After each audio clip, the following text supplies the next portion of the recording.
staff for joining us today for a regular Finance Budget Enrollment Committee meeting. Before we start the meeting, trustees who have joined after the roll call, can you please let us know? Trustee Shan here. Thank Sharnis Lynn is here. Trustee Williams online. Trustee King online.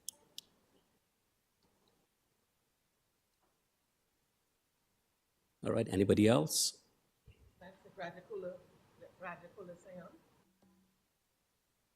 Trustee Rajakula Singham? Just put it in the chat. Thank you. Good. Pay online. Can you confirm? Trustee Pay?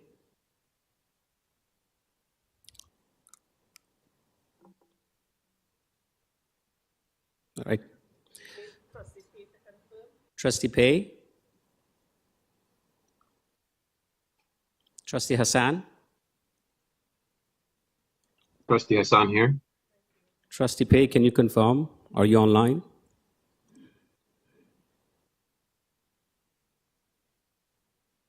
All right. It's 4:35, June the 13th. Good afternoon, everyone. My name is Trustee Zakir Patel, and I'm the chair of the Finance, Budget, and Enrollment Committee. I would like to call today's meeting to order with land acknowledgement. Everyone present in today's meeting, I ask you to rise, if possible, for land acknowledgement. We acknowledge we are hosted on the lands of the Mississaugas of the Anishinaabe, the Haudenosaunee Confederacy, and the Wendat. We also recognize the enduring presence of all First Nations, Métis, and Inuit people. Miigwech. You may take your seat. Thank you.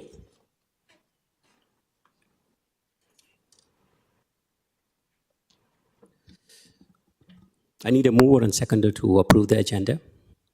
Trustee Laskin and Trustee Sharnis McLean. Lynn.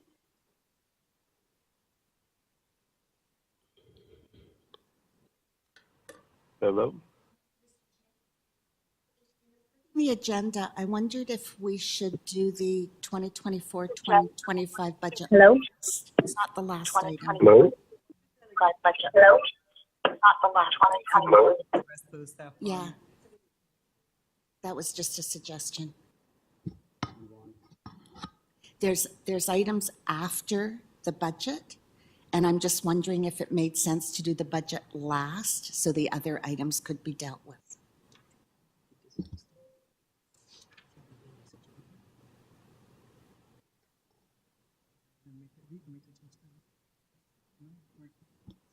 We'll keep as it is right now. Can you open the vote? A show of hands, please. Show of hands and trustees online, how are you voting? Please let us know. Aye. Aye. Aye.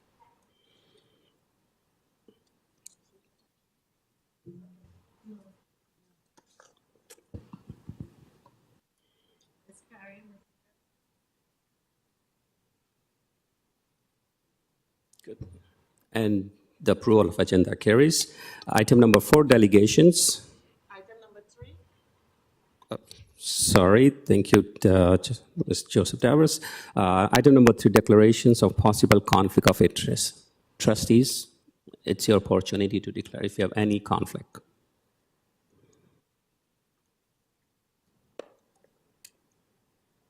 Seeing and hearing none.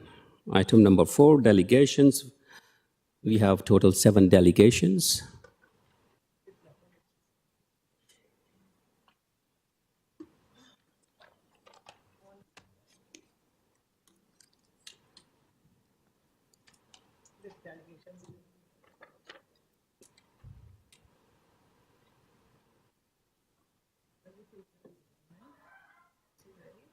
First delegate is ready. Online. Do we have John Weatherup? Yes. Yes. Can you hear me? Good afternoon, John. Yes, we hear you. You may Okay. proceed, John. Should I start? Okay, it's John Weatherup, and I'm the president of the Toronto Education Workers representing 17,000 employees. I'm an employee of the Toronto District School Board for 39 years this month. I've spoken numerous times at FBEC A number of years ago, prior to COVID, we had the same discussion around cuts, and I raised the issue of a book called Fantasyland, where the board was living at the time when we were making these cuts. So I thought it'd be appropriate to go back and look up some of the books of that happened during this time. In 1998, someone Barkley wrote a book that said, "Mike Harris made me eat my dog." The quote out of that book was, 3 years into the Ontario's common sense revolution, hospitals and schools are closing by the hundred.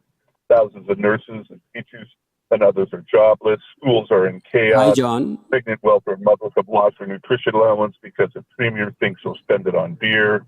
The Toronto megacity is collapsing under the weight of its own amalgamated administration. Hi, John. Yes? We cannot hear you clearly. Okay, I'll speak closer. Thank Okay? you. Can you hear me now? Yes. Okay, in 2020, they wrote a book called Ford Abomination by Linwood Barkley, which is about 30 years later, or 20-something years later. As autistic students suffer his budgetary pen and vehement speeches, the sex curriculum would have Ward Cleaver tipping his pipe towards Ford. And Ontario forests beware as they build massive extensions of highways up to Ford's cottage for summer school and books. This is a provincial issue that's gone on since 1997-98 with the funding formula. And those two books highlight the impact on our students, our children, and on our cities. When I go to the different areas where the board is spending their money or not spending their money, I think we have to ask ourselves, number one, cafeterias and nutrition programs in the red, and our children are going to school hungry every day. Continuing education and international languages, seniors programs, general interest courses, our most vulnerable populations being put at risk. Early years programming, underfunded. Outdoor education, underfunded. Safe and caring schools, underfunded. School-based safety monitors, underfunded. Office staff, underfunded. Special education, underfunded. Itinerant music instructors, underfunded. Statutory benefits, which is like ridiculous that CPI has gone up. It's about $25 million a board has to find. Schools closing, transportation, cleanliness of schools under school operations. That's what's currently happening in our school. In 1998, the book that relates to the fact that our schools are in chaos, and it's even worse today. It's sad to see that we're not discussing those issues of our children hungry, seniors being left to the side, international loan. The Toronto Star is writing articles about attendance program and who's paying for people to speak at the budget meeting, which is totally inappropriate and should focus on what's happening with our students, our staff, and our seniors in our communities. We should not abandon them at this time. So I just want to go through again. The board, the province, has left this board with no money, no funding. The schools are in chaos. And as they issue tax breaks to the rich, the rest of us sit around trying to make our way through this. So I say to the board again, as I said before, you could read your own document. You could speak to the principals. You could speak to the superintendents. You could speak to the parents and parents of special education. We are not delivering to our most vulnerable, and we're not delivering to our students. We should not be abandoning our seniors in our community, and we should be respecting the work staff is doing instead of printing these articles in the Star and releasing information that it's an attendance problem, not a funding problem. Thank you. Thank you, John. Trustees, questions of clarification? Go ahead, Trustee McLean. Thank you, and through the chair. Good afternoon, Mr. Weatherup. You referenced a lot of funding shortfalls, and most of them I recognize that we talk about at great length in this chamber and understand. Caring and safe schools, could you share how that's underfunded, or that struck me when you said it. That's all. I was a little surprised that's not an area off the top of my head that I think of as in a big way being underfunded. So I was curious as to how you came to that conclusion. Okay, I read your document under major area where the board is spending more than funded, and it's underfunded by my calculation of $9.2 million in your document. Thank you, sir. Thank you, Trustee McLean. Anybody else? Anyone online? Thank you, John. Thank you. Delegate number 2, Juan Penhel from R.H. McGregor.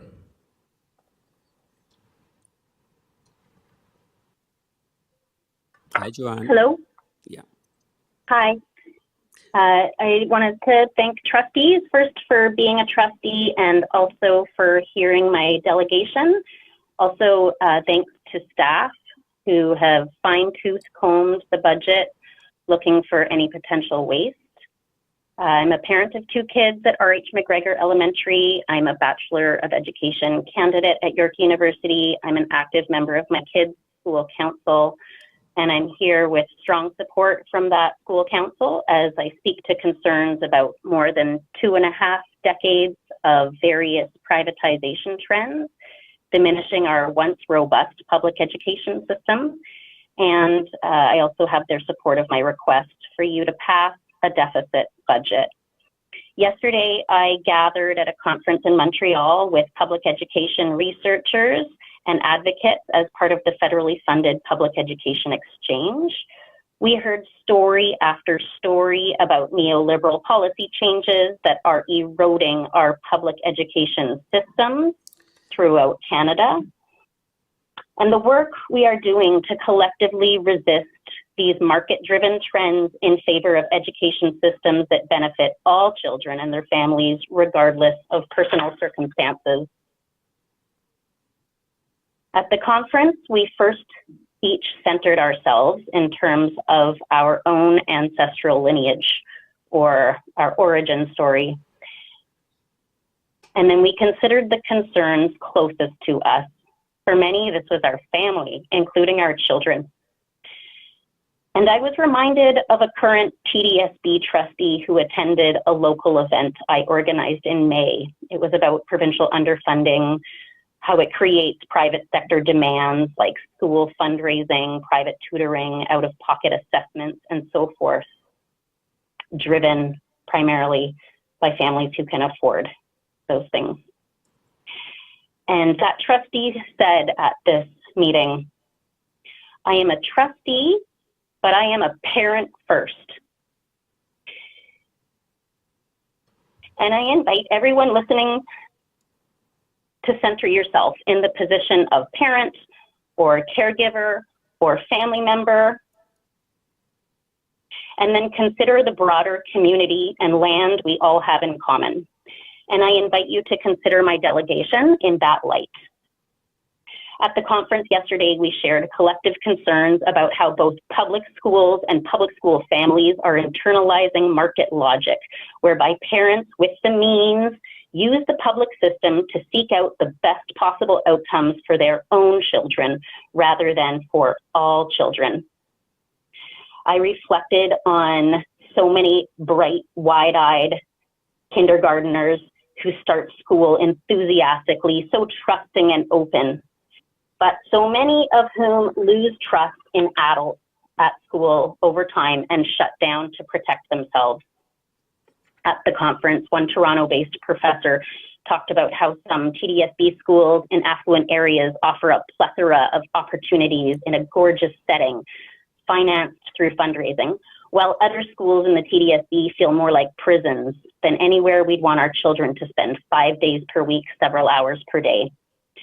Well, yes, you could continue to chip away incrementally to balance the budget, a little outdoor ed here, some fees here and there, shut down pools. Instead, you could refuse. I understand that in some jurisdictions in Canada, school boards have been eviscerated, leaving no space for parents to democratically influence public education. I understand you don't want that to happen here. But I also attended one of your budget town halls, and I felt betrayed that it was premised on the notion that you simply had to pass a balanced budget. You do not. And as you know, a previous iteration of the TDSB in 2002 stood up to the government to say, we will not sacrifice our children for your profit-driven neoliberal agenda. This whole system exists for the good of every child and for the benefit of our society as a collective over time. If we can't ensure that through you, then I'm not sure what you are here for. If I may speak abstractly, I strongly believe that your choice on this budget is a choice between supporting children or supporting the interests of capital. Make a stand. Please be empowered to pass a no-cuts budget. Demand the province funds every penny of a robust and caring education system where every child, regardless of circumstance, can thrive. This is about political will in a wealthy province. We need your leadership, not your compliance under the thumb of the powers that be at the Ministry of Education. Thank you. Thank you, Joanne. Trustees, questions of clarification for Joanne? Trustee McLean, go ahead. Thank you, and through the chair. You quoted in your delegate, and thank you for your delegation. You quoted the earlier time, I think in 2002, when the board indicated they wouldn't pass a balanced budget and took a stand. Can you share your understanding of how much money the government then provided the board? So how well that strategy worked exactly? Yeah, I had a little email exchange with the economist Hugh McKenzie about this, and I also attended a panel discussion that looked into this a lot more thoroughly. I recommend that you look at both of Hugh McKenzie's work and that, but from what I understand, the supervisor that came, I mean, it was complicated and it unfolded over many months, but I understand that overall it served the public education system better. I think that there were some initial cuts, but that the government fell, a Liberal government was elected, and that public education did receive more funding overall, and that the trustees who stood up to the province gained politically. They basically got social credit, like Kathleen Wynne, for example, went on to a political career, I think, boosted by that move.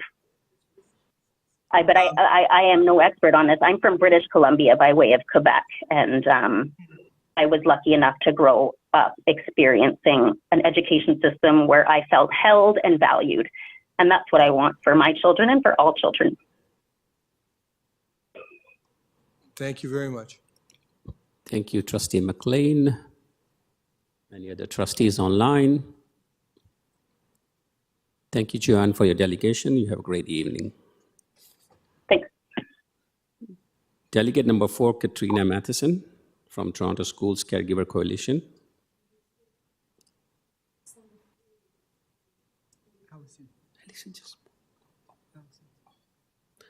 Sorry,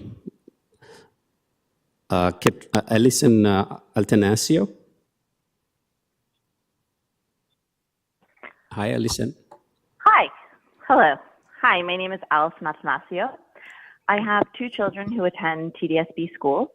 One is at Kimberley Public School and the other one is at Equinox Holistic Alternative School. One of my children has special needs, and the lack of funding at the TDSB has caused them great harm. There are insufficient SNA to support them at school, and I often have to pick them up from school because staff is unable to support their needs. I'm constantly worried about their safety when they are at school. This same child was recently evaluated for speech delays, and we were told that the waitlist. Oh, sorry, there's some feedback on the phone.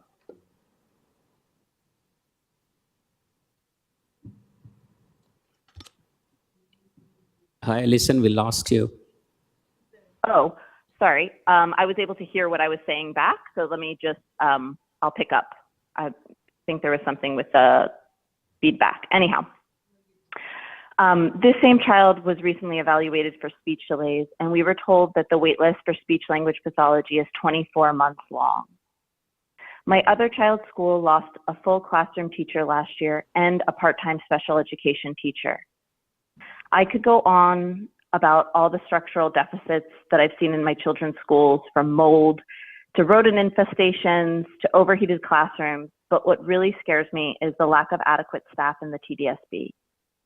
The TDSB needs funding for more staff inside the schools: EAs, SNAs, special education teachers, lunchroom supervisors, OTs, classroom teachers, and the list goes on. Just this school year, 2 children, Landolin Ferris and Nayel Ahmed, died because they lacked adequate supervision at school. Please, I ask you trustees to not allow another child to die on your watch. I'm calling for the trustees to pass a no-cut budget, even though that would invite a provincial takeover.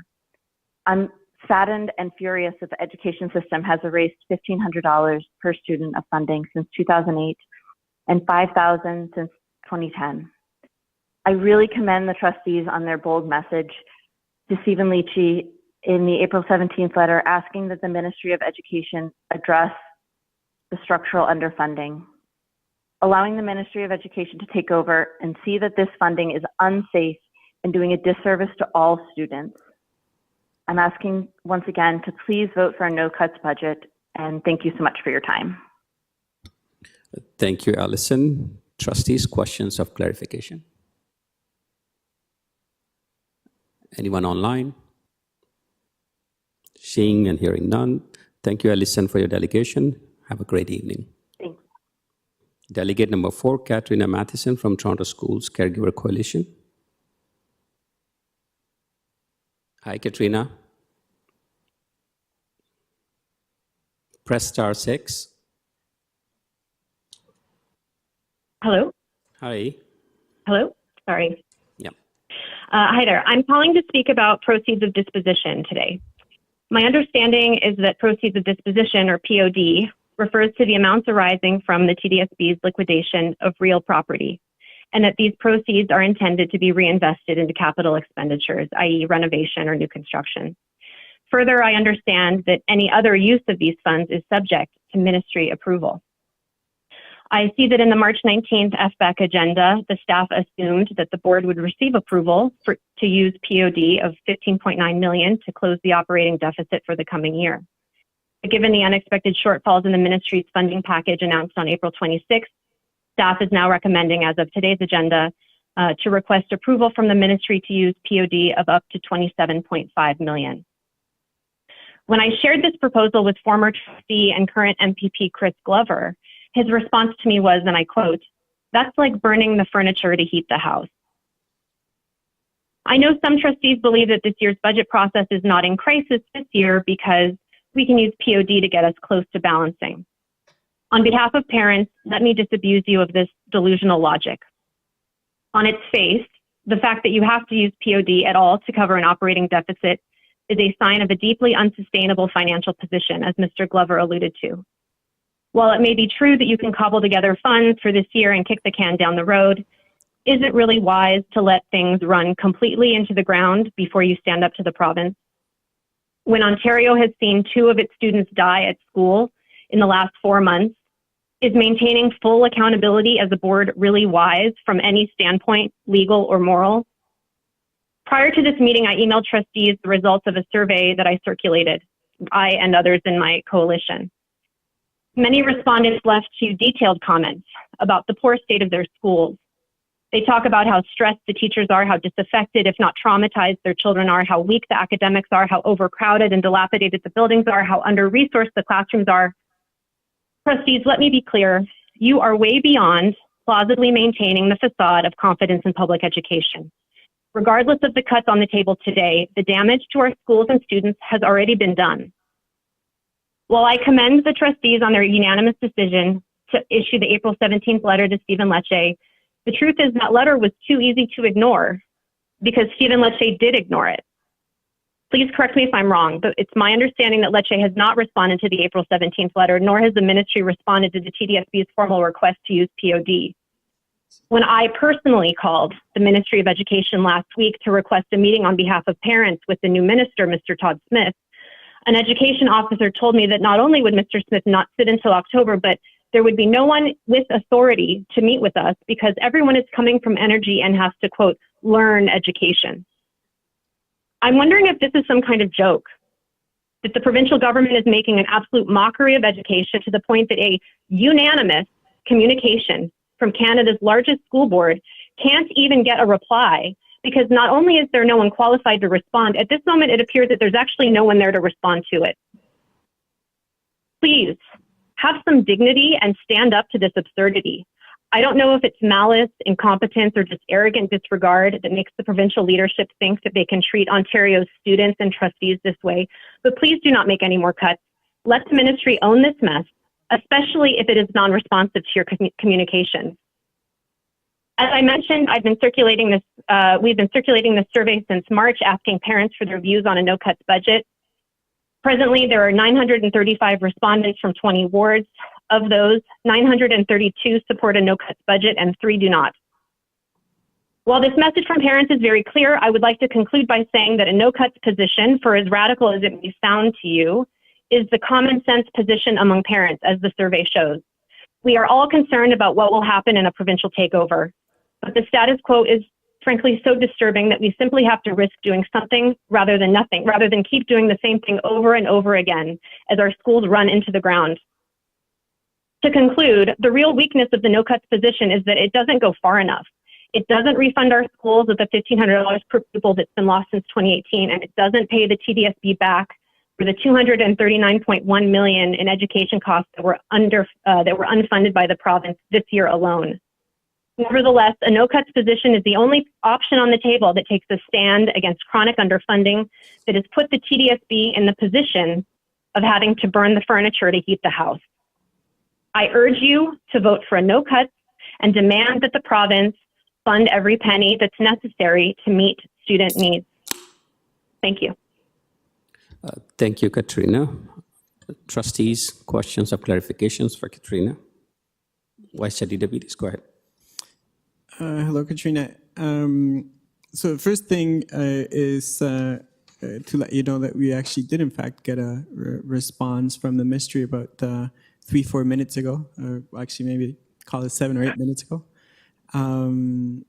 So I guess we'll be able to share some of that with the public as we can.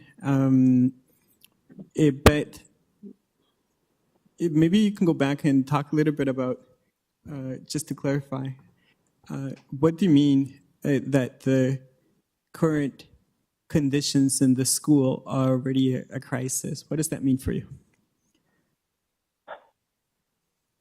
I mean, it means, from my own, I hear a lot of stories from parents where, that are just really tragic. Not tragic to the point of like someone dying, but just not things that our kids shouldn't have to deal with. But for my own kid, there's fights breaking. She's in grade 6. There's fights in her class constantly.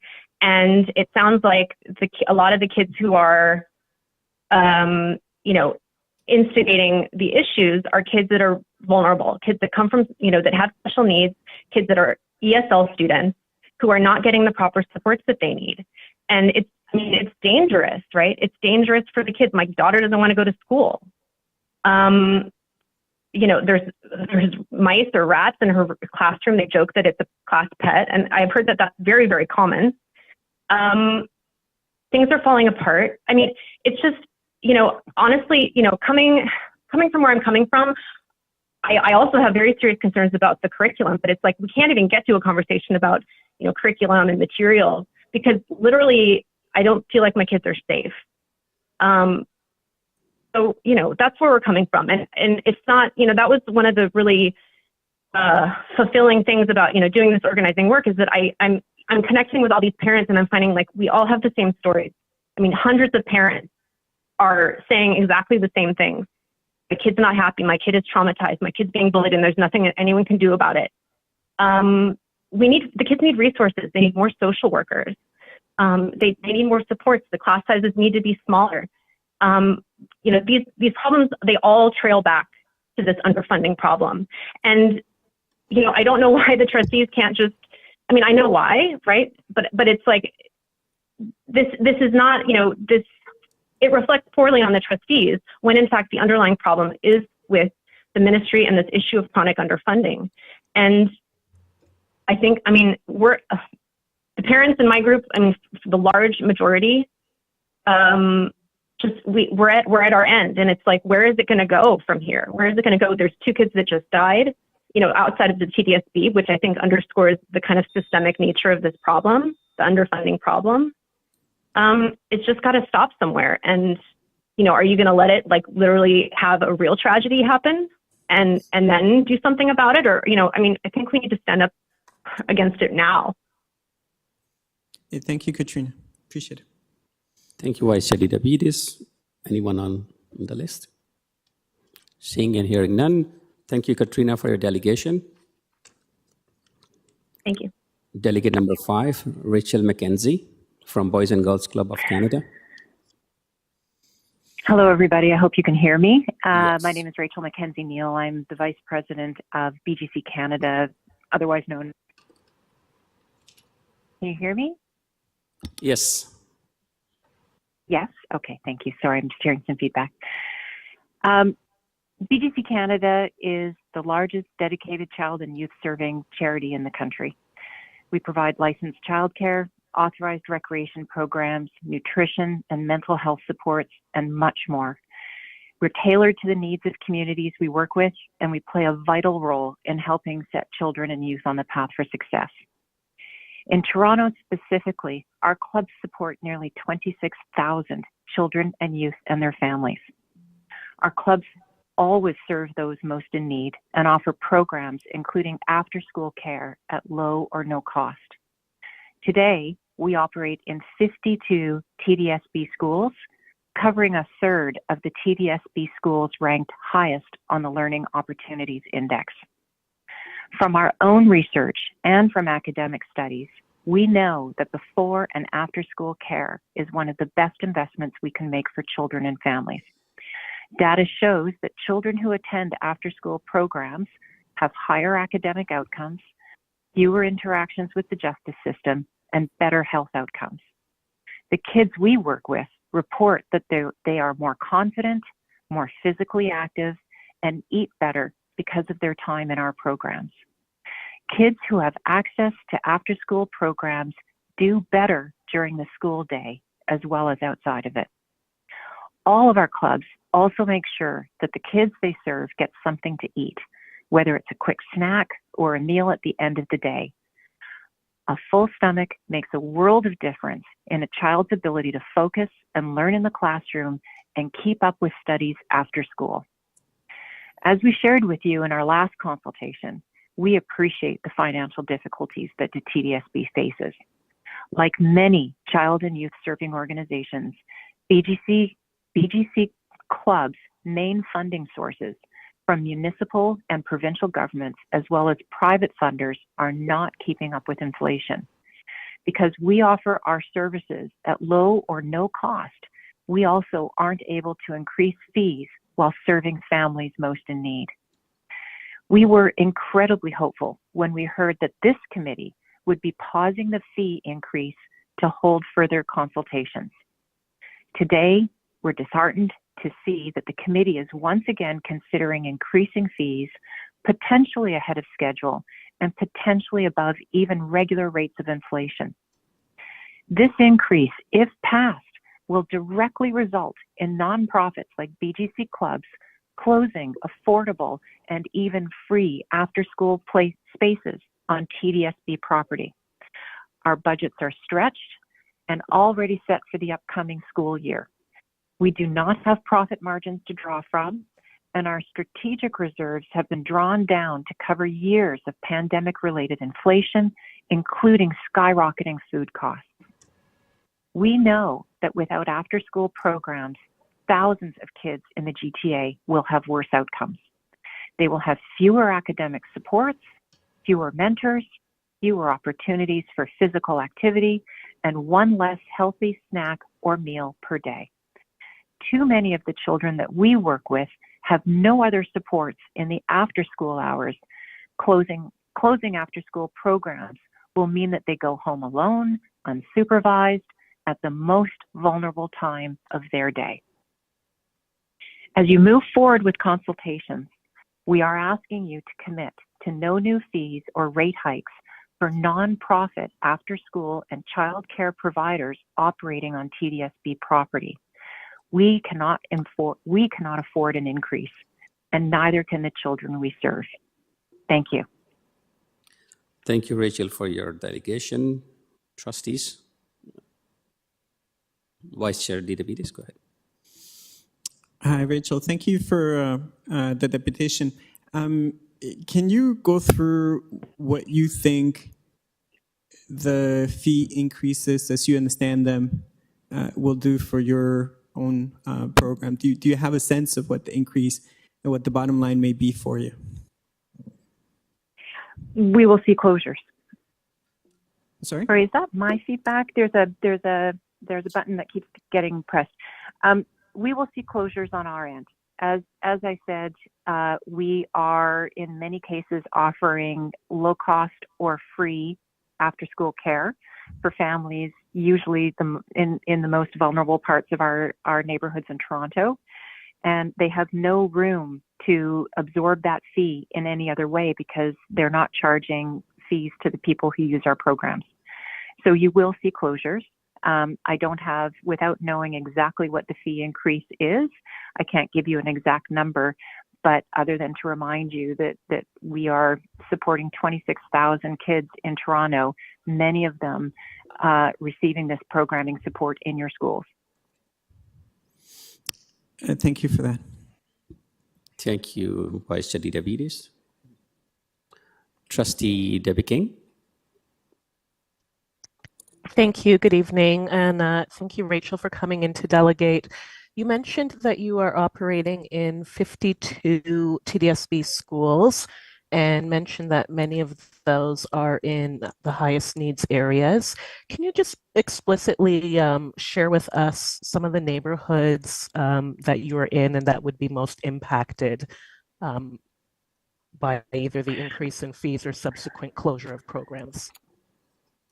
Certainly. I don't think any of the neighborhoods that we talk about here will come as a surprise to you. We are in everywhere from Albion to Jane and Finch to several locations in Scarborough to inner city Toronto in the Regent Park area. Again, I don't think any of these neighborhoods should be a surprise to you in terms of being vulnerable neighborhoods that need extra support.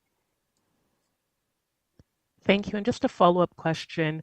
In your experience, are you finding that these areas are sufficiently supported in other ways from other levels of government and other programming, or do you see this as like a compounded problem in those areas? It's a compounding problem. We're also heading into a federal election that will have trickle-down effects for us in terms of changes in federal funding that we're receiving.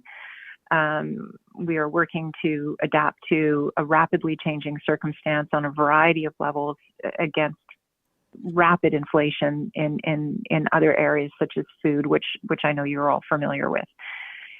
We are running out of room to rob Peter to pay Paul, if you will. Thank you. I know that that's understood by many of us here. I think it's just important to highlight just the level of devastating impact that we could anticipate. Thank you.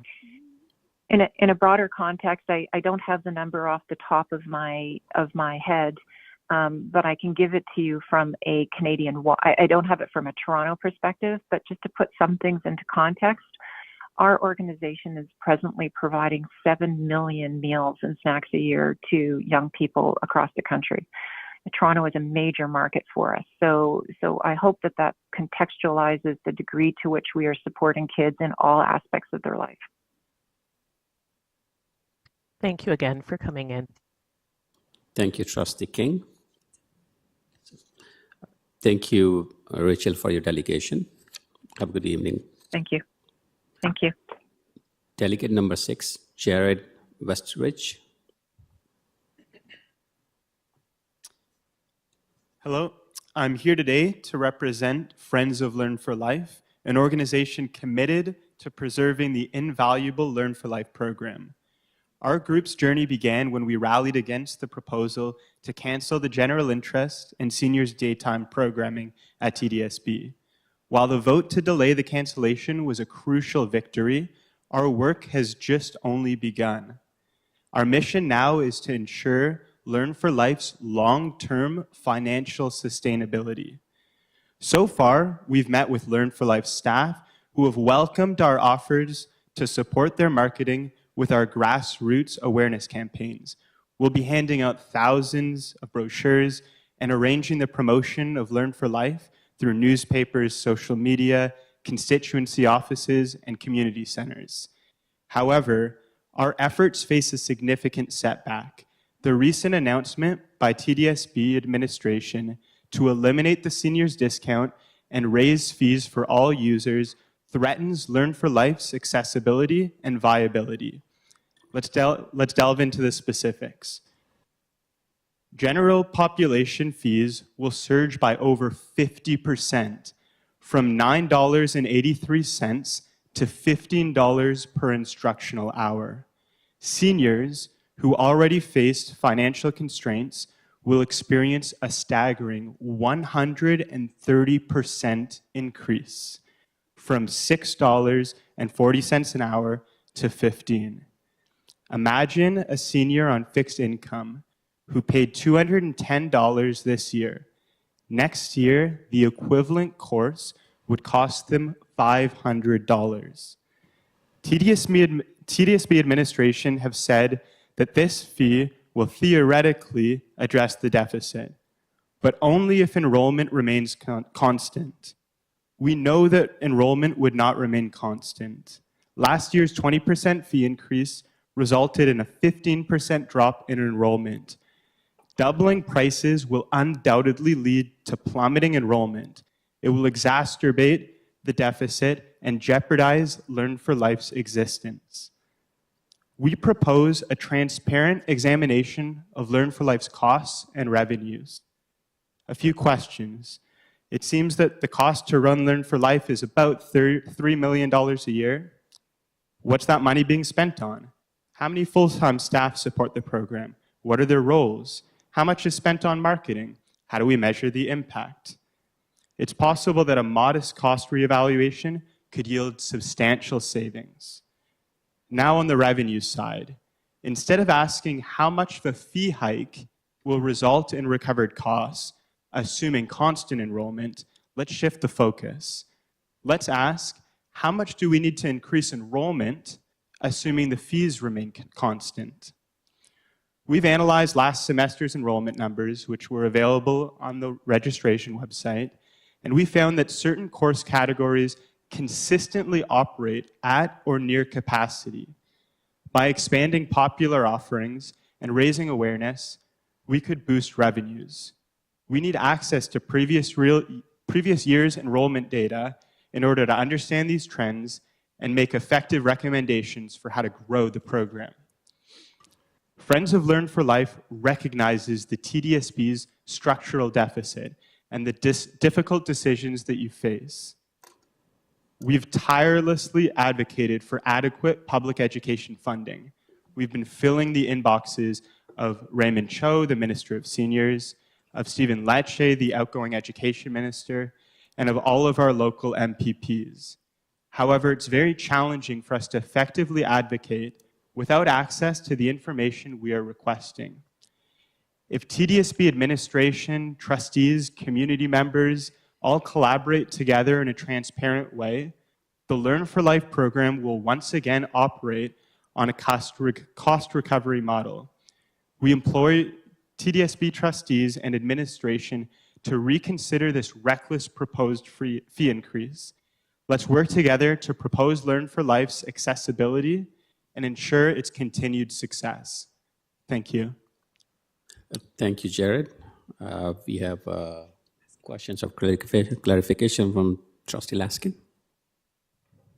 Thank you very much, Jared, and thank you for your efforts in terms of the Learn for Life programs, especially where seniors are involved.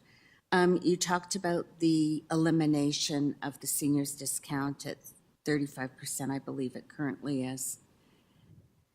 If we could convince staff to keep a seniors discount, what would be an appropriate percentage from your perspective? Has that been discussed within your organization?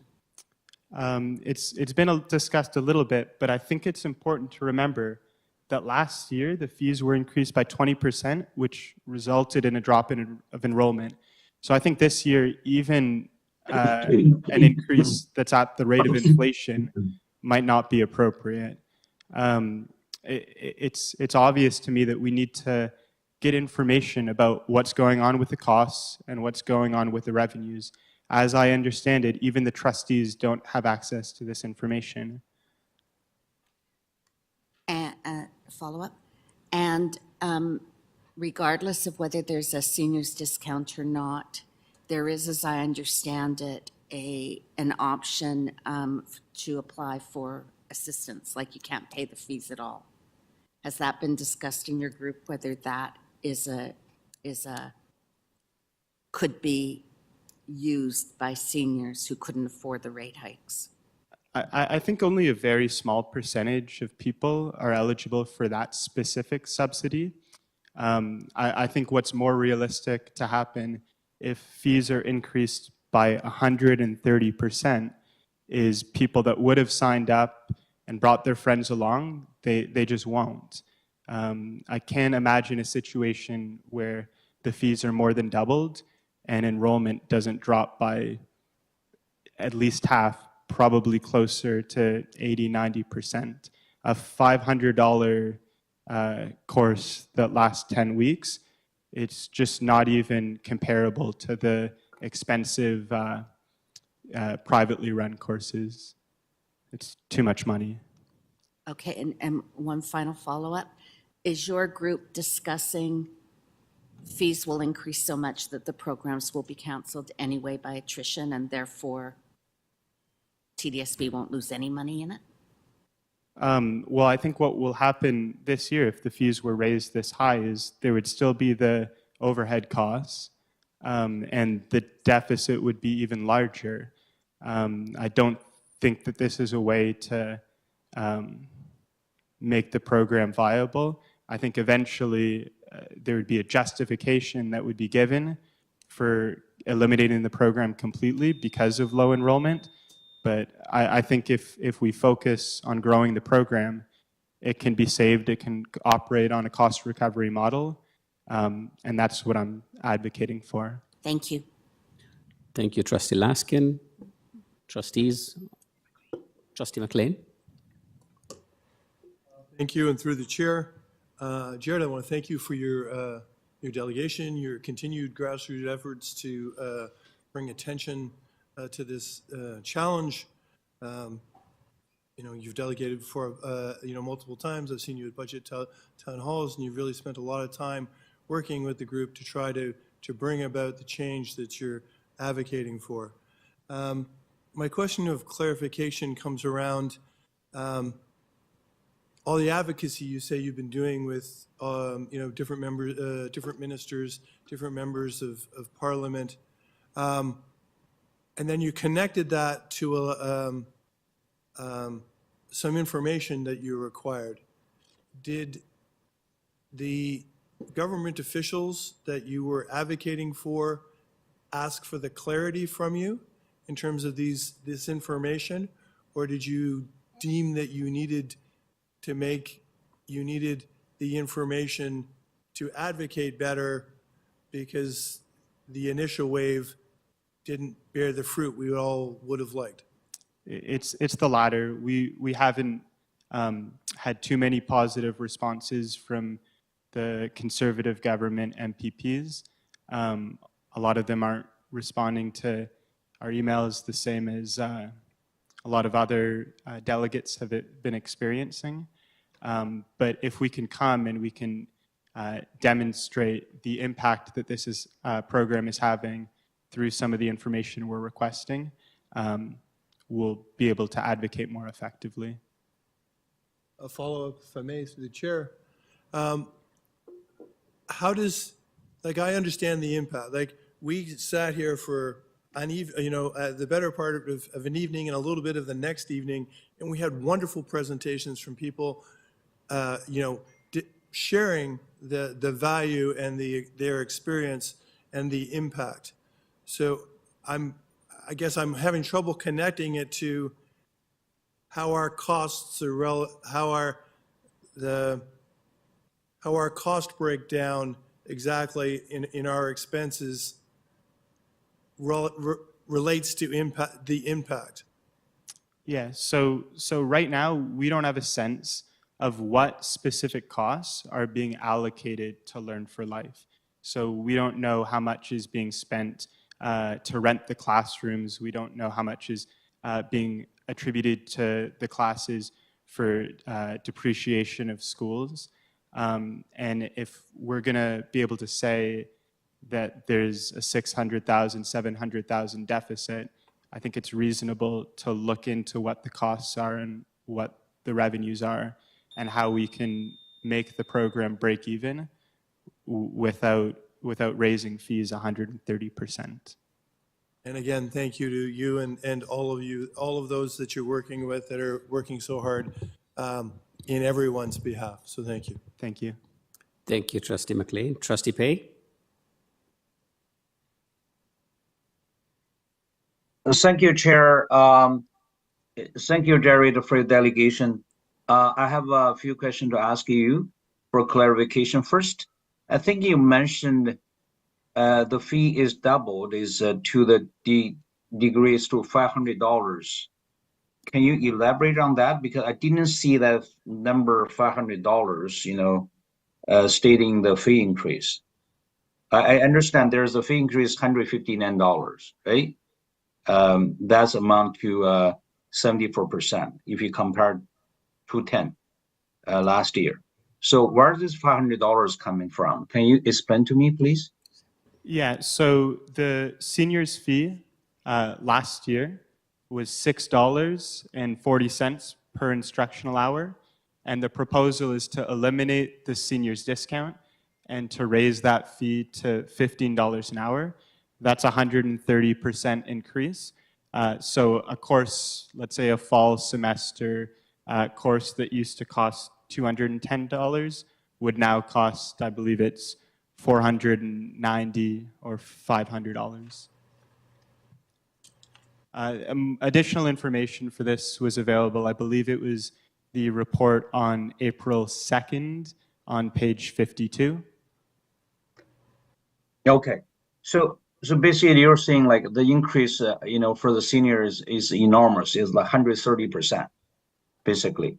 So Yeah, you're talking about that per program, like per term, right? It's like fall term, and there's a fall term, this winter term, right? So you're thinking it's like altogether, that's going to be a jump like by almost $500 per year. Is that what you're referring to? Yeah, $500 would be a typical fall semester fee. Okay, so for the winter is a fee around like $349, and then like the fall is going to be jumped to $500. Am I correct? I think the costs are based on the number of instructional hours for each course. So some of the classes only are 1 hour per week, so those would be significantly less. But regardless, the fee increase for seniors, as I understand it, will be 130%. Okay, that's a significant jump, a significant burden. Also, I think you mentioned one very interesting element. You're talking about like our enrollment is when we have the 20% increase of fee from previous year, our enrollment is done by another 20%? Yeah, so last year, the fees were increased by 20% and enrollment dropped by 15%. And I think this demonstrates that we can't get out of the problems that we're having with the Learn for Life finances just by increasing the fees. We need to understand the root causes and try to grow the programs so that an increased number of people that are in the program can help cover the overhead expenses. Trustee Pei, your time is up. Okay, thank you, Mr. Chair, and I certainly thank Jared for your delegation and providing such insightful information to our trustees. Thank you very much. Thank Okay. you, Trustee Pei. Vice Chair Didapides, go ahead. Hi, Jared. Thank you for coming in again and for your advocacy on this. Have you seen a business plan or any numbers that would quantify the potential decision around the changes to the permit fees? I have not, as far as I understand it, nothing like that has been released. Okay. And what do you think happens to the cost per unit being the permit holder, of all these programs if less people attend the program? Well, it would be split amongst less people, so that would increase. Okay. So we could potentially be increasing fees and actually losing more money if we hold the same number of programs. I mean, I think that's pretty much guaranteed to happen. I can't imagine raising the cost by 50% or 130% and not having a drastic drop in enrollment. All right. Thank you so much. Appreciate it. Thank you, Vice Chair Didapides. Trustees online? Seeing and hearing none. Thank you, Jared, for your delegation. Thank Have a you. great evening.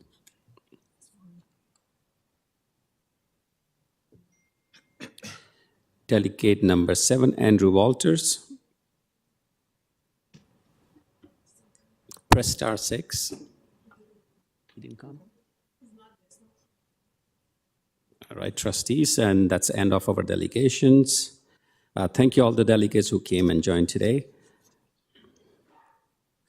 Moving along, item number 5, Community Advisory Committee reports. And I guess CUSAC Chair Judy is present in the report. Yes, I'm here. Can you hear me? Yes, Judy. All right, let me just pull up my comments. I've scripted them so I don't go off on this. So thank you for giving me the opportunity to speak to this committee today. You know, and I preface my comments with I appreciate that these are not easy circumstances that staff and trustees are facing. And really my comments are advancing from what Rachel McKenzie and Jared Westrick have said. So I'm not going to read from the material that was provided to you ahead of time. I'm just going to add comments to that. So I'm just going to speak to a little bit some of the information that was in our motion. So it should be noted that the fee categories and structure were set up years ago through extensive consultation with CUSAC to be a cost recovery model. Great efforts were made to set the rates based on both costs and utilization to ensure cost recovery. CUSAC has asked staff many times over the ensuing years to share data with the committee about how the model was doing. Such data were not provided. In fact, staff have not been highlighting that the revenue and costs were far apart. The committee, in our efforts to ask for this data, was trying to be proactive and avoid a situation such as this, where staff are reporting huge gaps.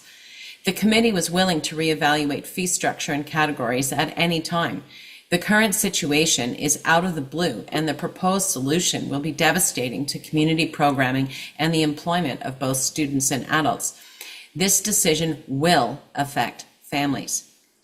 It should be noted that we appreciate that a significant deficit has been created by the LNSP program, created by the board to fill the gap created by the withdrawal of PSI funding. The TDSB did a great thing by finding money for this program, and CUSAC acknowledges that this has likely created financial pressure that the permit structure was not designed to bear. This was a decision that was ancillary to the fee structure, the details of which and impact were never discussed with CUSAC. It should be further noted that many programs advertise and collect fees from participants ahead of when permit applications are approved and charged. Fall programs will not be provided with permits until the end of August or beginning of September for a September start. Many programs will not be able to pass any increases along to participants because program fees will already be collected and there is no bandwidth within the program participants to absorb any increases. Much of the programming is run at minimum cost to ensure affordable programming for participants and to be consistent with what the market bears for equivalent of other programming. So we went ahead to recommend in the motion, and I just want to speak a little bit to our recommendation. So we appreciate the challenging situation that the board is in while permit fees, board is in, but while permit fees are an area where increases can be suggested, there are wide-ranging impacts that will impact families, particularly families who are traditionally marginalized in the community and are in the most need of community programming. It should be noted that there is no excess capacity in communities that would allow groups to leave the TDSB to go to other public spaces. Schools are the community spaces. When we look at the heat maps of TDSB school permit usage, we see very heavy usage in marginalized communities such as North Etobicoke, North York, and Scarborough. This indicates that school properties are essential for community programming. So just some comments around what was listed on page 13 in the staff report around permit fees. So it should be noted that the blended rate, that the permit rate is a blended rate, was designed to cover all the costs. And there was a consultant report at the time when this was established that was very thorough and comprehensive about all the possible costs, was designed to cover all costs during the permit period. And there is already a mechanism to collect the additional fees noted on page 13. So all of those ancillary costs, there's already a mechanism for charging that, and they are charged. Well, at least they're charged on my permit. There have been ongoing challenges of how to pass caretaking charges across multiple groups who are in the facility at the same time. CUSAC has been willing for years to discuss a fair algorithm to make sure that all permit users pay their fair share, but that full caretaking charges are not being double and triple charged for the same period. This is particularly relevant for Saturday and Sunday permits. I reiterate again that the fee structure was designed to be cost recovery. If it is not, then it should be reevaluated, but not like this, with statements made out of the blue referencing huge deficits. We appreciate the gesture not to implement fee increases beyond CPI until January 2025, but are concerned about the comment on page 15 about a quicker implementation. This should not be undertaken without proper consultation with CUSAC. Why else do you have an advisory committee if you don't intend to use them? We worked together in the past with the TDSB to build a cost recovery fee structure and category system. We heard at our meeting on Tuesday, as in 2 days ago, that one fast-track proposal is to permanently close pools. While from a financial standpoint, this represents a huge savings, the social, educational, and financial impact would be devastating to families. This decision would be incredibly short-sighted, as the TDSB is the largest holder of pools, so this would in effect decimate community swimming programs and would impact essential life-saving skill development, fitness and leadership opportunities, and employment for both students and others. To summarize, the proposed increases and cuts will have wide-reaching impact across the city that will impact thousands of students, families, and community members. Children, youth, adult, and senior programming will be lost. We all know the benefit of such programming for social, physical, and cognitive development and maintenance of mental health. Integrated learning communities are essential to facilitate educational programming. The impacts of these increases have not been thoroughly considered and are not in keeping with the principles of equity. The impact will be the greatest on students and families who most need affordable, close community programming. Much more information and consultation are required to understand the true nature of the revenue gap and to understand the implications of such significant increases in fees. The staff report implies that the current system is not considering all the costs and that permit users have not been paying their fair share. While the categories and rates were developed in consultation with CUSAC, when they were developed, they were designed to be cost neutral. If this work needs to be updated, it should be done through a process of full information, transparency, and respectful timing and turnaround times with QSEC. School buildings are public spaces, and in certain parts of the city are the only public spaces available for programming. The drastic increases in permit fees discussed will take space away from the communities that taxpayers have paid for. Busy schools mean busy and healthy communities. We, as a group of community leaders supporting diverse community program, request a fair, transparent, and truly consultative process to reevaluate the permit fee structure. This is in keeping with the government transformation policies about meeting the needs of the people and providing integrated programming, not just siloed educational programming between 9 and 6. The true issue is the funding gap from the Ministry of Education and the government. But with these proposed cuts, you will be putting yourselves in the crosshairs of thousands of community members who will be directing their comments to you, rather than directing them to the government. Respectfully, I submit this report, and I'm the co-chair of QSEC and the president of the Etobicoke Philharmonic Orchestra, who exclusively permits space in the TDSB. Thank you. Thank you, Judy. And we have Trustee Laskin. Thank you very much through you, Mr. Chair. Thank you very much for your ongoing efforts to work with us through the Community Advisory Committee. It is sincerely appreciated. I haven't made it to your early morning meetings because they interfere with my day job, but I really appreciate the efforts of the volunteers who come to genuinely and sincerely try to work with the board, tell us their experiences from the ground so that when decisions are being made, it makes sense to everyone, to us as policy leaders and also to our users. So I really appreciate your offer to continuing to work with our staff, being part of a working group, and that is something I wholeheartedly support. I'll wait to hear from others in terms of their comments and whether or not these recommendations will be sent to staff so that they can work with you. But I sincerely appreciate the efforts. Thank you. Thank you. Thank you, Judy. Trustees, Trustee McLean. Excuse me. Thank you, and through the chair. Good evening, Ms. Guerrero. Nice to meet you at a sane time as opposed to Trustee Laskin's reference to the early mornings. It's nice to see you. Can you share a little bit the committee's challenges around, I think you highlighted a challenge for the committee around getting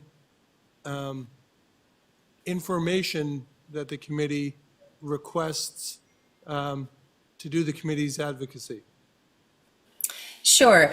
So I think there's probably the root cause of some of it is that the data that we're asking for is not readily accessible to staff. And then there's also the piece of whether they're able to share it with us. So I'll sort of preface my comments with that. So the data that we get shared with us is around number of permit hours and schools permitted and that sort of information. But we've been asking for data that looks at how well the formula is working against this cost recovery model. And that we've never been able to access any data that sort of looks at how well the model is doing on a per year basis against the community of use of schools grant. And, you know, like I said, the intention all those years ago when we did it was that it was going to be revenue neutral and so, or cost neutral. So we've really wanted to get this data and we've never been able to get any kind of reconciliation or any data that really addresses how well the model works. And so this has really prevented us from even reopening, you know, the structure. And I would say that when we developed this all those years ago, we were a strong advocate for the system, so that when permit users whinged about the increases, we as committee members were able to say this was the process, this is what went into it. So we were a strong advocate for the system. So we'd like to be that advocate again, and we don't want to be kept on the sidelines. We want to be able to work with the TDSB to come up with a model that works, to support community programming, which is vital, but we also understand you have a bottom line that you have to think of. A follow-up, if I may, through the chair.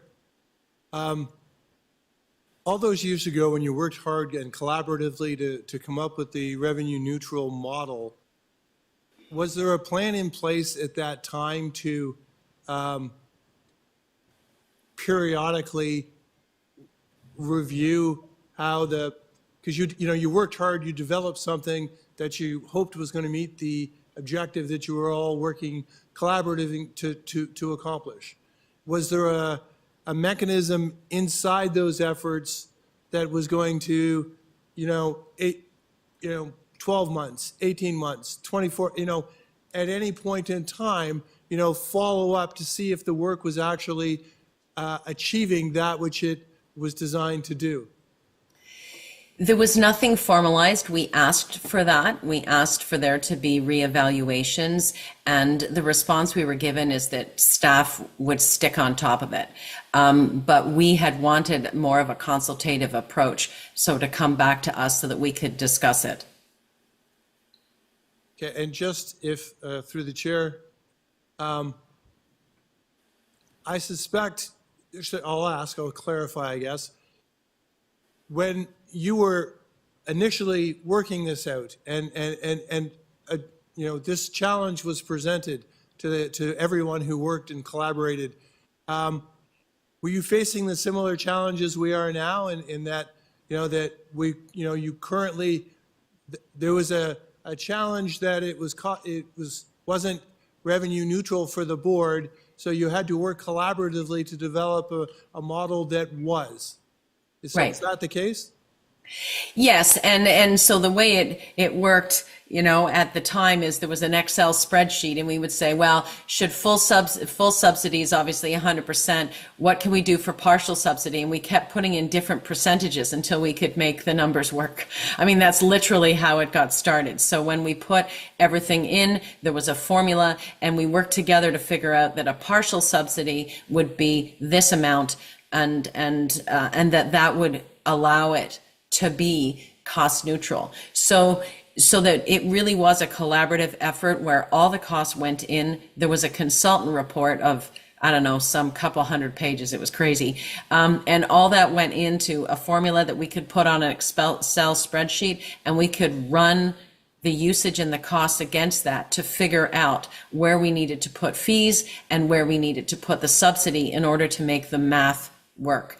And what we're asking for is the ability to do that with the board, again, to have that transparent process so that we can work out what the base fees should be and then what the subsidy should be given the community use of schools grant.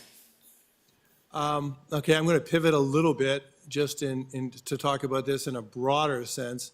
In my time on the committee, and to be fair to staff in the committee, is part of this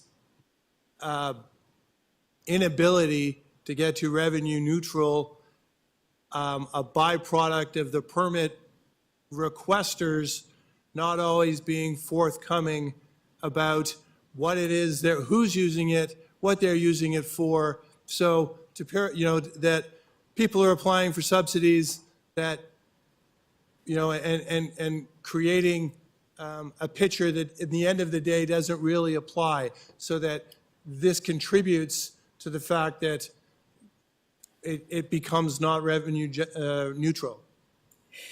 Sure. I mean, I think as much as I would like to say that everybody is honest and reflects their organization honestly, some people do not. And I think most of us on the committee, agree with staff that this is a challenge, and it's not the TDSB, the permit unit's job to do, forensic audits on people, that there has to be a certain degree of trust. And this is a problem. But I do think that for the most part, people are honest. And while the dishonesty does contribute to some misallocation, I do think that when people are caught being dishonest, obviously there can be a correction to their fees, but if they resist, then there needs to be some consequences, I think, for the permit user if they're consistently misrepresenting what they're doing. But while it does happen and it's a problem, I think it's unfair to characterize permit users in the majority as being dishonest. I think most permit users try and reflect what they're doing very, very honestly. And we've been working with staff to make sure that the eBase application program, it's very clear the answers that people need to give to the questions so that people can't fall back on we didn't know. We've been trying to improve the clarity and the explanation so that people understand the importance of accurately representing their activities. So that's one of the things we've been doing to try to alleviate this problem. Like I said, it does exist, but it's not the majority of permit users. Okay, and thank you for that. And I just want to thank you and the committee. It's an experienced group of very committed people that continue to come and work very hard to try to work collaboratively with staff to make these what everyone believes that, these are public assets. These should be used by the public, and it's a really effective committee, and I want to thank you and all the members for your time and effort. Thank you. Thank you, Trustee McLean. Thank you, Trustee McLean. Trustee Ara? Thanks very much. So I am the trustee co-chair on CU-SCAC, so I just wanted to comment for a moment. I also wanted to acknowledge that we have another committee member here in the room, Alex. And I'm not sure if he's officially part of the group, but if the board would permit me, I may invite him to offer comment as part of this agenda topic as well. So I have gotten up early in the morning to participate in these CAC meetings, and I would echo the comments that this is a really expert group, but also community members who serve our community often on a voluntary basis.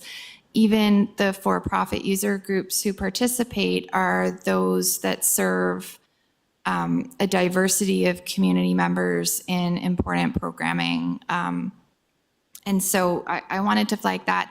I also wanted to flag that the Part A here with estimates of current A1 and A2 fee revenues, at least for me, remembering all the permit categories can be difficult. So I did want to note to everyone what Category A is. Category A, so A1 and A2, are not-for-profit groups as defined based in Toronto, organizing activities that fit these criteria, providing programs, services broadly to the local neighborhood or community, open to the general public. 75% of participants in the permit activity reside in the City of Toronto. Fees are only charged to cover permit-related costs and materials. Examples of examples of use for A1 permit are Scouts Canada, Girl Guides of Canada, Cadets, Boys and Girls Club, Children, Youth, Senior, Sport, Recreation, Arts and Leisure providers, marginalized groups. A2, faith-based services operated by registered charities, theatrical, entertainment, music groups, historical societies, ratepayer associations, adult sports, recreation, sports training. So just to contextualize who A1 and A2 are for that category A, I will also comment that just in attending the meetings, there has been a fair degree of shock and concern about the proposals, if I may, and what the impacts would be, particularly around mid-year, understanding that staff have been absolutely reasonable in the dialogue and have sought to provide information whenever they could. But I will say I heard from many of the community members that concern. And I don't know, Judy, if you feel it's also okay, if I could just see if Alex and if the board chair will permit, as we have another committee member in the room, if they could perhaps speak to the topic at hand. Is that permitted? I'll let him speak. It's fine with me. I don't know if Alex, I arrived late, so I don't know if Alex had provided deputation on a different topic, but seeing as we only have one committee member on the agenda, perhaps, would that be okay with you? Yeah? There's the mic right there. Thank you very much. And thank you, Judy, for amazing deputation. I really appreciate that. And it's amazing to be here. I understand that there's a lot of work done around the permit fees, and the permit fees are definitely Point of necessary. order, Mr. Chair. Actually, I put in the chat, I have a question for the previous delegation. Judy. Sure, Trustee Pei, I'll let Alex speak first, and I'll let you ask Judy a question. Sure, thank you. Thank you. My apologies, Trustee Pei, that I am hijacking your question right now. That's okay, Alex. But Go ahead. I really appreciate the work that is done across the board, and the community members and the CUSCA committee and the trustees that invested into, and definitely the staff. Staff is the most serious component here into permit fees. But the permit fees is something that lets a lot of community programming to operate. And these permit fees have been designed very carefully and with a lot of consideration given to them. When the permit fees are about to change, that affects a lot of different groups, whether it's non-profit groups, whether it's for-profit groups. These permit fees will potentially, the increase and the very sporadic increase to permit fees potentially will put a lot of programs out of business, and these programs won't be able to operate and to continue to provide necessary and essential services to nearby communities and to local communities. Now, a lot of different programs, they operate on the cost recovery model, which is the nonprofit. And when it comes to nonprofit organizations, they don't have an opportunity to increase the fees from today to tomorrow and to pass on the cost on to the community members and the participants of the program. The consideration should be given, and definitely consultation should be given to the CUSCA committee in order to design those fees and to have a broader consultation, because CUSCA committee is the connecting body with the community members and the permit users who represent the communities and the local communities. CUSCA committee should be involved, and definitely it has to be given a little bit more thorough consideration. We understand that there is a shortage of the CUS fund and the grant that is given by the ministry. We understand that, but increasing the fees and potentially it will get our budget into a deeper shortfall, considering the fact that that CUS grant won't be increased, but the fees will be increased. And when you do the balance sheet, that will increase the fees for all the programs and that they use and dip into the CUS fund and into CUS grant, and that will not balance. That, on the contrary, will bring more into deficit. On the other note, that there is a discussion around the swimming pools. The swimming pools is used as a mechanism to save budget and to eliminate shortfalls of the budget. But we have to understand that without Toronto District School Board pools, which is the largest stakeholder of the aquatic venues across the city, there won't be any aquatic activities, because the community centers, they overloaded, they not in capacity to include all community members. The wait time is enormous. The programs that they run, the community centers that they run, they overly crowded. And we use Toronto District School Board pools in order to provide a lot of different programs, which are the leadership programs, which are youth employment programs, training, safety skills, and working on life-saving programs, which contribute to communities by employing a lot of different students that they participate in the programs, and they are from the local communities. Thank you very much for that opportunity, and I really hope that the board will give a CUSCA committee to be involved in the consultation in regards to the permit. And it's a wonderful group with a lot of dedicated people that they come and contribute.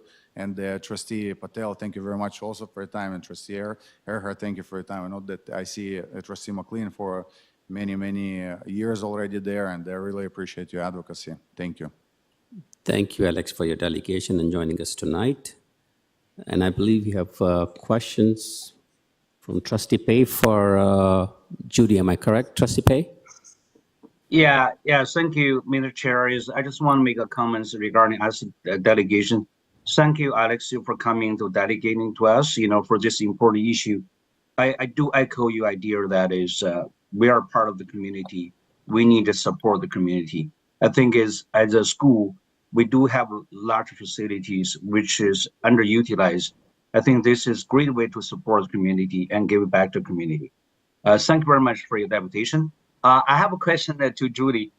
Judy, understand, you ask a lot of data. You're not given the data. But I have to tell you that you're not the only one. We as trustee, we don't receive that data either. Okay. I think at TDSB, we're a data-driven institution. Without vital data and important analysis, we will never get to the bottom of the problem. So I certainly really appreciate your advocacy for this important issue. Could you please emphasize again what set of data you really want to have? What do you really want to understand? So just educating me, maybe educate other trustee who doesn't understand the issue very well. So, for our following up a committee meeting, we can ask a certain, pertinent questions, just try to get the data for you. Okay? Thank you so much, Judy. No, thank you. So there's sort of a low-hanging fruit answer to that question, and there's a more complicated answer. So to me, the low-hanging fruit is the community use of schools grant is, I don't know, 3.8 million, I think, somewhere in there a year. And that grant is supposed to cover off the expenses of the A1 and the A2 permits that Trustee Earhart, gave you the definition. So to me, the low-hanging fruit is you look at the A1 permits and the A2 permits and what that cost is if there was no subsidy, and then you apply what you get from those groups and then what's there in the subsidy, and hopefully the number is zero. If it's not zero, then obviously there's a problem with the subsidy model. So to me, this is relatively easy data to access that addresses on how well that community use of schools grant is working to cover the costs within the model. The harder data to collect is to look at the actual true cost to the board, and looking at community use of schools and how that relates. So in the consultant report a zillion years ago, they put in a factor for, depletion of like the school building, light bulbs, heat, cleaning supplies, bathroom, like they had a little multiplier in for absolutely every cost that could be possibly used, like that would come into place with the permit user. So all that was factored in to come up with the rate that was there. And so it's a little bit harder to then say, okay, your cost of toilet paper, and then what fraction of that should go to the permit. So that's harder data to calculate, but I think staff must have some sense of that data because they're able to tell you that there's this massive shortfall. So obviously there's some sort of data that they're using to look at the cost of permit use to the school board versus the revenue that they're able to collect from permits. And so the rate that you're not seeing here is there's a category B, which is cost recovery, and then there's a category C, which is more for profit. And so that's where if a film company wants to come in and use a school building for a shoot, they would be charge that category C, like the industrial rate. And so what we're asking for is to get an understanding of what the revenue is in A1 and A2, what the revenue is in B, and what the revenue is in C, and then to put that against the costs. Because obviously staff have some sense of what the cost of community use is. So we would just like to be able to have those calculations to understand, so Jared's point was, let's increase enrollment in the programs. So, maybe we need to increase category B use of schools. Maybe we need to increase category C use of schools. So there's all different, depending on where the nature of the problem is, then there's different levers and solutions that can be brought to bear rather than the blunt instrument of just raising fees or closing pools or, eliminating subsidy. Those are blunt instruments. Whereas if we spent a little bit more time, we'd be able to understand what's driving the deficit, to be able to have a sense of how to fix it. Sorry, your mic is not on. Trustee Pei, you're on mute. Okay. Thank you very much, Judy. It's such a wonderful, a lecture for me, to be honest. I'm so enlightened to understand that this is a complex issue, but of course, there's no easy fix, okay? But getting the data is the first step, right? Yes. Being transparent to the community is the first step, okay? So I would recommend the staff really make those, stride to make sure get those data, not even to us, but also to the public. So public can understand what's the root problem here, whether it's revenue or rather it's cost. If a cost, how can we drive down the cost? If revenue, how can drive up the revenue, lower the barrier for people to getting those permits? Because from community member, I heard that is like sometimes take them 2 or 3 months to get permit, right? So I don't understand why. Can we really lower the barriers so increase more people to use our facilities and we can increase more revenues? So that way, maybe we can really cut down, the deficit, right? I think that's a solution. First, you have to drive down the cost. Second, you should increase the revenue. Then you can maybe in the near future, hopefully we can break even, or maybe even make some kind of a surplus, profit, so we can maybe support more community, services. Thank you very much, Judy, for such insightful information. I really, really appreciate the work your community and you as the leader done for this community, and I really appreciate it. Thank you very much. Thank you. Thank you. Thank you, Trustee Pei. Trustee King? Thank you, through your chair. Judy, it's great to see you. Similar to my colleagues, I've spent quite a bit of time with the committee, and I really appreciate the very earnest effort and the expertise that come out of that group, working in collaboration with the board. So just thank you again for that.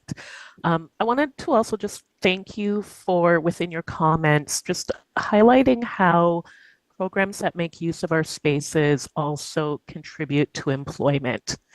I think that, some of what we hear from the ministry right now is about a focus on building the workforce, preparing for jobs of the future. But I think it's important to understand as well that the lack of funding and the subsequent impacts on your ability to run programs impacts employment right now in present time. And that's for our families and our communities as well. So I don't think that should be lost while we continue to focus on the student achievement and well-being, because these are mothers and fathers and aunties and uncles and grandparents of the very kids that we're serving as well. You also mentioned, and I appreciate you wanting to be good with the time, you weren't going in detail through everything that was provided in writing. But I also know that the public doesn't always get the opportunity to go into all of the reports in detail as well. And I do think there's some important information that's been captured on Appendix B about the hours of use, the type of activity. When I did a quick scan over, I was able to see that the majority of use is gyms and classrooms. It's for sport and recreation, but also educational programs like homework help and reading support. And when I look at the target age groups, there's a vast majority of programs that are serving the 0 to 6 and the 7 to 12 age group. And I just wanted to give you the opportunity if there was anything here that you did want to speak a little bit further to, because I know the group is also, very equity minded, very community focused. And you have representation from a wide range of membership, not just, basketball programs and pools. Not that those aren't important, but the membership is vaster than that. So I just wanted to give you an opportunity if there was anything else that you felt was specifically important for us as trustees or the public to hear out of the use of the schools for programs. Sure. Well, as I said in my comments, I'm the president of the Etobicoke Philharmonic Orchestra. So that's a group that there's not a lot of us around, right? In terms of an arts group. So there's a lot of groups. So gym use is in incredibly high demand for sport programs. And I mean, that's also, there's not a lot of excess capacity to move somewhere else. So, if it's not possible to be in a gym, you're not going to be anywhere else. But I don't want the trustees to just think it's youth programming, child and youth programming and sport and education. It's not. There's religious groups, there's cultural groups, there's groups like myself that are an arts group that use the space, and there's many groups like mine where we will have teenagers all the way. I think the oldest member of my group is 88 years old, so that we provide opportunities across the age spectrum for people to be involved. And this also allows younger students. We supplement the music programs that are actually in the schools, or possibly not in the schools, but that's a separate discussion. But we supplement those music programs by giving students opportunities to be mentored by professional musicians or formerly professional musicians. And so you get mentoring, you get leadership.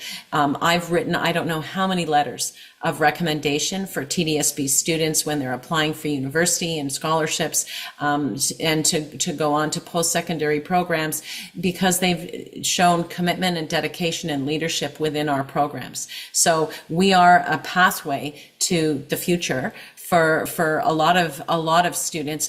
Plus, we are giving seniors an opportunity to continue their craft, to continue to be engaged, to be vibrant in their communities. It's fantastic that our group goes all the way from teenagers to someone who's a group of people who are over 80, right? So that's a real strength. So there's a real diversity of programming, and it's so vital to healthy communities. And I just want you to understand, we're not just talking about sport groups, and we're not also just talking about any for-profit group in the sports sector. That's yes, they may be a big group, but they're not the only group that's using the schools. Thank you, Judy. And I also appreciate hearing the impact on seniors again, because of course we're talking about seniors in a number of different categories here. So there's a potential loss in many areas there. That's it for me. Thank you very much. Thank you, Trustee King. Trustee Laskin. Thank you very much, Mr. Chair. I came back on the list because I reviewed our policy, because I was trying to figure out where the disconnect is here. And in the policy that was approved on October 24th, 2018, I don't think all the consultants' pieces were approved in it, but what was approved very clearly, as it states, is there's a clause in it that says about that we shouldn't be making profits. The board will not use community use of board facility fees as a revenue generated strategy. Well, that's obvious with what we've heard today is not happening. But there's another piece when the categories were defined in Appendix A that talks about the user fees in the categories A1 and A2, which at the time in 2018 were subsidized through the Ministry of Education. It clearly says they are to be subsidized through the grant and are subject to the limit of the funding. So I do think there's a bit of a disconnect with what cost recovery actually means.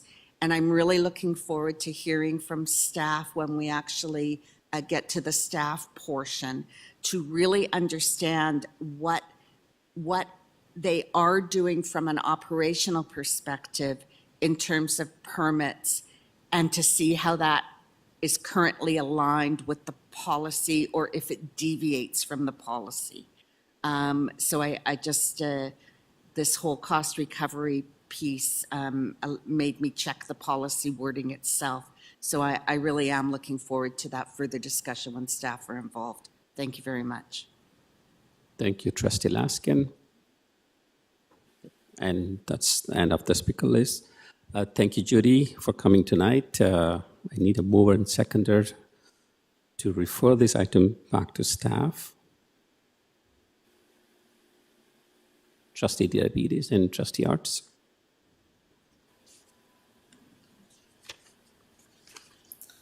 Thank you for the opportunity to speak to this. I appreciate it. Thank you, Judy.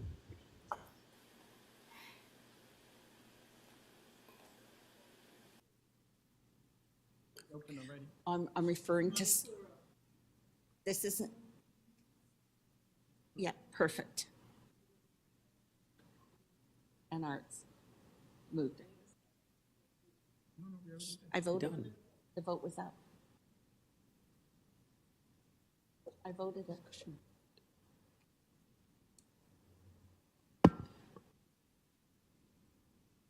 So now I'm voting again.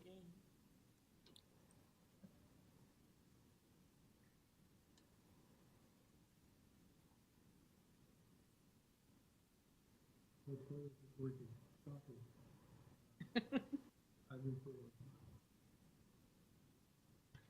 you.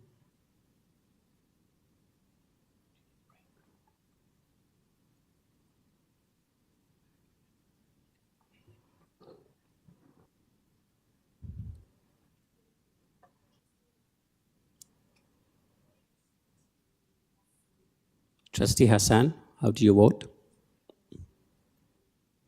Chair Shan in Chelslin. favor. Hassan was in favor. Chernis Lynn in favor. Hassan in favor. Trustee Lee. Trustee Lee. And Vice Chair Shan. Trustee Lee. How do you vote?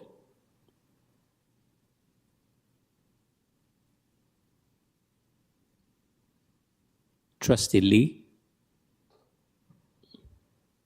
Can mark him absent. Trustee Vice Chair Shan. I voted in favor. Favor. Thank you, Vice Chair Shan.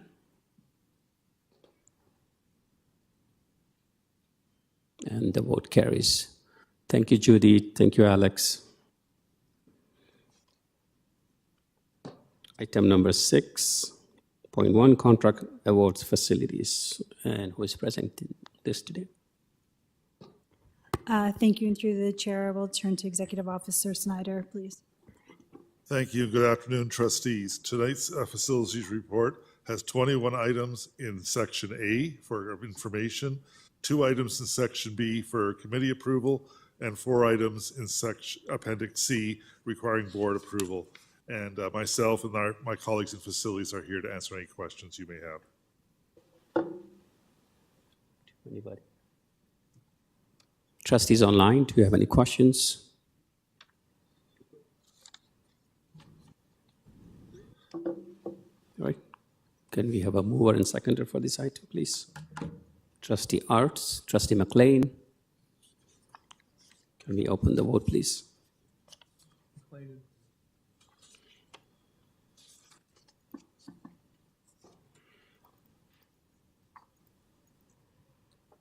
Mr. Chair, is James Lee. My e-scribe doesn't allow me to vote. How do you vote, Trustee Lee? Shan in favor. Thank you, Vice Chair Shan. In favor. Trustee Hassan.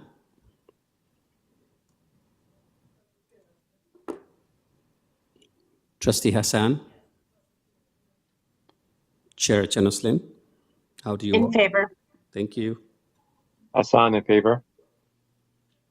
And it carries. Thank you. Item 6.2, contract awards operation.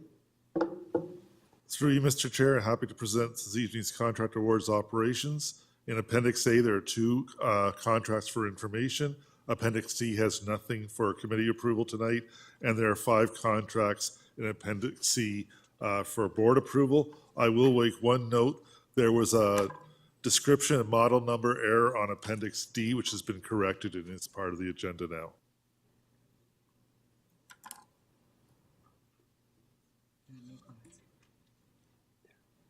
All right. Thank you, Executive Officer Craig Snyder. I need mover and seconder for this item, please. Vice Chair Didabides and Trustee Laskin. Can we open the vote, please?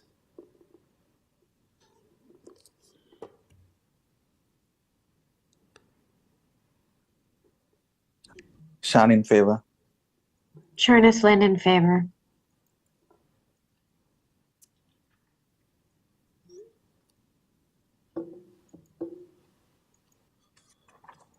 And it carries. Thank you. Item 6.3, borrowing facilities. Go ahead. Through you, Mr. Chair, I'm happy to present this report tonight. Our current borrowing facility, the board approved in October 31st of 2022, expires in October 31st of 2024. But we are asking to revise the borrowing resolutions now for a couple of reasons. One is we do see with the use of more capital expenditures, we'd like to change the borrowing bylaw to go up to 400 million for use for capital and reduce our operating line to 200 million. So keeping the 600 million total borrowing bylaw in place with those changes. The other thing that's happened is that the Ministry of Education is adjusting the rate for funding of interest from the Canadian dollar offered rate to the Canadian overnight repo rate average, or CORA, and it responds to what the commercial banks are doing around their interbank offering rates. So that, again, the advantage of doing this now is that we can adjust to those new rates sooner and lock in the same interest charges we are experiencing currently and do it effectively. So that's the reason for bringing the borrowing forward now, to ensure that we take advantage of the new borrowing facilities for our facilities, as well as update to the most current interest rates we're being funded for. And I'll take any questions for you, Mr. Chair. Thank you, Executive Officer Craig Snyder. Trustees, any questions on this item? Trustees online? Yes. Trustee Lee?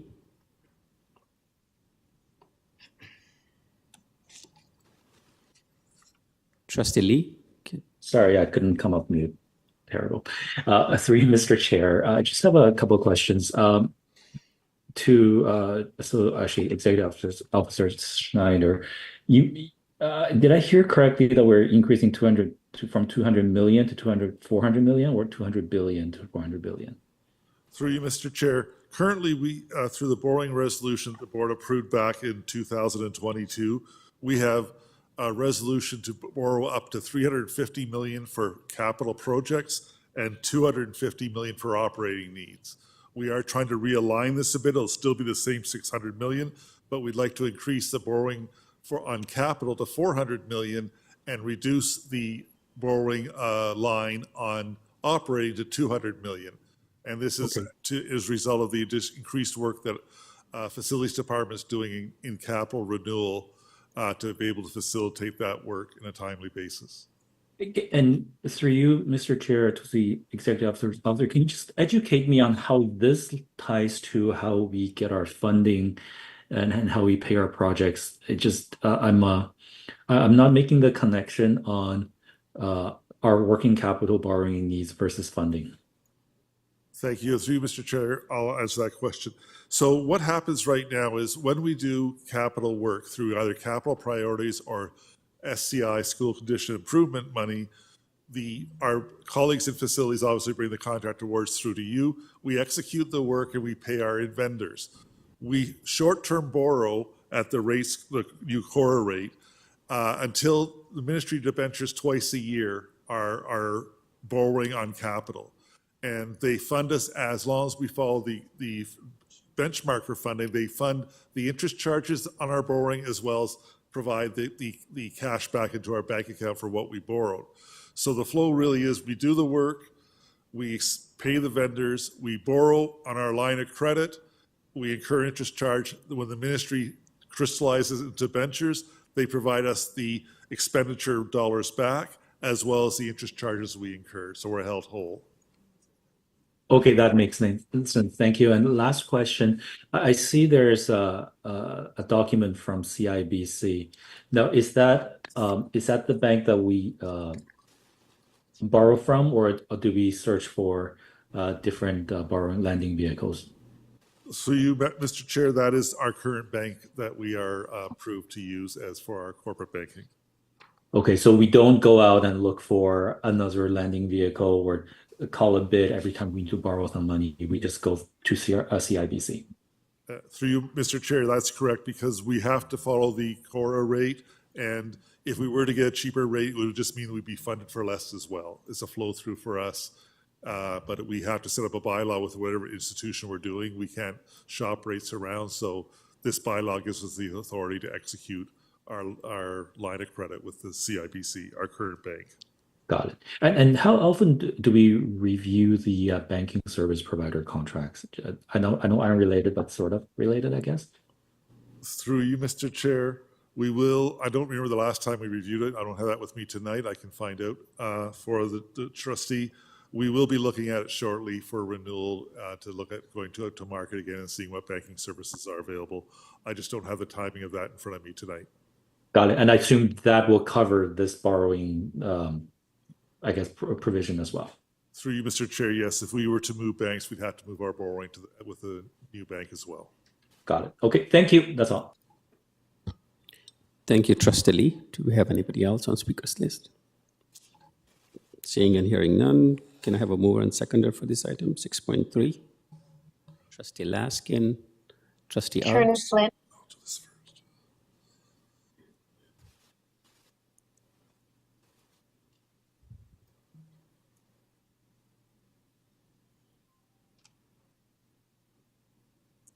Shan in favor. Chernis Lynn in favor.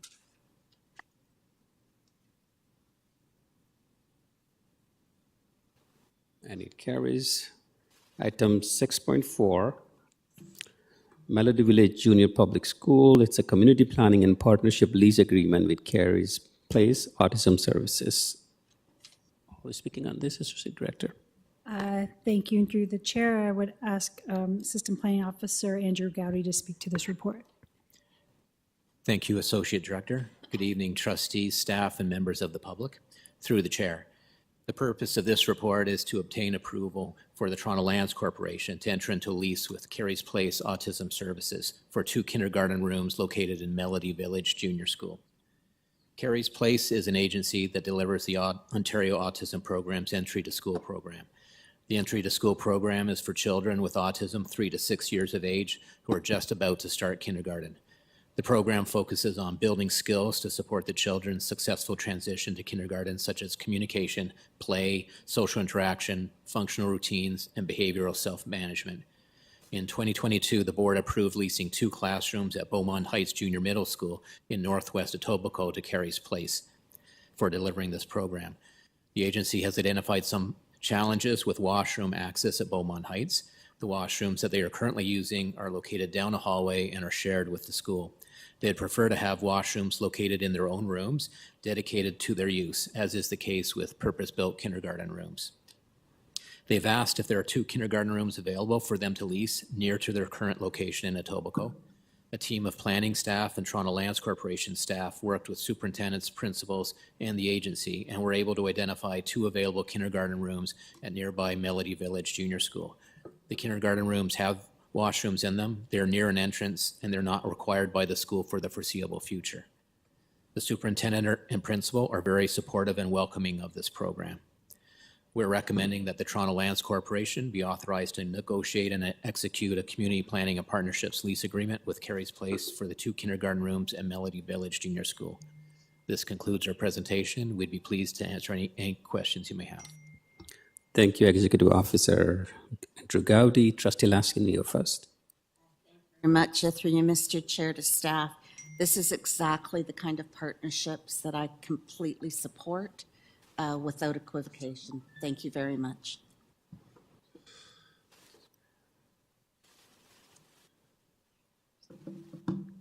Go ahead, Trustee McLean. Thank you, and through the chair, yeah, I echo my colleagues' comments. This is exactly what these facilities and these buildings, and we talk about these being public assets and finding a way to work with community, and this is just, this is a community partner that's looking for space, and we have space that meets their needs, and we're able to work it out. So this is textbook perfect. I can't get to the green button quick enough. Thank you. Thank you, Trustee McLean. Trustee Erhard.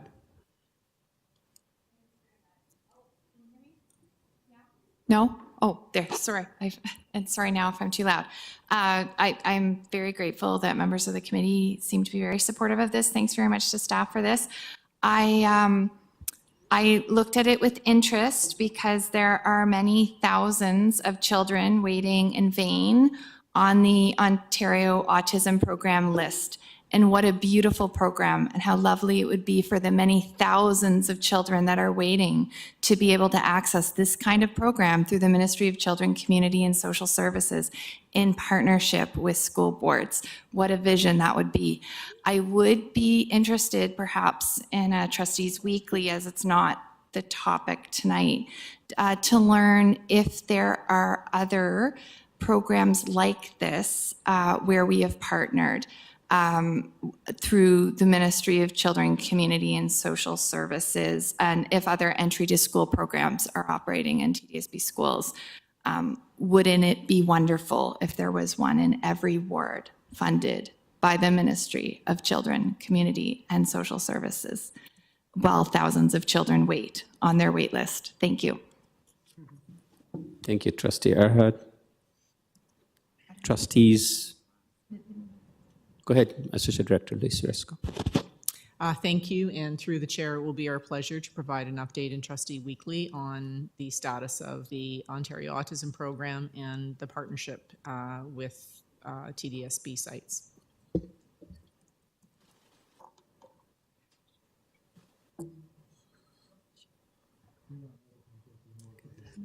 Thank you, Associate Director. Trustees online, do you have any questions on this item? Seeing and hearing none, I need a mover and seconder. Trustee Laskin, Trustee McLean.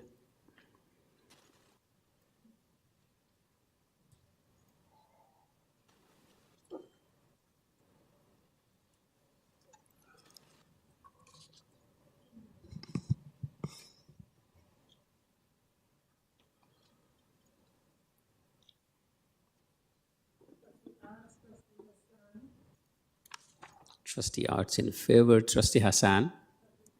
Chernis Lynn in favor. Chan in favor. Hassan in favor. And it carries. Item 6.5. It's a construction tender award for an addition and renovation for McKee Public School. And I believe Executive Officer Maya Pachotti is speaking on this. Thank you. And through the chair, we are recommending the award of a construction contract for a 3-classroom addition at McKee Public School to the construction company Trinity Construction Management Limited in the amount of $4,993,333 plus HST. And we are seeking approval of the board to utilize up to $869,352 of proceeds of disposition to cover the capital shortfall. And upon receiving board approval, we will seek ministry approval of the use of POD. This is an unusual project in that it is a 3-classroom prefabricated modular construction. The 3 classrooms will be built off-site and then brought fully constructed to the site and lifted into place. This will increase the capacity of the school from 711 pupil places to 780 pupil places. We issued the construction contract at the end of April to 5 pre-qualified general contractors, and the tenders closed on May 28th. We received 3 bids, and we are recommending the award of the contract to the lowest bidder. We have all the permits in place, so construction can start immediately. We did receive full funding based on the last estimate that we submitted to the ministry. So we did receive $5.4 million of capital priorities funding for this project. So that concludes the little summary on this report, and I am joined by Manager Salvatore Beltrano from Capital Services. We'd be happy to answer any questions. Thank you. And we do have a speakers list. We have Trustee McLean. Thank you, and through the chair, is $1.7 million a classroom the going rate? Like, it just seems inherently high to me. Thank you. Through the chair. It is a complicated project, so we did anticipate it would be a little bit more expensive, and we were in full discussions with the ministry throughout this process, because the ministry was actually advocating at one time that schools do more of these prefabricated modular classrooms. Our experience shows that while they may happen faster, they are not cheaper. And this one is complicated because it involves craning the classrooms onto the second floor of the existing school.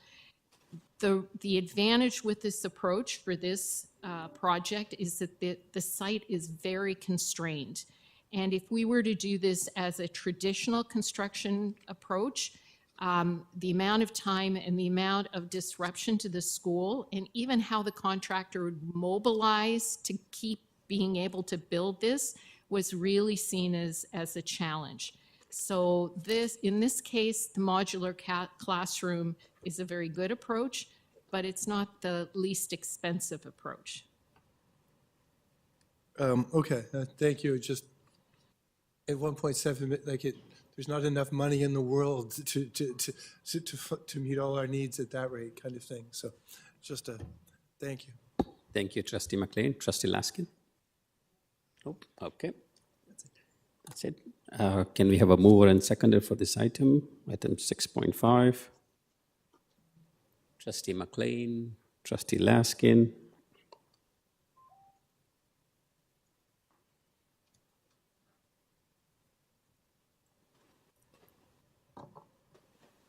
Shan in favor.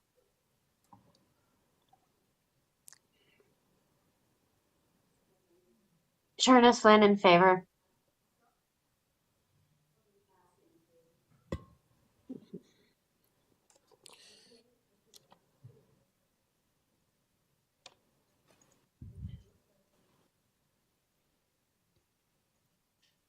And it carried.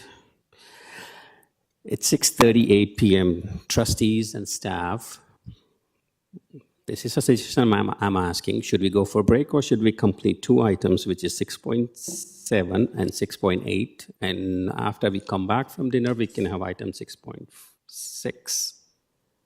Suggestions? Break. What?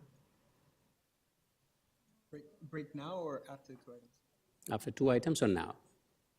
After which one? 6.7 and 6.8. We can finish that now and then go for a break and come back. Okay. Which is what Thank you you. wanted to do earlier. Staff, are we good? Good. All right. 6.7 contracts awards for summer approval process. Thank you. Through the chair, I'll ask Executive Officer Snyder to speak to this report, please. Thank you, Mr. Chair. This is just, again, for receipt to inform you that we will be implementing the summer approval process, which is part of our purchasing policy that states when there are no active meetings of the board during the summer, that on the call of the chair and vice chair of the finance, budget, enrollment committees, they can approve the reports both at the committee level and the board level, so that work can continue during this summer as needed, and that we will report to the first board in September the contracts that were approved over the summer by the FPAC committee. Thank you, Executive Officer Craig Snyder. Do you have a speakers list?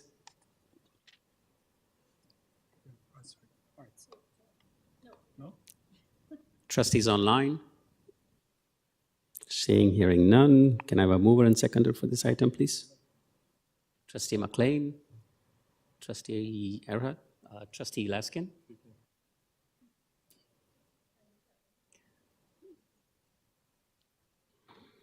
Chan in favor.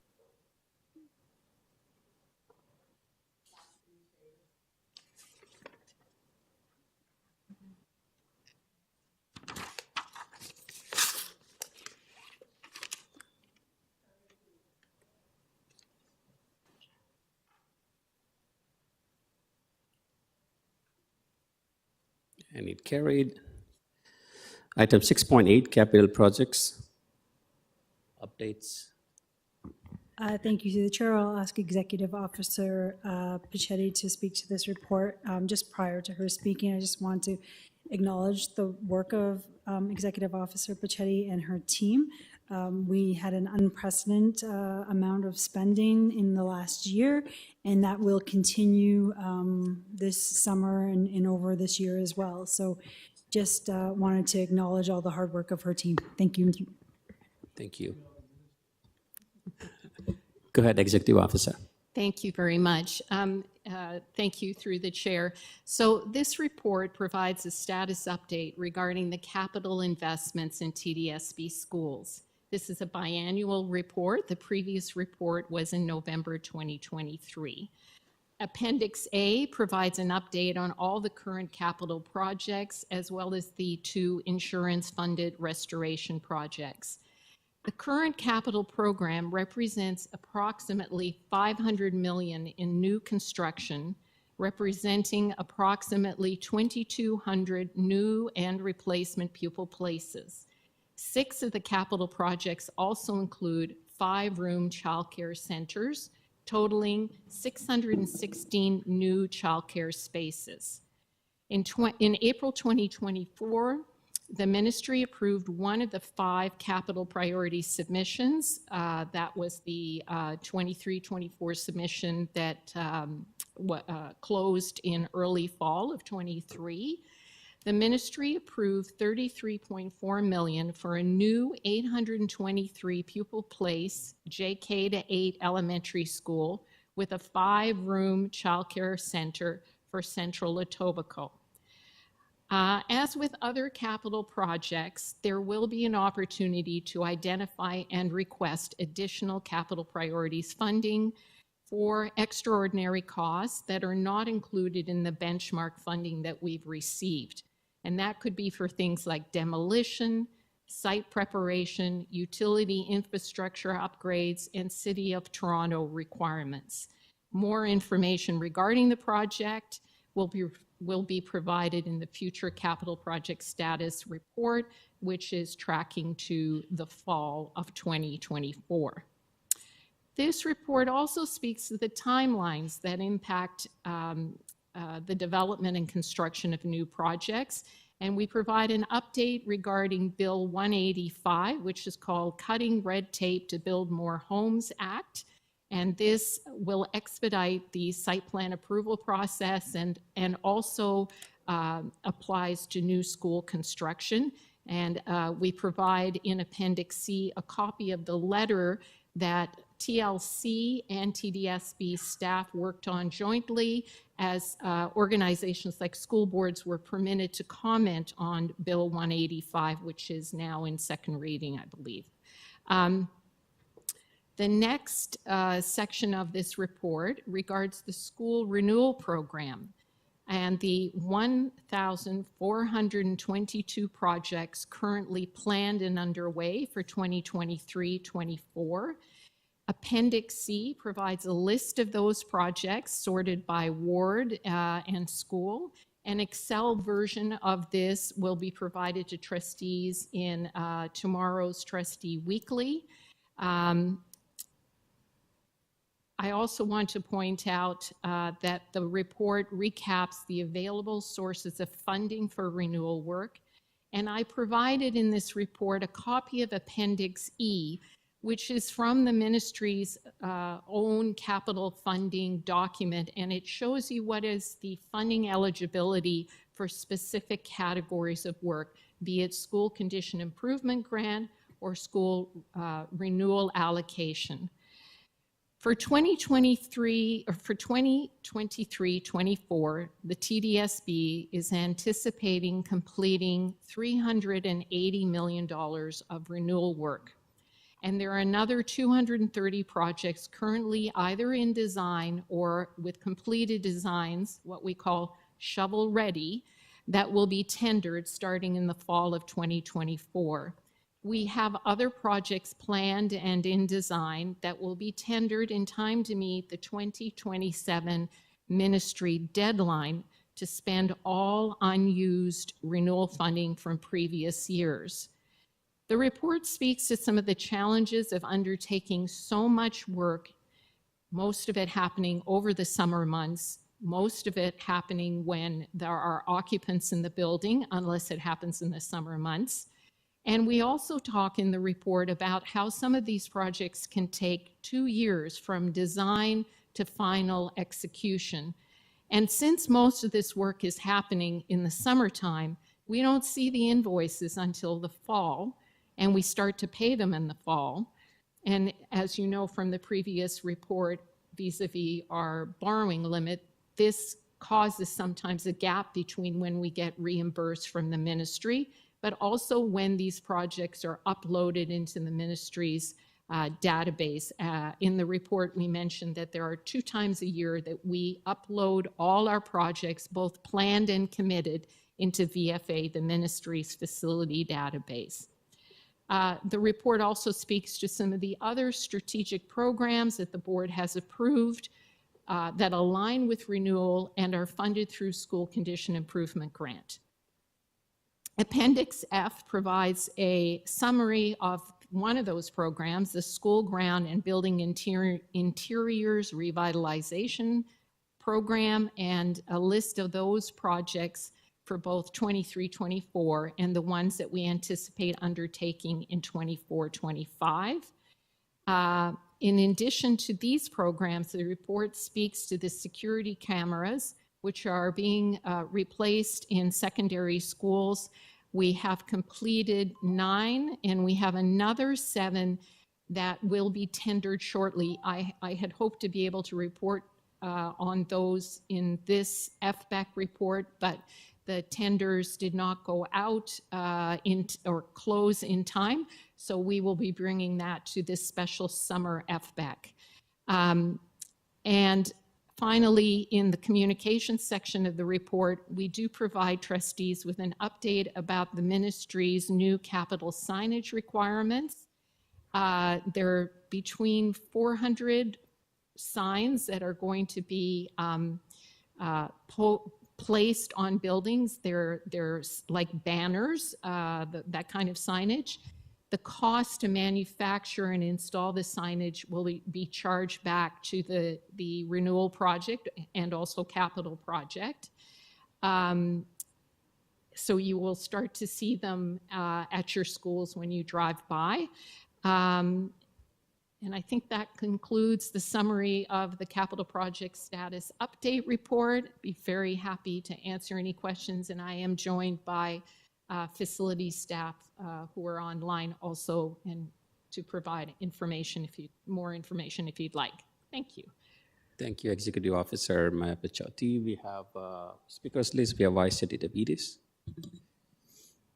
Through the chair, not a question, but a comment, just to thank staff for the work that they have done, because it's a significant part of our daily lives in our school communities, and the upkeep and maintenance and upgrade of our buildings is so important.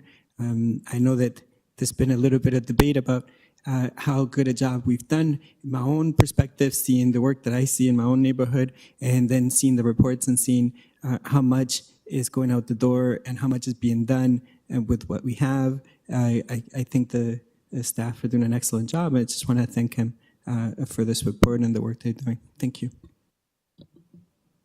Thank you, Vice Chair Davidis. Trustee Laskin.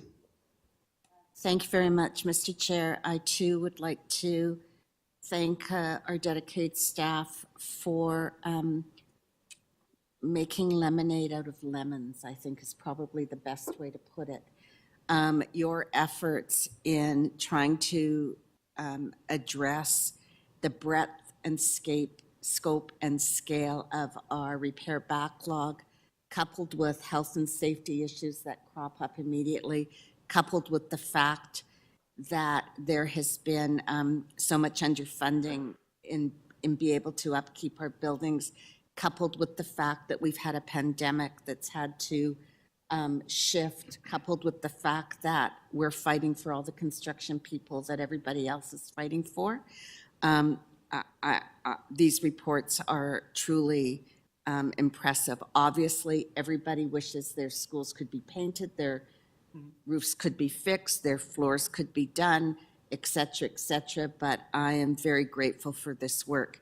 But through you, Mr. Chair, I'm wondering if this report can be sent by special delivery to the new Minister of Education, Todd Smith, who seems to not understand how school boards work, given the paragraph in his letter that we received today, which I quote, "Despite the age and conditions of TDSB schools, the board has carried forward hundreds of millions of dollars in school renewal, underspending, as the board has not leveraged this funding and has deferred important improvements. Cost for work that could otherwise been completed has increased due to inflationary pressures." In addition to pushing back on that comment, could you also please attach an appendix with the length of time approvals on our capital projects have been, and in fact, the increased costs due to the ministry's lack of approvals in a timely fashion? I mean, I am really tired of the blame game. I am really tired of not having a ministry who accepts responsibility for their underfunding and then tries to push it on us as if our staff are not doing their work. So I really feel, Mr. Chair, if a formal motion to write that letter is required, I'd be happy to make it as business arising from this report. Perhaps there could be some clarification on whether staff, because of their relationships with the ministry, can write letters at any time. If that could just be confirmed, I would appreciate that. Thank you. Thank you, Trustee Laskin. What do you want to do? Just send a simple letter or a motion? I would like an understanding of whether a formal motion would be needed to respond. Senior Manager Joseph Davers. Through the chair, if the trustees would like to move a motion as through business arising, the board is able to do that. Thank you very much. I will wait then for the rest of the comments, and I would be happy to move that motion. Thank you. Thank you, Trustee Laskin. Trustee Arha, you're next. Thanks very much. I have a few quick questions, but I also want to extend my thanks and also just note that the Jones School reconstruction was mentioned here. I had the opportunity as trustee to participate in the opening for the ESL programming at the school, at Jones School recently for adult ESL, and was able to tour the school. The school is nothing short of beautiful. It was beautifully restored. And the care that was put into that, I just want to recognize the work of staff for this beautiful building, and to give everyone hope that it is possible, and that complete these projects. And thank you so much to everyone for those efforts. I also, I'd be remiss if I didn't put in a quick note about the signs. So I just wanted in the update, I mentioned that the Building Ontario sign costs are coming out of the renewal funding that's being provided. That's the funding that we could have used to put signs that provide links to information on our website about the actual project, or phone numbers for if there are health and safety concerns in the area. But instead, this is going to a Building Ontario with a giant Ontario logo and no productive information sign. That's my comment. But if you could confirm that the signs themselves are coming out of our renewal funding that was provided. Thank you. Through the chair, the cost of the signs will be charged to each of the renewal projects. So there are approximately 400 schools that have renewal projects that qualify, that meet the eligibility requirement as per the ministry, and those projects will bear the cost of the manufacturing of the sign and the installation costs of the sign. Okay, thank you. I understand that it is that school boards are creatures of the province and have been directed, but I think it's extremely disappointing that this is what the province is providing when schools, particularly over the summer, would benefit from having actual information provided to community on any signage. It is what my community requested of Metrolinx. It would also be what any community would request of any provincial ministry. Thank you. I did also want to ask about Appendix C, and this is just for my understanding of what is funded and what is not funded through the existing capital funding buckets. So for me as a layperson, when I see capital renew replace components and I see services, plumbing, HVAC, fire protection, electrical, I think that may mean heating, ventilation, and cooling systems to cool our buildings and to ventilate them in line with current standards. Further below, capital other, I see new building enhancements that includes air conditioning. And so I'm just wondering if we could get clarification on what why what I would think is basic under HVAC is actually a new building enhancement. And thank you. Thank you, and through the chair. So Appendix E, which has the funding eligibility criteria in it. School Condition Improvement Grant is to update or replace existing systems. You may use school renewal allocation to add new components or systems. But the truth of the matter is, for our board, with the age of our buildings and the complexity and size of our infrastructure, we have very little additional funding that could go towards adding new components. So, as an example, adding an elevator to a building is about $1 million. Adding new ventilation could also be in and around $1 million, depending on the size of the building and the type of the building. Our school renewal allocation could not support that, given all the pressing needs that we have to maintain and repair and do regulatory compliance inspections and preventative maintenance work. Okay, thank you. That was helpful. So if essentially the funding provided in there is nowhere near what we would need to do that. And to that end, I just thank you to Trustee Laskin. I was just I'm still aghast at the letter that we received that notes how the school board intends to fund pressures related to ventilation and accessibility that were mentioned. I think it's shocking. particularly, we have received a report to board around ventilation that was at 100 million a year over approximately 10 years, was what I recall from the report that we received at board. I would ask if, well, to correct me if I've misremembered that figure, but also for accessibility, if we've had a recent report or quantification for how to meet legislative requirements for accessibility and the cost, projected costs for that. Thank you. Thank you. And through the chair, if memory serves me, the last report that we did summarizing the overall cost to bring all our buildings up to barrier-free standard came in 2021, I believe, or 22. I'd have to double check, but I can certainly provide that information to trustees. It's in the billions of dollars to make all our schools barrier-free. If trustees recall, it is something that was highlighted as an important component of the capital revitalization framework. Whether that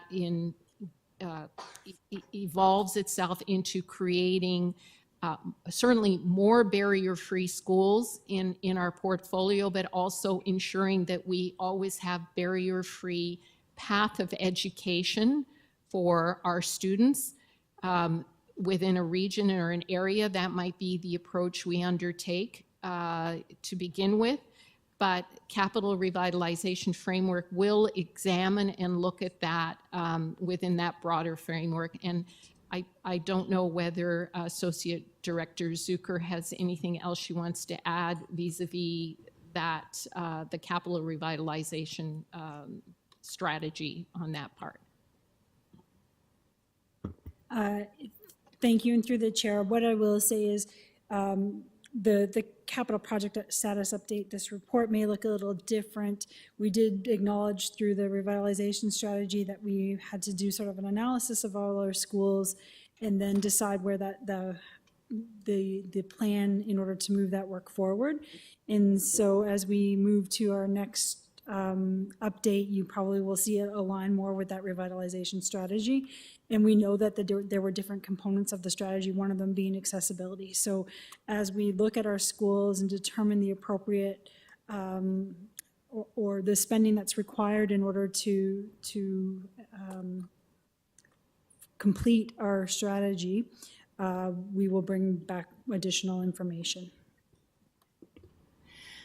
Thanks very much. That's very much appreciated. And I just say in the time left here that for any motion that the committee would consider, I would really speak strongly to the idea that boards would need to address pressures related to ventilation or accessibility. I believe other school boards would also be concerned. We have emerging new knowledge that is generational in nature around what is needed for ventilation improvements. Within this report, mention was made of federal and provincial investments that ended in December of 2023. Accessibility is another generational investment because of the age of our schools. And the minister missed one unprecedented generational investment in my view, and that's climate change, and that we would need to adapt to climate change, and that the minister has overlooked that within this. I appreciate that our board has put forward a plan that considers all three, and would hope that could be in a ministry response as well. Thank you. Thank you, Trustee Erhard. We have Trustee McLean. Thank you, and through the chair, I share the contempt of my colleagues as it pertains to this letter. I appreciate the concept of that we write a letter in response. I don't think staff should do it. I think the trustees should do it so it remains a public document on our website. But I will defer to my colleague as she chose to go. I do have a question about we were asked to put in short-term shovel-ready projects. We put in 5. We were approved for 1. And the bill for that is $72.6 million if I understand correctly? Through the chair, the estimated cost for building that school based on a high-level cost estimate was $62 million. And if I understand correctly, the Ministry of Education is providing 33.4% of that.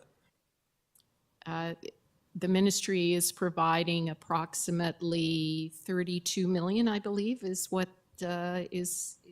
Okay, Yeah. so, because I remember there was a very public event, and the ministry came and invited the press to come, and they, shared how proud they were to making this investment of 45 or 46% of our new building. So I guess my question is for the Director of Education, do we ever consider having public press conferences when we're funding 55, 54% of the building to share with the public where actually the money for some of this comes from? Thank you very much.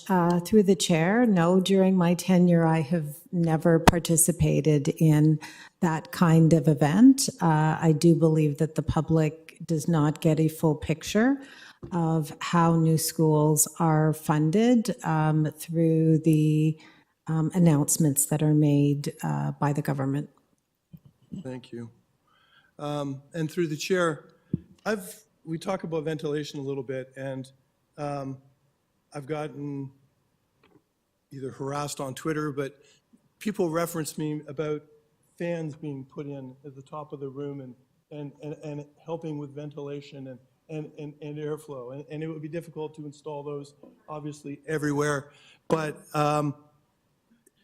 in our new builds, we just talked about our new classroom and that which we are building, do we explore the possibility of ceiling fans, and are we of the belief that, as it's been suggested to me, that this creates a greater airflow and less a safer environment for students to learn in and teachers to work in? Thank you. And through the chair, all our new schools, in fact, most schools built after 1980 would have mechanical ventilation. So all our new schools are designed with mechanical ventilation that, guarantees a certain amount of air exchange based on, the ASHRAE and building code requirements. All our new school mechanical systems are designed to use MERV 13 filters. So we wouldn't necessarily see a point of putting fans in classrooms when you have mechanical ventilation, but we do put fans in some of the high bay spaces. So for example, gymnasiums or atriums, because it is very hard to get the air moving in those really tall spaces. So you might see fans in those areas. Okay, thank you. Thank you for that. And I want to reiterate that, I think we should be sending a letter but to be, fair to the Honorable Minister of Education, Mr. Smith, I can somewhat understand how he draws this conclusion, because his predecessor, with great regularity, anytime asked in the legislature or by any member of the press about provincial underfunding, would sing this song and to anybody who would listen. So I can understand how someone might misunderstand the facts of the day. I'm done. Thank you. Thank you, Trustee McLean. Trustee Lee. I get cheeky when you keep me here to midnight. All right, through you, Mr. Chair, first of all, thank you, staff, for this fantastic report. And also to my previous colleague, Trustee McLean, I'd love for you to help me understand who is harassing you over fans. I just want to let the public know that although fans are fantastic devices, they should not be used in any form of harassment. I find that to be unacceptable. On the other, on the topic at hand, I asked this question last year, and I'm going to ask it again to staff. How much money will we have, or how much funding will we have left by the end of this planning cycle that we have available to us, but we haven't attributed to a project by the end of at this point?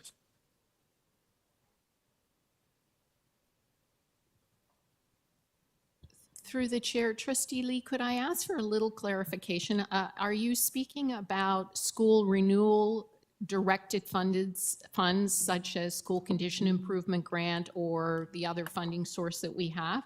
Or are you perhaps speaking about proceeds of disposition? Not proceeds of disposition, although that's a really good, interesting point. I'd like to ask about that question next. But school improvement grants, capital project funds, any sort of those funds that's not generated by us selling assets. How much money is the ministry giving us? How much are we spending this year, and how much will we have left, that we can't spend this year? Thank you. So through the chair, in the report, you will see that we do provide the funding that we received this year and the funding that we received last year. School condition improvement grant is between $246 million and $248 million a year. School renewal allocation is approximately $46 million a year. And you are able to roll the funds over, although as noted in the report last year, the ministry said that boards have to spend any unused SCI or SRA funding by 2027. Based on the rate of projects we have committed and the funding or the expenditures that we anticipate over the next 2 years, we will not have any leftover funding. We are maximizing all the projects that we can undertake to use all the funding, both in year and the previous year. So as you note in the report, we are tracking towards $380 million for 23-24. But again, as I note in the report, those expenditures get reported in the fall when the invoices are paid. So right. Right now there are no invoices paid other than ones to consultants, but the funds are committed. Okay, so from a expenditures perspective, not from a cash flow perspective, but from a budget expenditure and allocation perspective, and I know you had mentioned this, but I just want to confirm. At the end of this planning cycle, we will have $0 in funding left that we haven't started working on. Through the chair, no, Trustee Lee, just to provide a little bit of clarity, we are tracking towards using the unspent portion of SCI in particular, because that's the biggest amount, by the 2027 deadline that the ministry has given us. But they have given us, okay, so that is the new money that they have given us. And no, so what we're saying is that we can't finish all the projects by 24-25. But by March 31st, 2027, we will be able to use up all of our funding today. Correct. Now, will we start all of those projects in 24-25, or are there projects that will start in 26, for example? It's a combination. So we have projects that are out there now, projects that are in construction for this summer that have been tendered. We have projects that are being designed that will be tendered in the fall to start in the spring of 2025. So we have the full list of projects ready to go, either through in design or ready to be tendered. And can I just assume that the design phase is when the expenditures start, or is that after? That is correct. So the planning and initial commitment of a project begins with the design. That is correct. And out of all the projects that we have going on, what proportion wouldn't have started this design phase as of, I guess, end of this fiscal year, or the 2024-25 fiscal year? I would have to go back and have a look at that, although in the report I do mention that we have, I can't remember now, 230 projects that are ready to be tendered in the fall of 2024. So you will see a fair amount of work coming forward to be approved by the board in our contract awards starting in September. I guess the question I'm trying to ask is, we have, this money left for funding. I know we have an idea, as you mentioned, on what we want to spend it on, but how much of this are we just thinking about it and we haven't actually started working on? I can tell you that we have a lot of projects ready to go. So we have projects that were tendered, but for ready for tender, but were held back because there was other work happening at the school, or because tendering projects in the summertime is not a good time to get pricing. So we have projects lined up, ready to go, many of them already designed, and it is just a matter of tendering them, and also recognizing that a couple other factors. One, you don't want to overwhelm the industry. I can tell you that we are one of the biggest organizations that do roofing work in the city. So, we don't want to overwhelm the availability of contractors that are out there. That's one factor, because that does increase pricing. We also have to be respectful of whether a building is occupied, what is the impact of doing the construction on the occupied school. Although we try to do work all year round, but we're often limited to doing work in the summer. And there is also the challenge of you can't do too many projects at one time in one building. So you have to sort of organize that, in a kind of a sequence that makes sense. But we do have projects lined up and ready to go. I appreciate the answer, Executive Officer, but I think when we, talked about this, previous question I just asked on this, we mentioned that like the expenditures of a project doesn't necessarily start at tender. It starts before that during design. So I guess my question is, I know there's going to be, we designed it, we planned for it, we can't tender until, timing's right. But from a, really start of expenditure phase, how many projects have we not started expenditures on? I would have to go back and dig deeper into that list. What I provided in the report was the projects that we know we are ready to tender come the fall, but I can provide further information as to what are the other projects that we have lined up and ready to go. Perfect. I think that'll be very helpful, at least for me and probably also for my colleagues, just given the conversations that we have been having, right? So I think there is a, to me, reasonable ask from the administrator for us to use the budget that's been given to us. And to me, us using the budget is us starting a project. And that project doesn't necessarily start at tender, just like all public projects don't, or private ones. It starts with design, it starts with planning. It starts with the second a GL line item has been created for that project and expenditures are being incurred. So I'd like to get an idea on, all of this 248 and 246 million or 248 million that we're looking to spend and the 47 million, how much of that are we saying, hey, it's sitting on an Excel spreadsheet somewhere, we're thinking about it, but we haven't started spending money on?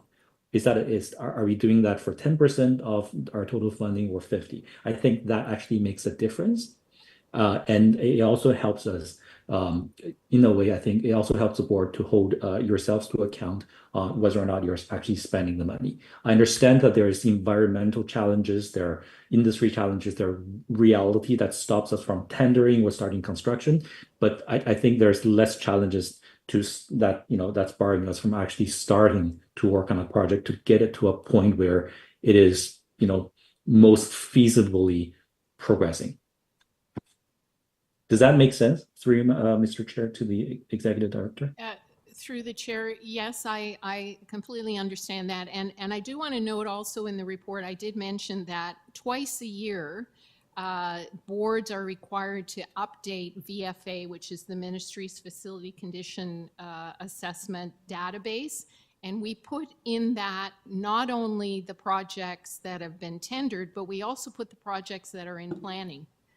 Because to your point, what defines a commitment? Well, for us, a commitment begins when you have a project assigned to a consultant who's beginning the design. You may not have tendered it, which encompasses the largest spend, but you've already made a commitment in terms of hiring a consultant to do the design. I totally agree. Thank you. I won't make a motion on this, but Executive Director, Executive Officer, sorry, but I think it'll be very helpful for you to provide us with a report sometime in the future on start of expenditures.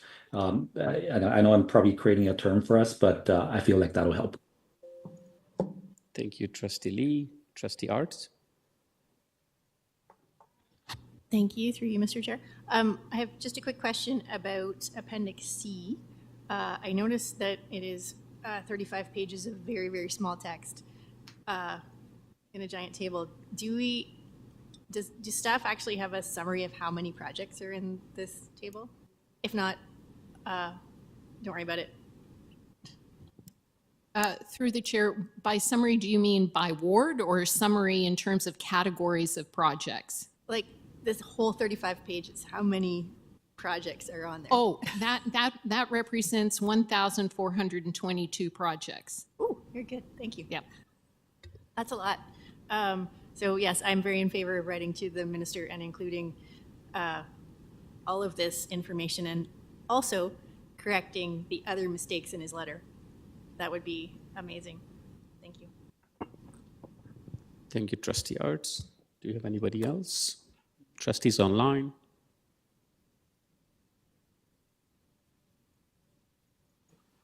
That's the end of our speakers list. And I believe we have two motions. Business arising. Okay. All right, we need a mover and seconder for item 6.8. Trustee Diabetes and Trustee Arts.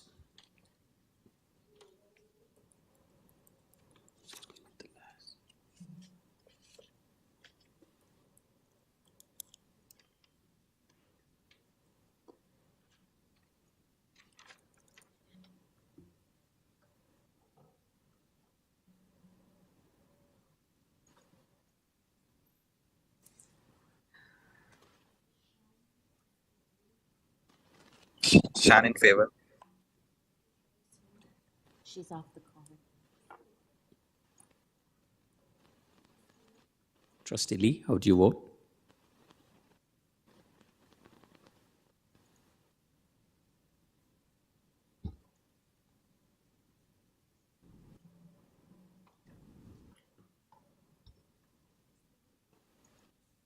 Trustee Lee?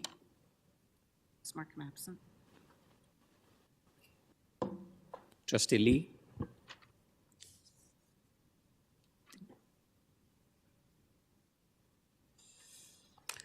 Trustee Lee, how do you vote?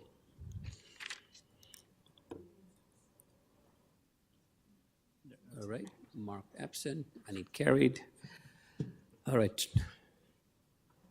Mr. Chair, I have a business arising motion, a very simple motion, and I gave the language to Ms. Joseph Dowers. It's on the screen. I've left it very open-ended so that we can include whatever the chair working with staff feel is appropriate. But it's that the chair respond to the minister's letter received on June 13th, 2024 with specific regard to addressing the inaccuracies contained within the letter. Before we go on discussion, do we have a seconder for this?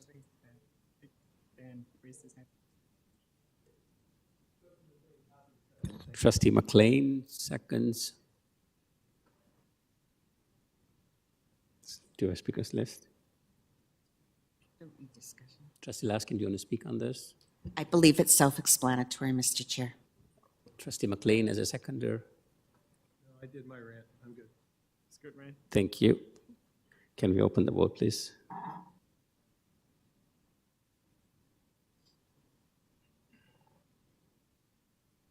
Sean in favor.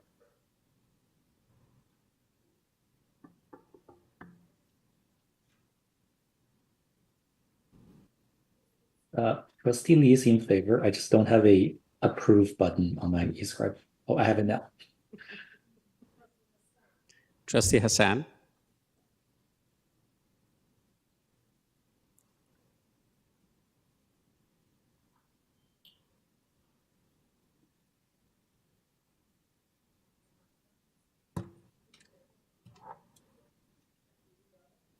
Yep.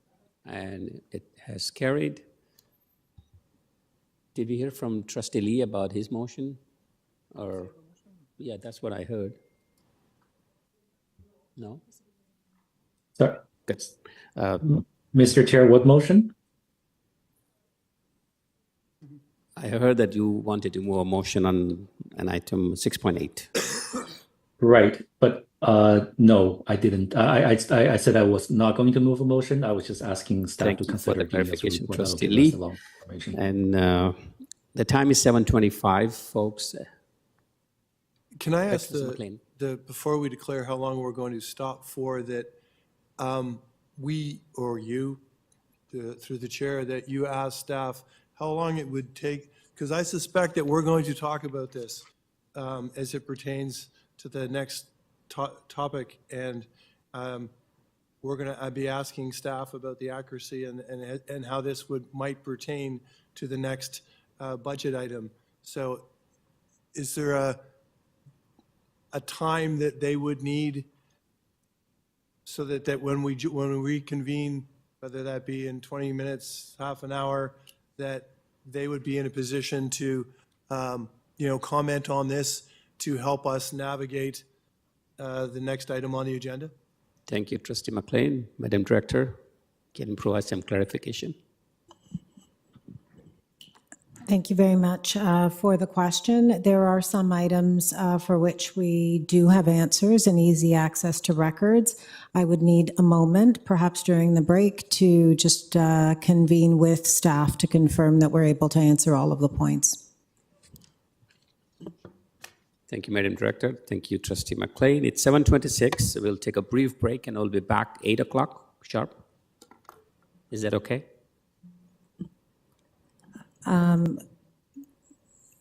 I might suggest a friendly amendment, although I know I can't do that.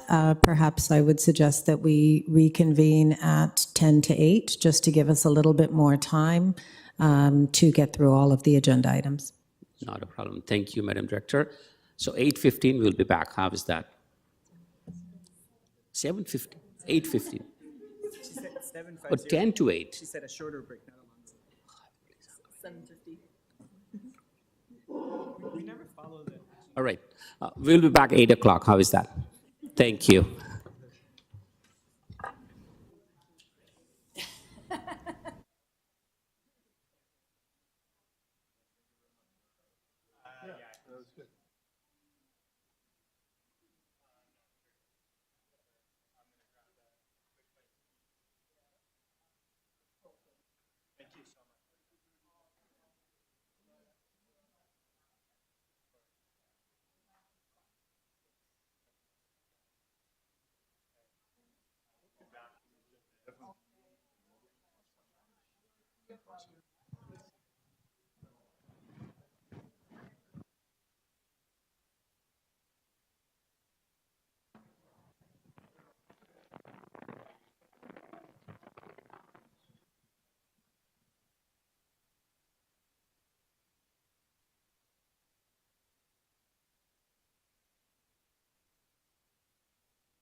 Thank you, everyone, and thank you for joining us again.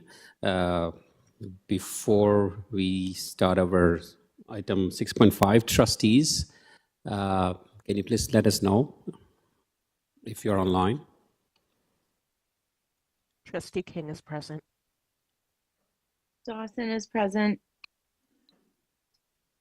Trustee Williams here. Siriska Laraja. Trustee Pay present.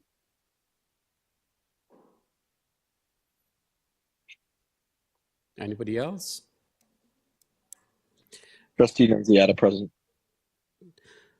Thank you, trustees. Item 6.5, budget estimates, and I believe Associate Director Zucker is going to speak on this item. Yes, and thank you, and through the chair. Sorry, I'm just I'm having a little bit of technical difficulties, but I'm working to pull the presentation up, and I will also forward so that trustees have a copy.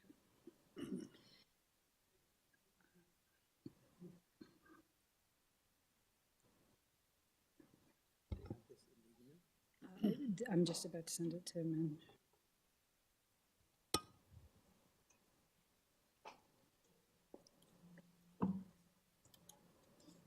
Thank you very much. Through the chair, before Associate Director Zucker begins, there are some comments I would like to offer, so please let me know when to do that, Associate Director Zucker. Thank you, through the chair. I'd appreciate if you can begin. Thank you. Thank you. Through you, Chair, good evening, trustees and members of the public and staff. Firstly, I would like to acknowledge the feedback we've received throughout the budget development process this year. We have heard from many members of our community, our students, our union partners, members of the community, parents, guardians, caregivers, and staff. Each year, the Board of Trustees at the Toronto District School Board is faced with the seemingly impossible task of passing a balanced budget in the face of a complex structural deficit, which Associate Director Zucker has described on a number of occasions. This task is made even more difficult because it needs to be carried out within a funding formula that for decades has shown that it was never designed to serve a board of this size or complexity. Despite these persistent shortfalls in funding, you've made commitments to invest above the funding provided by the government in social workers, librarians, teachers, vice principals, educational assistants, child and youth workers, vice principals, caretakers, just to name a few, all in a very focused attempt to improve student success and address disproportionate academic outcomes and service to historically underserved communities. You've been leaders in public education, and you've continued to make important investments in the future of our students and their families. You have seen and demonstrated that public education is not only an investment in individuals, it's an investment in city building, in creating a city that is more equitable, caring, prosperous, and world-class. Sadly, beginning prior to the pandemic, many years prior to the pandemic, but certainly heightened during the pandemic, the board has used its reserves to realize this mission without sustainable financial support from governments. You're also delivering community services, medical services, parks and recreation services, youth unemployment, nutrition, childcare, and much more, all outside of or adjacent to K-12 education, which is our core mandate. No one, including all of the staff I represent, has any questions about the benefit of these services. I believe if we took it to the community, most would agree, especially given the needs of a post-pandemic COVID world. We simply have not returned to normal. This is true especially in our most underserved communities. But the sad truth is that these financial responsibilities should be fully funded by other levels of government. It is almost impossible to deliver these services and to balance, and that is the challenge before you this evening. This chronic budget deficit is detracting from needed investments in children's first education, K-12 education, which is the foundation of their lives. It also ties our and your ability to rebuild after COVID and continue to innovate and maintain our status as a world-class public education system that influences public education across this province, across this country, and across the world. These investments could include literacy supports for students who are 4 to 18 years old, special education, and really support inclusion where appropriate, so all students have a sense of belonging and have the resources that they need in order to fulfill their academic potential and beyond, to improve safety and security system and resources, cleaner schools, expand our digital tools, improve access to dual credits, AP, experiential learning programs, and community partnerships that open new doors and opportunities for our young people. It limits our ability to create new arts integration programs, sports, athletics, business projects in community, the renewal programs for our library and learning commons spaces. Wouldn't it be wonderful to every 5 to 7 years have a regeneration project in each of our schools? Add child and youth workers or child and youth counselors and social workers or a learning coach in every school that needs one. Or my vision, which I happily pass along to the future director and innovation center, as an incubator or test lab for exciting new ideas that could revolutionize teaching and learning for so many of our students and create greater business operations programs that are responsive, efficient, and save money. As your primary educator, as the director of education, that's the vision I want you to be able to realize. It is the vision that our children and our families and our staff members deserve.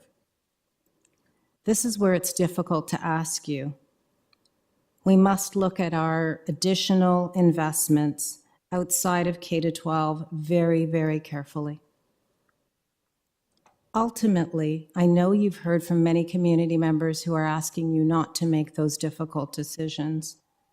But I must say I trust your direction with respect to how to spend budget to invest in students and their futures, more than I trust others who are not as invested and do not know our schools the way you do, and perhaps who don't care about all of our students in the ways that you have demonstrated and your predecessors have demonstrated for the decades that I have sat around this table. And so staff have given you our best options. We know they are difficult options for you to contemplate, but ultimately, we hope you will consider what is in front of you seriously and give us your best advice with respect to achieving a balanced budget. You are our children's hope. Thank you, Madam Director.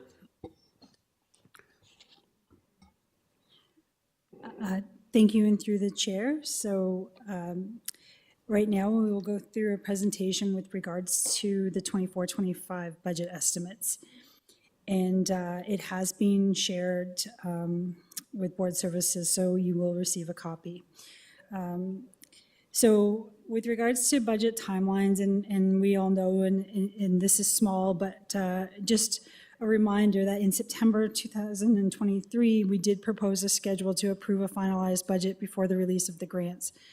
And we did do a lot of work in order to be able to present proposed options to balance and a budget on April 2nd, 2024. After that, we did do additional consultation and a survey. And once the release of the core education funding, once it was released by the ministry on April 26th, staff worked diligently to adjust the funding with regards to the budget or to the grants, and did increase the deficit by $8 million at that time. So today you'll see in front of you the culmination of all of the feedback that we have received from trustees, from the public, from students, and our best thinking towards balancing the 2024-25 budget. So just again, as a reminder, we did, actually this has been updated, so we have had 5 ward forums covering 10 different wards. We did 2 budget town halls prior to April 4th. We did present to various community advisory committees. We did receive feedback and presented to and received feedback from the Student Senate and the Equity Collective. We had 2 evenings of delegations, specifically for delegations, plus many other opportunities for delegation. We did 4 additional town halls after April 4th, and then a budget survey was released with over 7,000 responses, and we've all seen the results that you see here on this page that were provided. So with regards to balancing, and again, this is just our reminder that we are required to submit a balanced budget per Section 231 of the Education Act. The board can have a deficit of up to 1%, up to a maximum of reserve balances without permission from the ministry. However, we will not have any reserve balances at the end of this year. So the 1% does not exist. And so we are required to submit a balanced budget. In addition, because we had a greater than 1% budget or deficit in 2022-23, and we did require approval from the ministry for the deficit. As part of the approval, there was a 3-year deficit recovery plan. 24-25 is the 3rd year of this recovery plan, and actually that plan committed to an $8.2 million surplus. Given all the challenges that we have had and the fact that we still have not recovered from the pandemic, we are proposing that we get to a balanced budget rather than the $8.2 million surplus. As we know, the board has been operating with a structural deficit over the last number of years. This results in a deficit on an annual basis, which uses up our accumulated reserves. And during the pandemic, we did use $69 million of reserves to support student and staff safety. And as we know that the board has been continually advocating for the return of this funding, this would not help us with our structural deficit. However, it would replenish some of our reserves. As a result, and at the end of 2021-22, we had used all of our working fund reserves and started to use some of the internal reserves. And this continues to decrease in 22-23. And in 2023-24, with the implementation of Bill 124, we actually will not have any internal reserves left either. So with regards to the structural deficit, there are a number of reasons, both outside of and within control of TDSB. So with regards to the reserve balances, this is just a spreadsheet of the last 5 years. It comes from our financial statements, and you'll see that in 21-22 and 22-23, our working fund reserves are non-existent. Our internal reserves continue to decrease. There was a $15.3 million deficit expected in the current year. However, with the implementation of Bill 124, we will be in a zero balance for our internal reserves as well at the end of this year. And the other thing I wanted to note is you see a big jump in our external reserve deficit from 2020-21 to 21-22, and that is as a result of an accounting standard implementation for our asset retirement obligation. So that's why you see that significant jump, but it is an accounting adjustment. And so it does not impact the ministry does not consider it when looking at whether or not we have a balanced budget. None of these are new, but I think it's important for us to talk about them again, the structural deficit reasons that are not within the control of the budget. The first being statutory benefits. We know that statutory benefits, we all see it on our personal paychecks, that the portion that we pay for Canada Pension Plan has been increasing from 4.95% to 5.95% in 2023. And then there was additional contribution rate added in 2024. Employment insurance has also been increasing over that period, and there has not been a corresponding increase in funding from the ministry. And in fact, the total underfunding for these statutory benefits for 24-25 will be approximately $35.2 million. And that is a pure coincidence that is almost exactly our deficit. But what I will say is that cumulatively, it's a very significant number because this is just for 1 year. And so from 2019 to 2022-23 and 23-24, each year we are incurring a significant deficit as a result of the funding for statutory benefits not meeting the costs. And again, this is not anything that the board can control. The second reason, again, is our difference in funding for teacher salaries versus our actual salary cost. In 2014, when the province began central bargaining, there was a central teacher grid that was approved at the bargaining table. And the funding for teachers is based on this grid. So at that time, in 2014, the TDSB grid was actually higher than the central grid, leading to an unfunded amount per teacher. And again, that unfunded amount is approximately $2,000, but when you have the number of teachers that the board has, each year, and for 23-24, it is estimated that the unfunded amount is about $22.3 million. The next reason is, again, the cost of underutilized schools due to school closure moratorium. We know that the board has more capacity than it has students. It results in underutilized schools, potential to close these schools to reduce operating costs. And there are many other reasons, including program-related. It also impacts the number of vice principals that we receive funding for, because we receive funding for vice principals based on individual school enrollments. So as we have smaller schools, we are actually receiving less money for vice principals, but we know that we have need that continues to remain, even though, again, from a pure grant calculation perspective, our increased number of smaller schools actually reduces that funding. In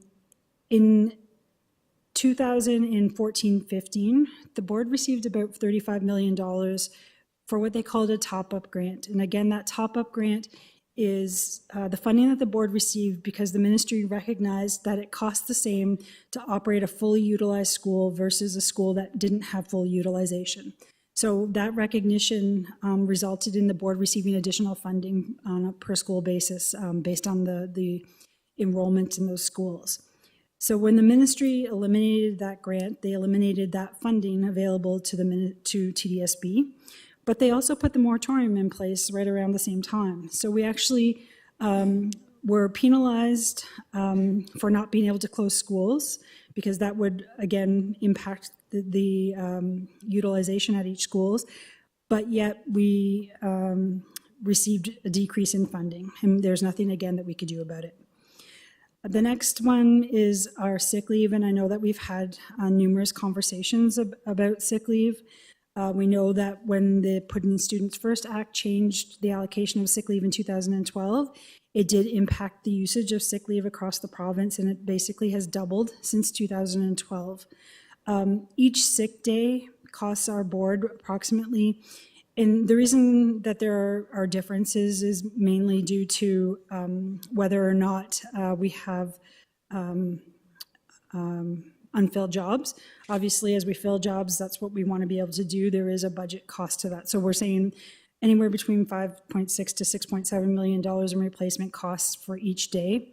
We also know that the board, as we've talked about, is 4 days higher than the average. So if we were to get down to average, we would be looking at anywhere from $22 to $25 million in savings. The last reason, and this is a relatively new reason, it's been added since we started to look at the budget, is with the implementation of Bill 124, there were two different impacts on the finances of TDSB. One is the retro impact, that's an impact on the current year deficit and our accumulated deficit, and there was an unfunded retro payment of about $33 million of the total that we paid. And that will increase our operating deficit, and we will use all of our restricted or internally restricted reserves.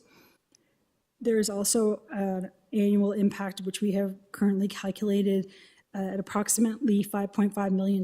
That means that every year moving forward, the board will be underfunded for our salary costs by an additional $5.5 million.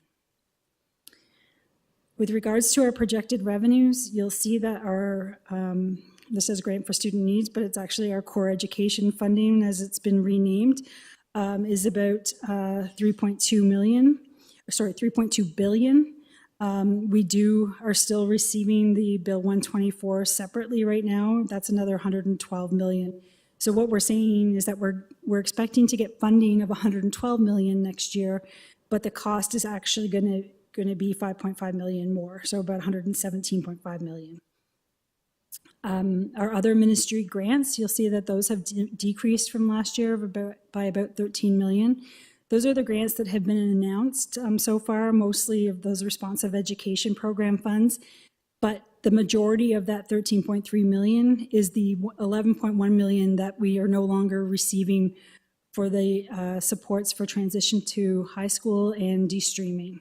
So that difference in the other ministry grants is almost entirely as a result of that funding being discontinued. And again, just as a reminder, we received it for the first time last year. It is very unusual that the ministry would provide that significant amount of funding for 1 year and 1 year only, especially related to staffing. It's very hard to see any results from the implementation of that number of staffing in a 1 year period. So the assumption of staff during school-based staffing was that 11.1 million would continue. And so that staff has already been distributed to schools. In addition, you'll see that our miscellaneous revenue is increasing by about 18.6 million. And last year, we did use $15.9 million of proceeds of disposition. We are, through this presentation, as you will see, recommending to ask to use additional proceeds of disposition, but that is not included here right now because that has not yet been approved by the board or by the ministry. So in total, we're looking at $3.5 billion in projected revenue for 24-25. The core education funding, or formerly the GSN, was released on April 26th, and there have been significant restructuring to the funding formula, but not significant funding impacts to school boards from the change, and that is directly from the ministry. So although the format changed, the amount of funding that the board received actually did not change significantly. The funding formula has been streamlined or simplified from 18 grants to 6 pillars, from 77 allocations to 28. And so while this will help in order to be able to make the grants more understandable, as you can imagine, that significant of a change when staff received the grants only at the end of April was very significant to try to do the comparison and to input that information once it was received. Excuse me, and the timeline for providing the budget to the ministry has stayed the same at the end of June. The core education funding, and similarly to the GSN, is mostly dependent on enrollment, so we will look at our enrollment in the next slides. And again, our core education funding for 24-25 is projected to be $3.2 billion. With regards to enrollment, you will see that in all grades except for kindergarten, enrollment is increasing, and I want to acknowledge the work of the Planning and Enrollment Department for all of the work that they do to provide these estimates. I would say when we look at enrollment, the term I like to use is realistically conservative. And aside from during COVID, we know that our staff has been very, very accurate in projecting enrollment, usually within less than 1%, which is incredible on 239,000 students across the board. And within 600 different schools, or almost 600 schools. So again, kudos to the planning department. And that's why when we bring these projections forward, we are very confident in the numbers that we are providing to trustees. With regards to the core education funding, again, this is hard to compare from year over year because this is the first time that we're looking at it. So from a percentage basis, it's difficult to determine if this is in line with previous years, although I would say that this is probably what we will expect moving forward. 55% of the core education funding supports classroom staffing. Another almost 15.5% supports learning resources. Another 12% special education, 11% school facilities. And again, that's only the operating portion. So that's the cost to clean schools and do the regular repairs and maintenance. It is not the cost of the things that we were talking about earlier tonight with regards to school renewal, school condition improvement, or our capital priorities in building new schools. This is the operating component. Transportation is about 2.5%. And I know that we always talk about school board administration, and we always look at school board administration in order to make, it's one of the first places that we look in order to make reductions in order to balance the budget. The funding is 2% of our total grants, and that is extremely low in comparison to any organization in any area. A 2% administration to support the number of staff and students that we have is extremely low. So some highlights, and we have talked about these before, but some of the key changes. Most of the change in the funding in core ed was related to labor. So as the province negotiates the collective agreements and the increases in salaries on an annual basis, they also fund for those. But again, that's where that difference comes in because we're not being funded for TDSB costs for teaching staff. We're being funded for the central agreement costs for teaching staff. So that's 1.25%. And also the dollar per hour for education workers, and that expands to our non-union staff other than senior team, would be included there as well. With regards to the implementation of the 2021 census, again, we did expect that if moving to updated census numbers would support the needs of the students of the City of Toronto. Unfortunately, the updated census did result in a reduction in funding of about 3.2 million. We are receiving the offset of that through responsive education programs. So for 24-25, there's no budget impact to using the census, but we are unsure on how that will impact us moving forward. In addition, the transportation grant has increased by approximately 3.5%, and there was a small increase in special education funding for the special incidents portion and the specialized equipment allocation. And the big change in special education is that those grants are not enveloped now separately. They are enveloped all under special education. So that will assist us moving forward as like every other board in the province, the specialized equipment allocation, usually boards do not spend all of that. And so there was an amount carrying forward each year. So now we are able to use that to offset some of our other special education expenses. The Clean and Safe supplement, that was the last of the remaining COVID funding that was included in the grants, and that has been sunsetted. So there is no longer any funding related to COVID-19 in the core education funding. And that did represent a reduction of about 1.8 million. And then we did receive a 2% increase in the non-staff portion of the school facilities fund. So basically that usually covers or is meant to cover increases in utilities and insurance. With regards to other ministry grants, the majority of them come from the Responsive Education Program funding, formerly the Priorities and Partnership funding. So when you hear us refer to PPFs up until today, they're now called REPs.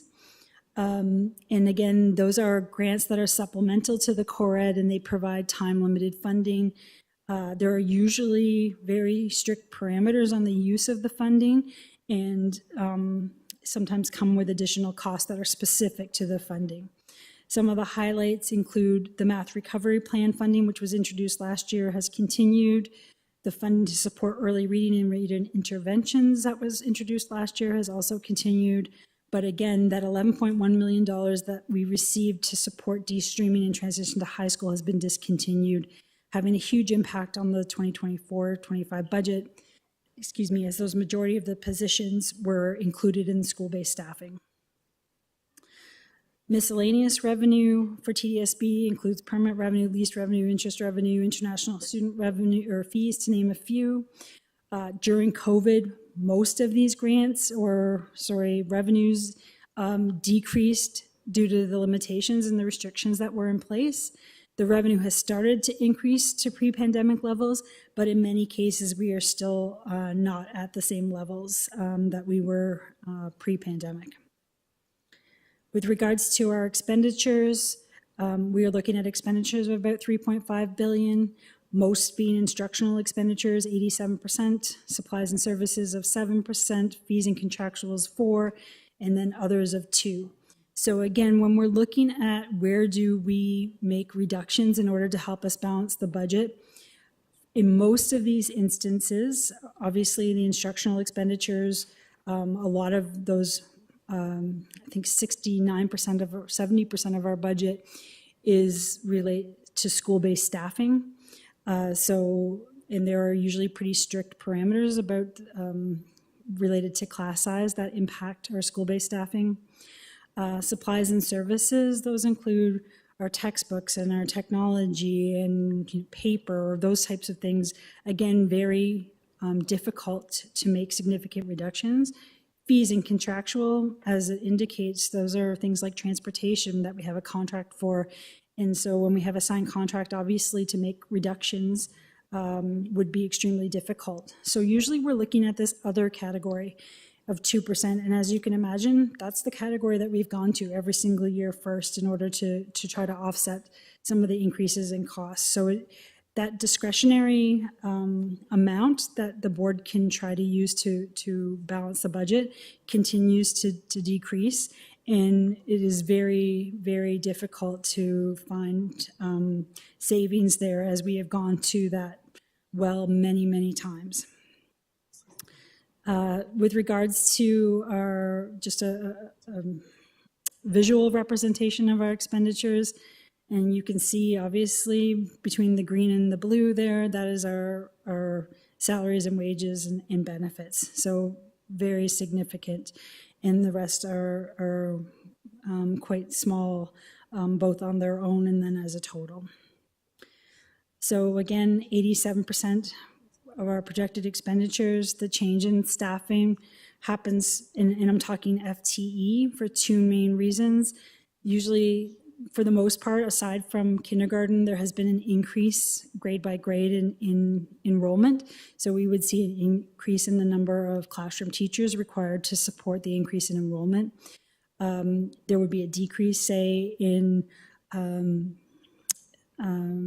DECEs because kindergarten enrollment has decreased. Also, we did, and trustees did approve a reduction in central positions to support balancing the budget. So that would be included here as well. And then I guess the third reason that you see a change in the dollars, not the FTE, is due to the provincially negotiated salary increases.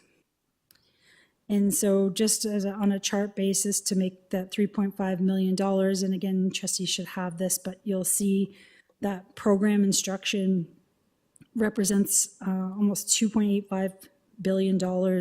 Program support, another $564 billion. And when we look at this non-operating and contingency, the contingency is actually salaries increases that have been set aside by and provided by the province for collective agreements that have not yet been finalized. So once those collective agreements are finalized, that $52 million will move up into the salaries and benefits line as well. So with regards to the financial position of the board, on October 2nd, there was a report presented to FBEC that showed a projected deficit of $43.5 million that did not include any use of proceeds of disposition. At that time, trustees approved a reduction of $17 million, resulting in a deficit of $26.5 million. And then when the core ed funding and the REP funding was released, and the changes from Bill 124 were implemented, there was a change or $8.8 million added to the budget. And again, I just want to recognize the work of the finance and budget team when we're looking at a $3.5 billion revenue source to come within 8.8 million, when actually 11.1 of it was really, really unexpected. It's incredible how knowledgeable and the assumptions that were used in order to come up with that original projected financial position. So all of that to be said, the starting position for the work that we're doing today is a deficit of $35.3 million. Just a reminder, again, the reductions that were approved were a reduction in central staffing of $5 million, a reduction in replacement cost budget of $7 million, and a reduction in the school facilities budget, and those renewal costs included in operations of about $5 million. So that's the total of $17 million. In addition, on May 30th at the special FBEC, trustees approved a motion that discontinued offering weekend programming at Camp Kearney.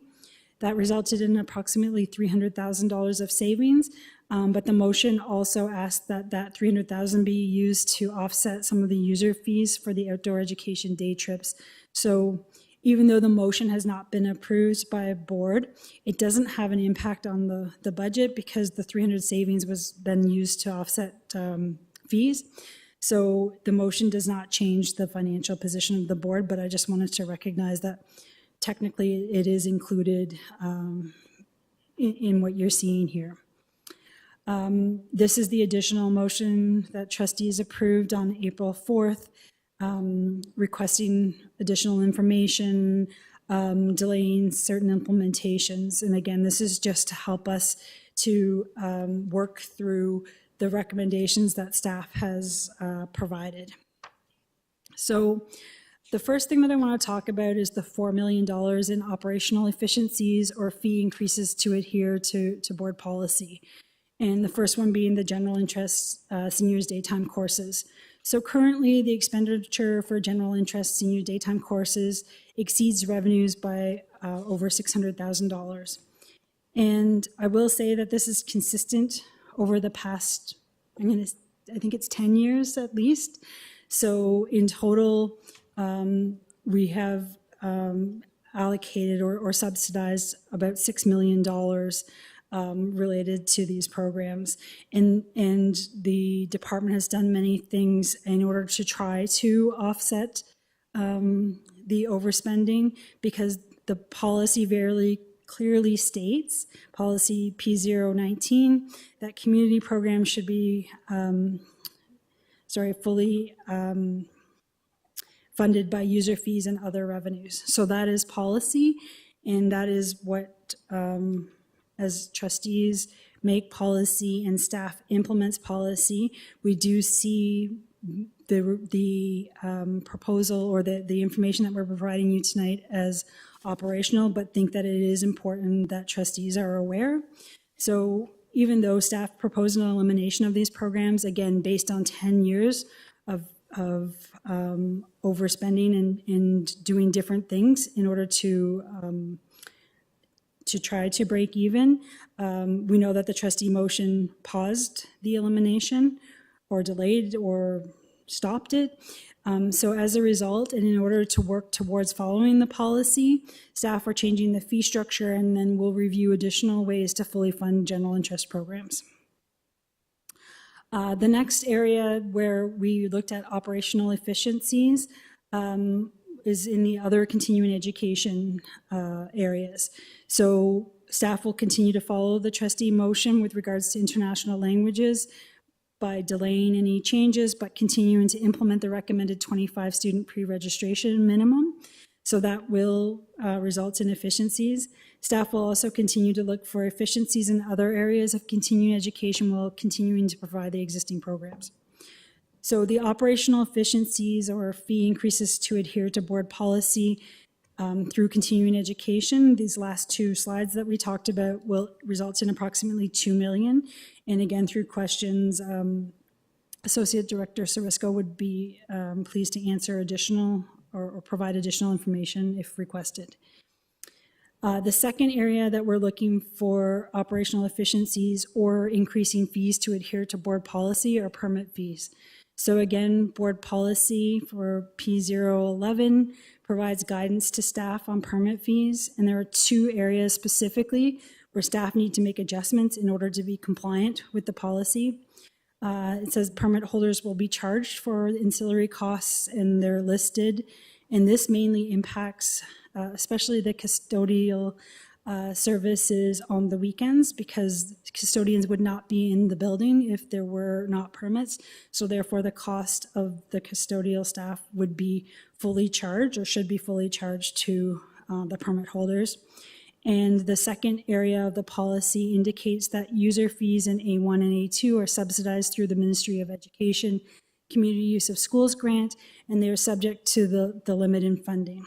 So we know that the trustee motion states that staff review and consult with partner organizations and present a report to Planning and Priorities Committee with recommended changes. So the intention is that staff will do that in the fall, and that as a result, we have indicated to permit holders as they choose their space for next year, for the next school year, that fees may increase in January 2025. So that has been communicated.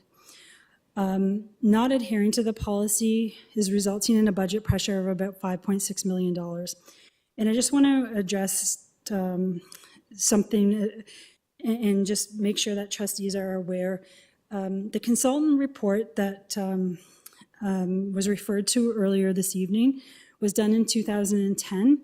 And at that time, the consultant suggested that in order to break even or for the permit fees to cover their costs, that fees should increase by 47%. That was in 2010. Over 3 years, there was discussion about permit fees, and the recommendation that was finally approved was in 2013, and it was an increase in fees for September 1st, 2014 of 7%. So the consultant report that was referred to that was break even was a 47% increase. What was approved was a 7% increase.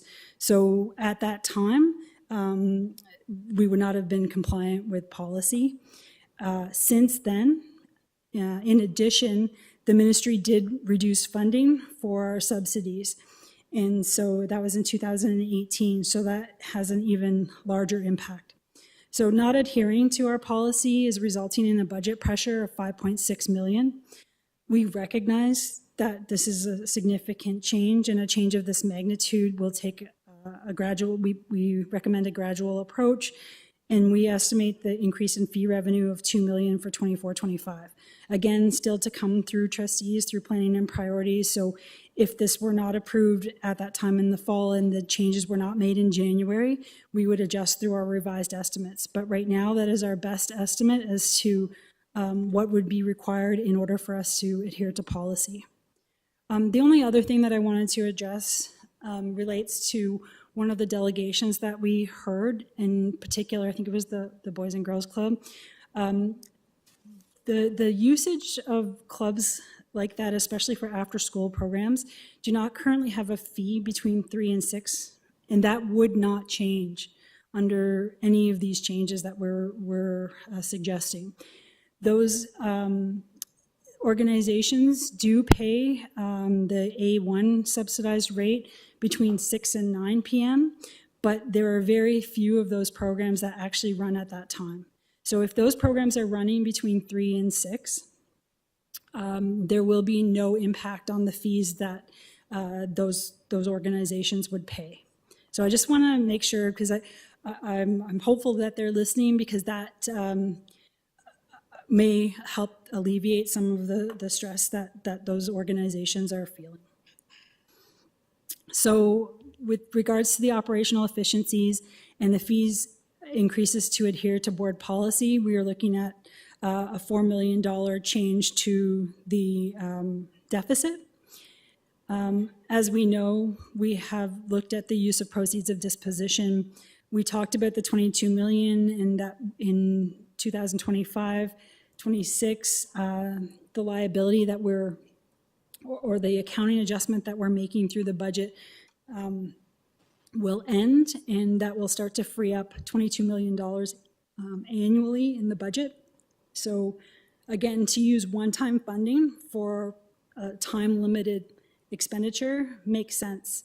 In addition, the board is also, again, with the loss of that $11.1 million in funding for the transition to high school and the de-streaming supports, and the timing of when we found that out, it was too late to make any adjustments to the 24-25 budget for those positions.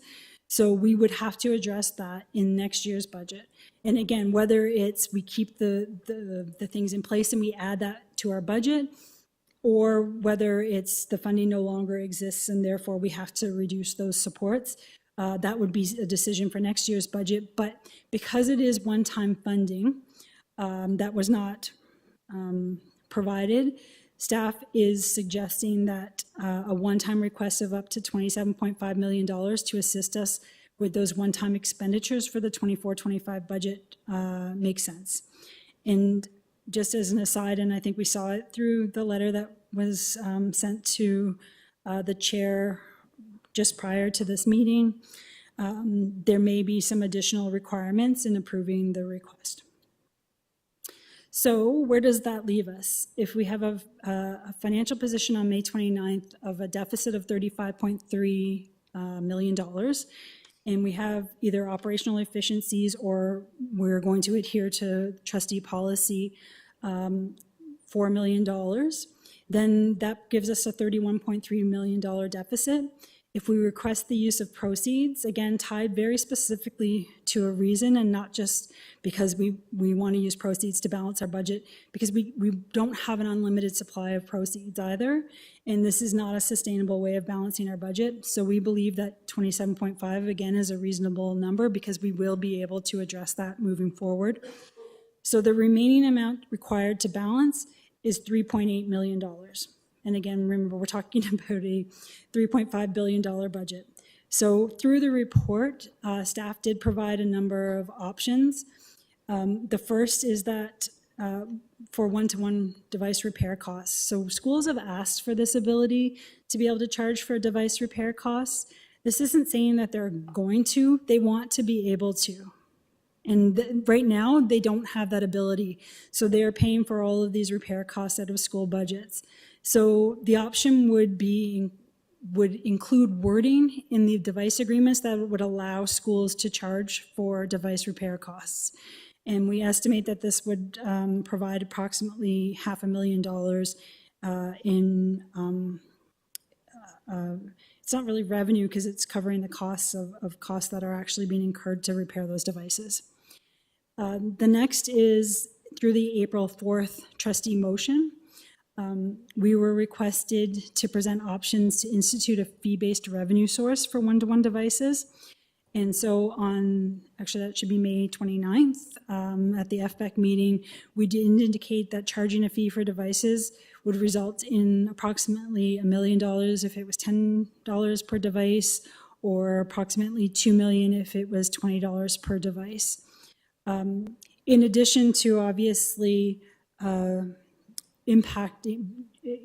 creating this user fee, it may deter anybody that is taking a device because we're giving them a device from taking them rather than just using their own. And I use my own personal example, and my child didn't, in their board, they were provided with an iPad, and they didn't really use it, but the board was just giving them to every single student that was entering grade 9. So in the instance of if there was a fee being charged for it, we may have had a conversation to say, do you really need it? You can use your own, that sort of thing. So it may also create less devices being provided to students who have the ability to use their own devices. Another option that we've looked at is to delay the implementation of one-to-one devices for grade 5s. And I didn't say this at the start, but I will add it now. These are options that staff feel could be implemented for September. Not that the timing is perfect in some of these instances, but we have the ability to implement them for September. So this next option is to delay the implementation, again, for one-to-one devices for grade 5. So currently, students in grade 5 to 7 have devices, and grades 9 to 11 have devices. So next year, if we continue with the implementation, then those students will be in grades 6 to 8 and 10 to 12. And so the budget that's currently included, or the budget currently includes $9 million for the incoming grade 5 and 9 students, meaning that next year, all students in grade 5 to 9 would have access to a device if they need one. So if the implementation for grade 5 students is paused, it would reduce the budget by approximately half of that $9 million, or about $4.5 million. And it would mean that all students in grades 6 to 12 would have a device for 24-25.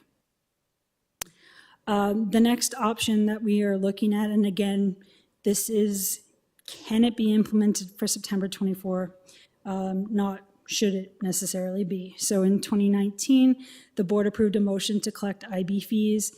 In 2020, as a result of the pandemic and the fact that we weren't actually being charged for some of the fees that currently and previously had been charged for IB, the board approved a motion to eliminate them. And the decision was seen really as a pause during the pandemic. So since those programs and expenses have returned to pre-pandemic levels, staff is recommending that the board return to the intention of the 2019 motion.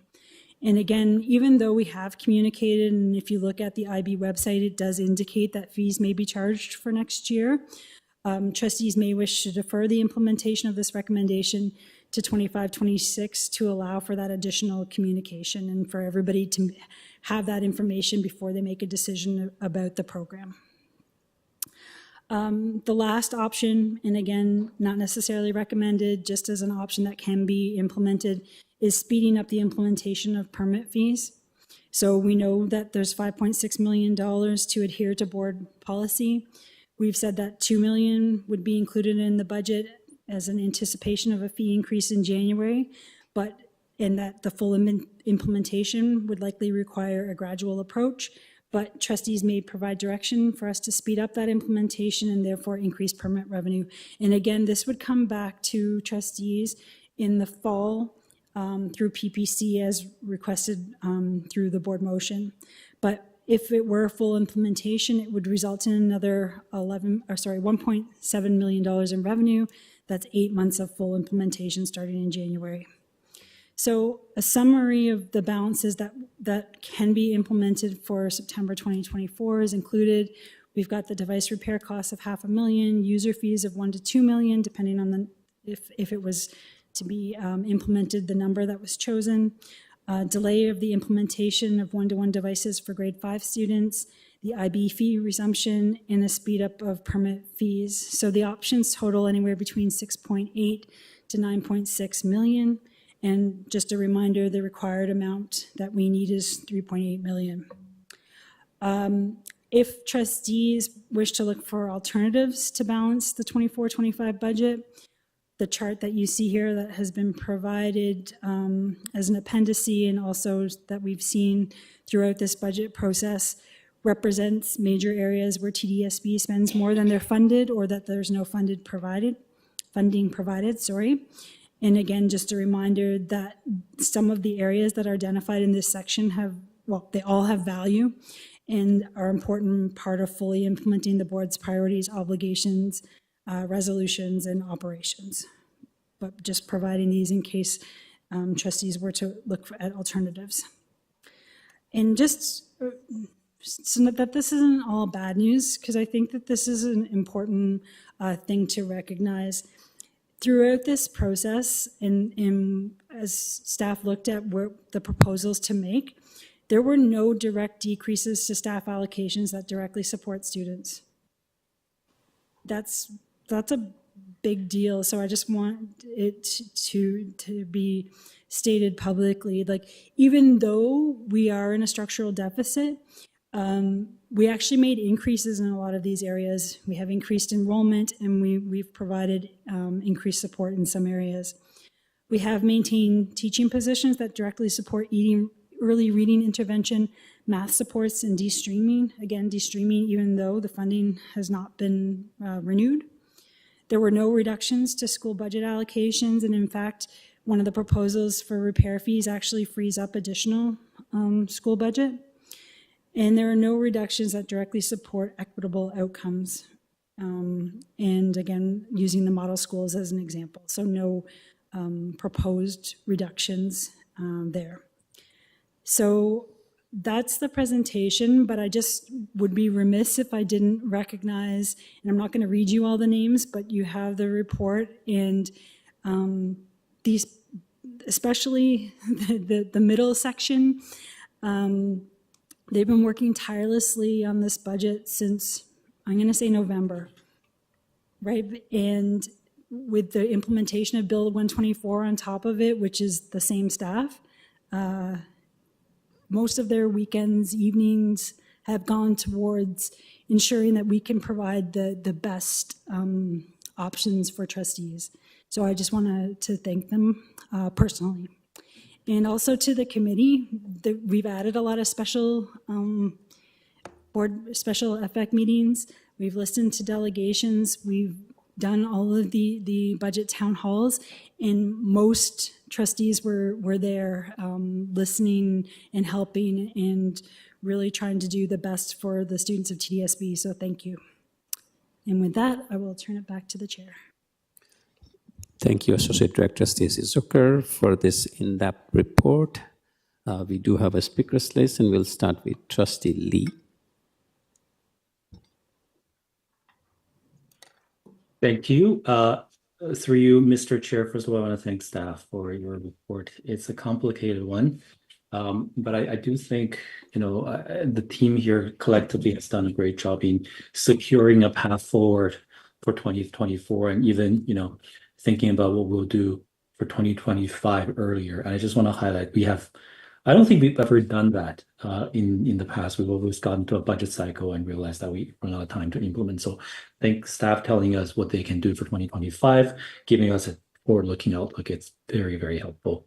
I'm happy to see that the Ministry of Education has worked with staff or the other way around. I love the collaboration to allow us to use 27.5 million as a proceeds of disposition. I know this has been a wish of the ministry for us to use up our capital to support our short-term financial needs, knowing that there will be improvements in the future in various things. And I'm very optimistic about that, because we saw the report from People and Culture on how we're going to reduce absenteeism and support our staff better so that they take less days off in the future. I haven't lost faith on the ministry for allowing us to close some schools that are actually hurting student education right now because of their low enrollment. So with that, I optimistically would like to move a motion that will help us close a little bit of our budget gap. To be exact, $3.8 million of it. I know staff has said that with operational improvements and efficiencies, that 3.8 million is what we have left. So that is what I'm proposing to work on. I know I have heard loud and clear from my trustee colleagues that the operational efficiencies as proposed by staff may or may not be agreeable to some of you. I think with this motion and as with your input, I've edited, leaves that part out. So I'm not making any assumptions on that. I know we will talk more about that tonight, and I'm fully aware that I'm the first person to speak, but I hope we can get these out of the way before we go on other discussions, as I believe these tactics or these options to balance are good for the board. They're good for student education, and they put us in a better financial position. And of course, I need a seconder. So after I speak, I'd really appreciate it if one of my colleagues would second this motion and put it on the table. So I won't go through the whereas clauses. I'm just stating the obvious. The motion itself asks the director to implement the report that our Associate Director Pong and her team has presented in this week's Planning and Priorities Committee, and really, put the plans to action and help us realize some budget savings. We know from history that, from the staff's presentation, that each day that we reduce staff absenteeism, we can save $7 million in our budget. And I will say that just hearing from parents and parent councils and teachers themselves every day that we don't have a supply teacher, that actually helps education, because one, we have a supply teacher shortage, and two, kids do experience interruptions in education. Although even though I know our teachers do their best to minimize that. So I would like to ask our Associate Director Pong to execute on her plan and give us another 0.5 day reduction in teacher absenteeism on average, which will realize another $3.5 million in savings. So that actually solves the majority of our problems. The second piece of my motion, I would like us to implement one of the staff's recommended options to start giving schools the options to charge for repair cost. And I say this is actually really good, not only from a financial perspective, but also from an education perspective, is that telling kids that they're actually responsible for the tools and the devices that they're given for education, and that they need to pay a cost if they are negligent or abusive with it. That's a part of education. We're teaching responsibility. We're teaching accountability. We are giving kids that feel of empowerment to make sure that they take care of the device that we give them, because under the current structure they have to use it for 4 years.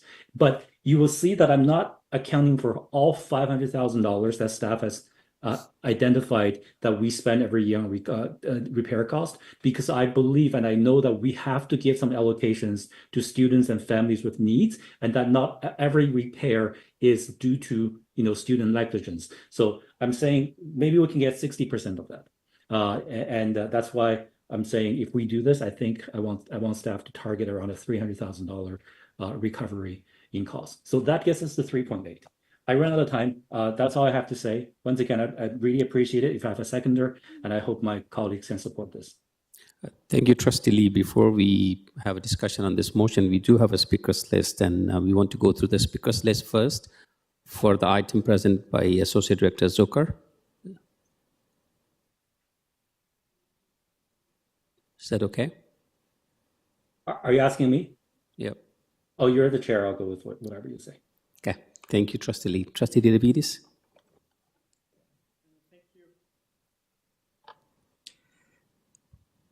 I want to thank staff for the work that they've done on this. I mean that sincerely. So Associate Director Zucker, Craig, and everybody has worked on this. And I am going to be a bit critical of some of the things that are here, but I don't want it to seem personal or... and I also don't want you to think that I haven't sort of been critical of my own sort of thinking and so on. But we all have blind spots. I think it was Thomas Hobbes. He talked about if someone offered you to let you live when they were robbing you, that would be a good deal. And that's in essence what the Ministry of Education is doing. By allowing us to pass a budget and doing something that takes away from a number of things that we find valuable. So I'm going to ask questions about permits. I'm going to ask questions about Learn for Life. In regards to permits, I want to start by understanding, because I haven't seen any numbers on this, if someone has a figure for how many organizations or how many permits would be affected by the change to the fee structure. Is there a number? Is there a ballpark number for how many organizations, how many permits would be affected by the changes we're proposing? Thank you, and through the chair, I'm not sure if we have the number of permit holders that we have, but it would likely impact the majority of our permit holders. So we can look and see if we have that number available, but the changes would impact. Through the chair, the statement was that many of the organizations wouldn't be affected from 3 to 6. So is that a big number or a small number then? Sorry, through the chair, you're correct. Any of those after-school programs that would not be impacted, but I'm not sure of the number to get to the $5.6 million who would be impacted. Fair, but this gets to my next question. Do we have a market scan or market analysis to calculate the net margin of difference between customers' loss versus the net new gain in revenue? Do we know how much money we would make if we change the fee structure? So through the chair, the intention would be to do the analysis in order to get to a break-even point. We know that this would impact our weekend users more than it would impact our after-school and evening users, because the weekend, again, would have those caretaking costs attached to them, which are fairly significant and make up I think it's $3 million of the $5.6 million shortfall.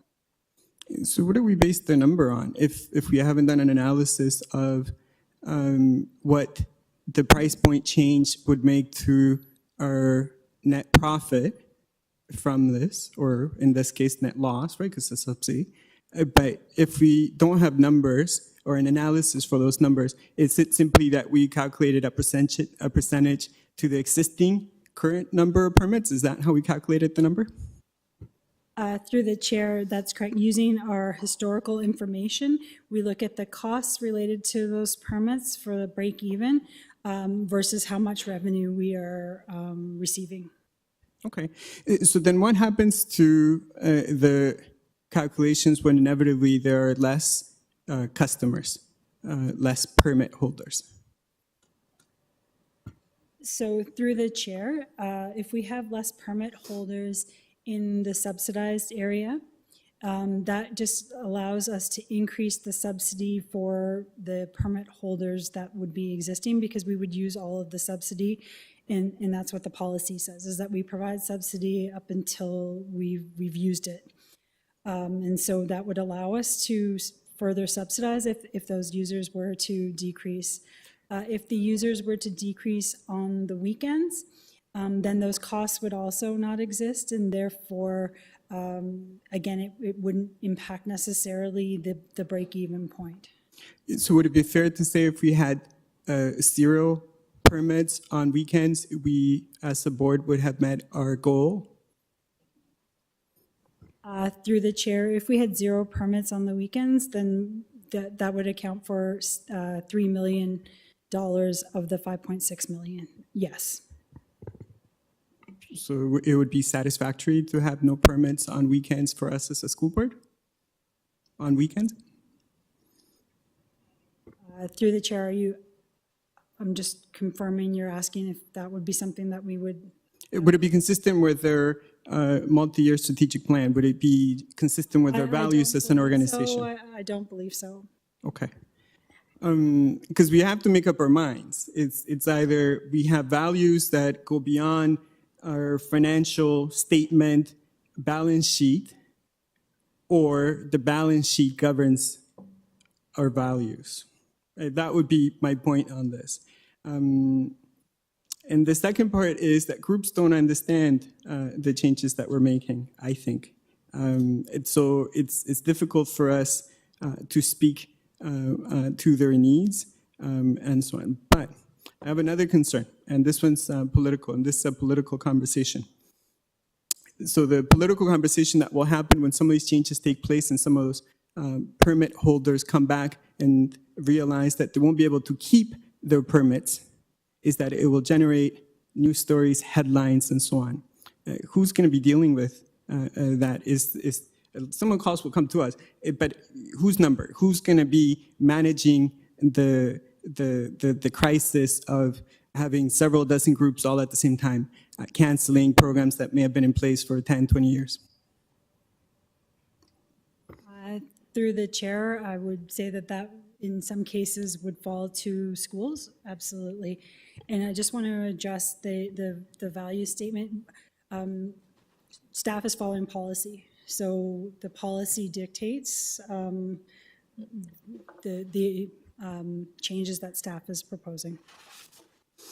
No, and that's the first statement, and I don't mean to banter back and forth. The question about whether or not having 0 permits on the weekend was to illustrate the point. Obviously, no one in this room thinks that, and that's the goal and objective of the school board. But that may, in fact, be consistent with the policy as is currently written. And that's obviously a problem. So to say that it's a completely operational issue, I think, is a fallacy. My time's almost up, so I want to go back on the list, and then I'll get into the Learn for Life program. Thank you very much. Thank you, Vice Chair Davidis. Trustee Dawson.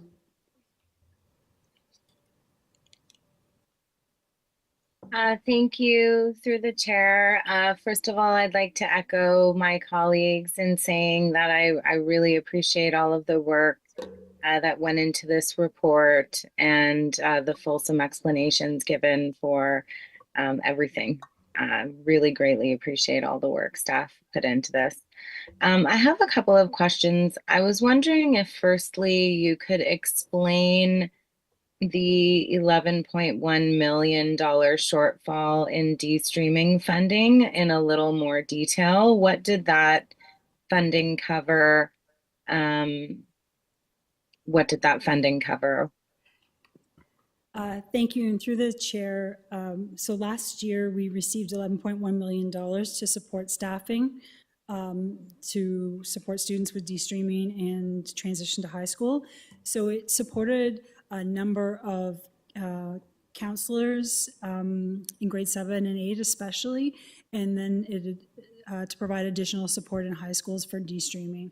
So there are approximately, I would say, 100 teachers, 100 teacher FTEs that have been placed in our 7 and 8 schools and high schools to support de-streaming and transitions.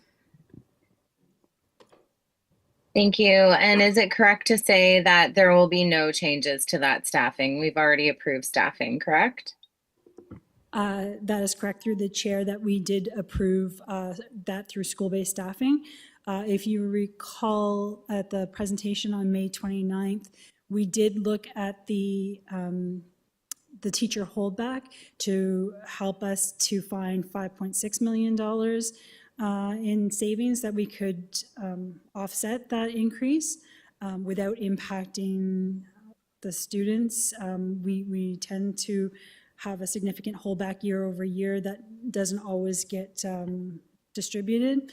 So we were able to make that adjustment. So that's why it's the 5.5 in the proceeds versus the entire 11.1 million. Okay, thank you. I also wanted to raise the issue of the Intercity Community Advisory Committee's motion to add additional CSWs. I didn't see that in this proposal, and I was just wondering if I could get some information to share with the committee on that. Thank you, and through the chair, you're correct. It has not been included here. So if trustees were to ask for it to be included, then it would increase the deficit. And I believe that, and I will defer to my academic colleagues, but that before adding them, we would like to do a review of some sort in order to be able to ensure that we are using that funding appropriately or that budget appropriately. Okay. Do we have any idea sort of what the additional deficit would be if we were to have gone with the ICCAC proposal? I just want to be able to get back to the committee and let them know, you know, this would have had XYZ implications financially, through the chair. Thank you, and through the chair, I believe the number was 1.1 million when we looked at the implication of the motion. Okay. Thank you. That's really helpful. There was a bucket of funding under alternatives in that last slide that you showed with the grid called school operations. Can you tell me a little bit more about what is included in that? Thank you, and through the chair, school operations it was a former name for school facilities. So it's our utilities, our maintenance costs, our caretaking costs, anything that insurance that is directly attributable to operating the school on a physical basis. Thanks very much. Those are my questions, and thank you again for the presentation. Thank you, Trustee Dawson. Trustee Pay?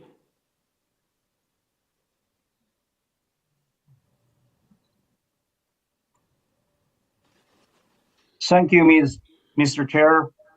I have quite a few questions. If I don't finish my question, could you please kindly put me back on the list? Okay. First, I want to thank the staff. Very comprehensive report, and a lot of information, but also I have a lot of questions. So just bear with me. You know, when I ask questions, I just try to understand, you know, about the material. So don't take personally. Think, you know, I've been maybe too critical or, you know, blaming anything. Is really the not blaming, pointing finger. Just to try to understand the report. Okay. Thank you very much. Okay. Through you, Chair, I want to ask page 93 agenda, page 93. This is regarding the replacement cost for sick leaves. When I look at the number here, to be honest, I'm really confused. The reason I'm confused, like Tuesday, we have a PPC meeting. We talk about, you know, the sick leaves. So I was given number, the total replacement cost was in the table, I remember, was $131 million. And then in the text, it was $106 million. I remember when I asked Executive Officer Melissa Kennedy, she said the text is not correct. The number on the table is correct. So $131 million. Now I see $120 million. So I'm really confused. Which number is correct, by the way? We have 131, we have 106, we have 112. So which number is correct, by the way? So thank you, and through the chair, good question. So when you're looking at the numbers, I think it's important to look at the year that's being referred to. I believe that it was 2021-22 when you're looking at the 113, and this may be referring to the 2023-24 revised estimates. So each year, the number is going to be slightly different based on absences and based on fill rates. And so the numbers need to be tied to the year. So the numbers that you saw in the report on Tuesday, I believe, were a different number than this is a more up-to-date number than the ones that were used from SBCI because they were looking at previous information. Okay, thank you very much, Associate Director Stacy Zuckers. This is very helpful. So my next question would be on the page 97. So item expenditures. So we got a $3.5 billion budget for next year. We got salary benefit 87%, supply service 7%. There's a fee and contractual 4%. So through Chair Gustav, explain to me what is the fees and the contractuals really mean for this 4%? Thank you. I'm going to start and then I will turn to my colleagues if they want to provide more information. But I believe that the biggest fee in contractual relates to our transportation contract. And so you'll see then in the revenue side that transportation is a very significant revenue source.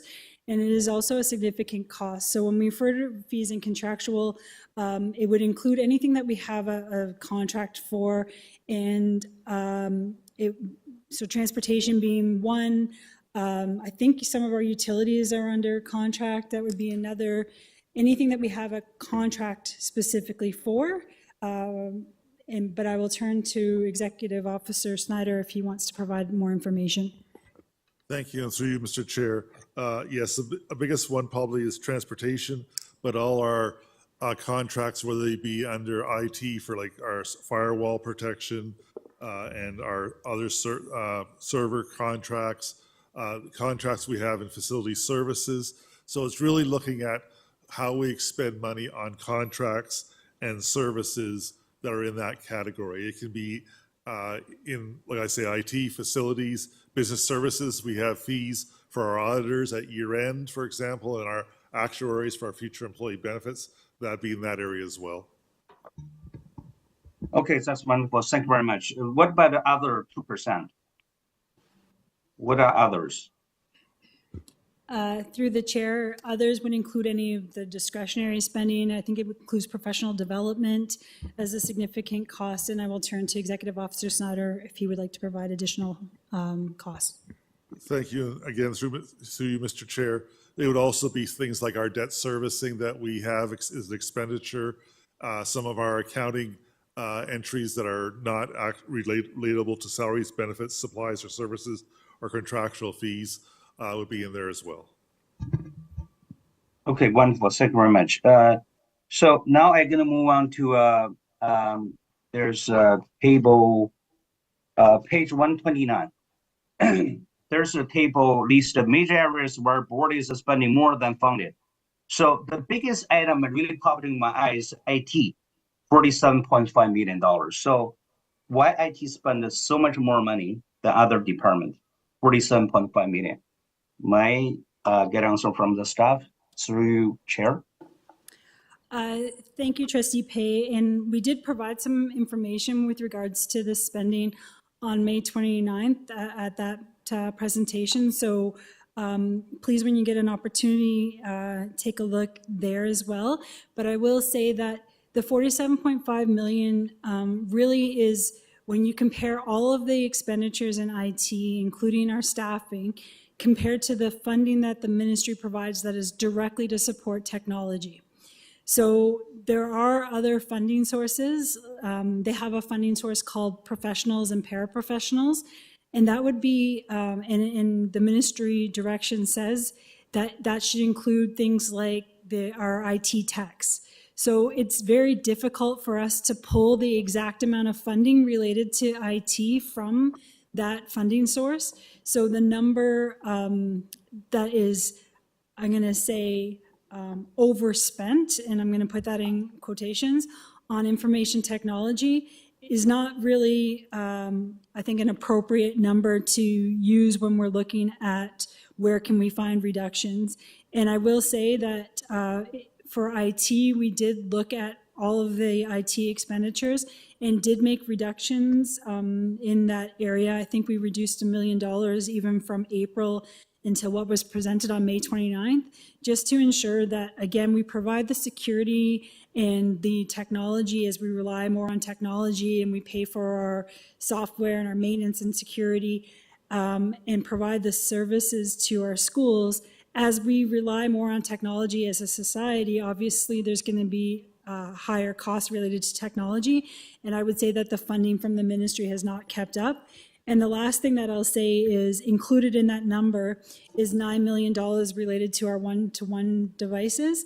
And on an annual, that is not something, that is funded by the ministry. So that would be on top of any funding that the ministry provides. Okay, thank you, State, Associate Director Zuber. So I have a question. You said is the IT actually number is $1 million increase. You're cutting by 1 million, but when I look at the bottom number here, which is on the Appendix E, page 148, that's actually show that budget is going to be jumped by $10 million next year. So what is the biggest jump here? Through the chair, I would have to look, but I would probably guess that it relates to salaries.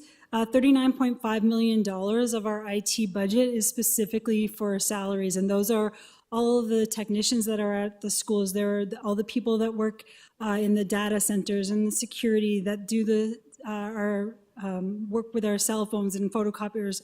All of those staff equate to $39.5 million. So when you apply that dollar an hour per increase that education workers received through the provincial negotiations, it would probably equate to the increase that you're looking at. But with regards to all of the other expenses which we have control over, we did make reductions if necessary, but also as our costs increase, as Executive Officer Snyder indicated, a lot of our IT expenditures are also under contract. Most of our contracts would have inflationary increases attached to them, so you would see that increase also year over year. Yeah, thank you. Through chair, but to be honest, when I look at the Appendix E, from page 145 up to page 148, there's no one single item was a saving, all jump. Number all jump. So I don't know where the saving Sorry, I come just from. want to, through the chair, the agenda that you're looking at was provided on March 19th. So that $1 million decrease wouldn't have been included in this appendix. We've just attached this for ease for trustees to look back at the information that we've provided. But the $1 million savings happened after that report was produced. So in terms of project, what is the biggest IT budget in 2024? I'm talking project. So the biggest IT budget for projects? Yeah. I would look to Executive Officer Singh if he could even give us an example of the things that are included. I think the biggest project that's queued up is related to Power School. We're transitioning to Spec Ed.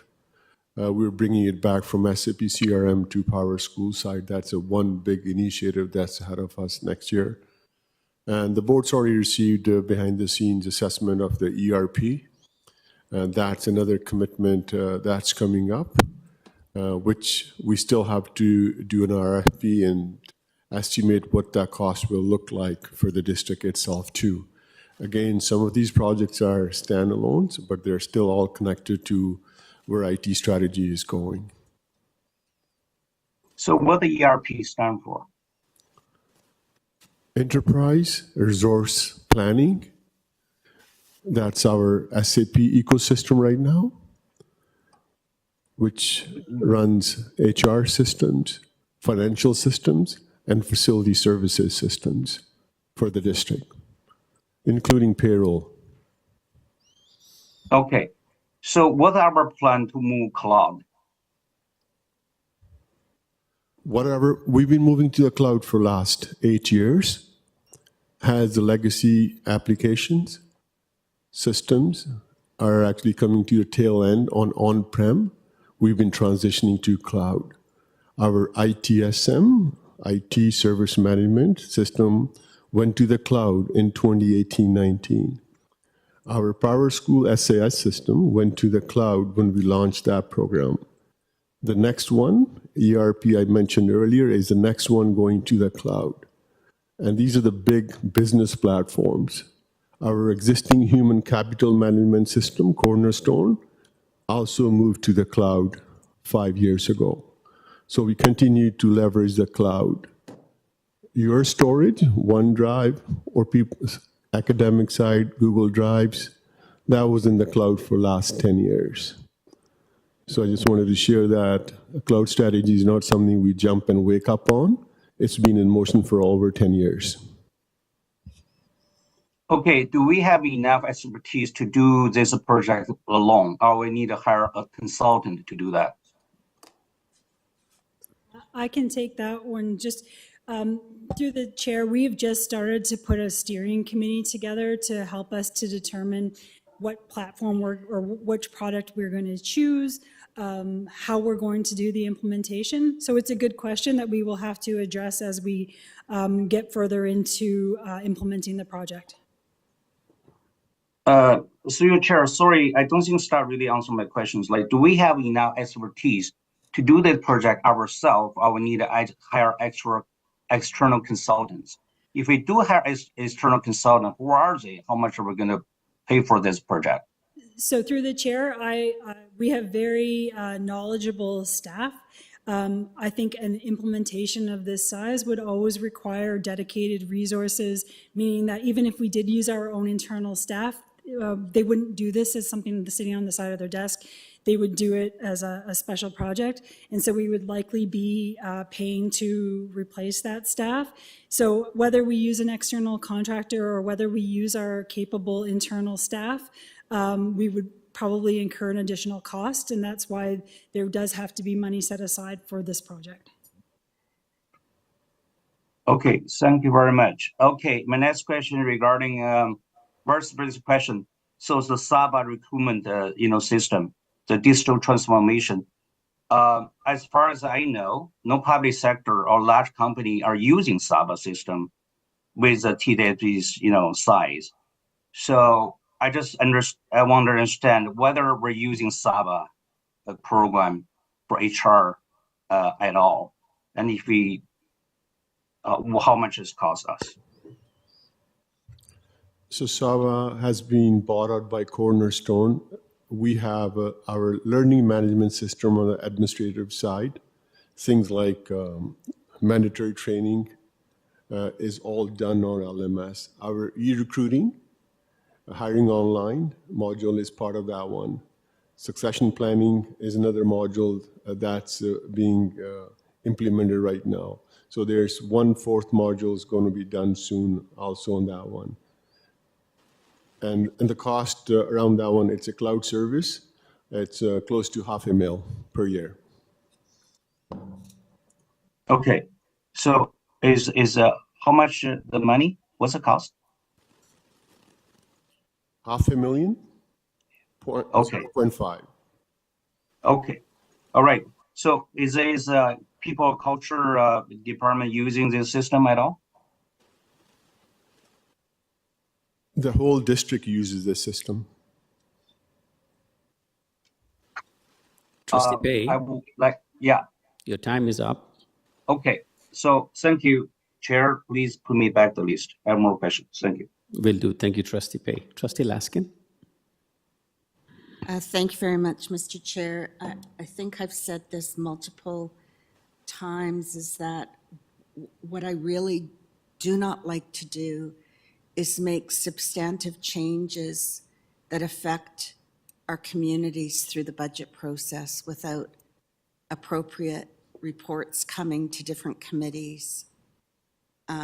So I feel that way about the permits. I feel that way about the general interest senior courses.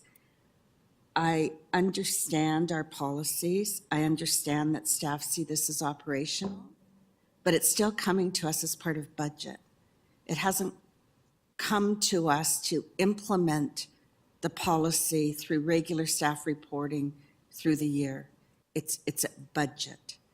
And I appreciate the fact that staff want to follow our policies, but I regret doing it this way because I think it completely disenfranchises our public, and it doesn't allow for appropriate conversation and analysis and understanding and the use of our expert committees.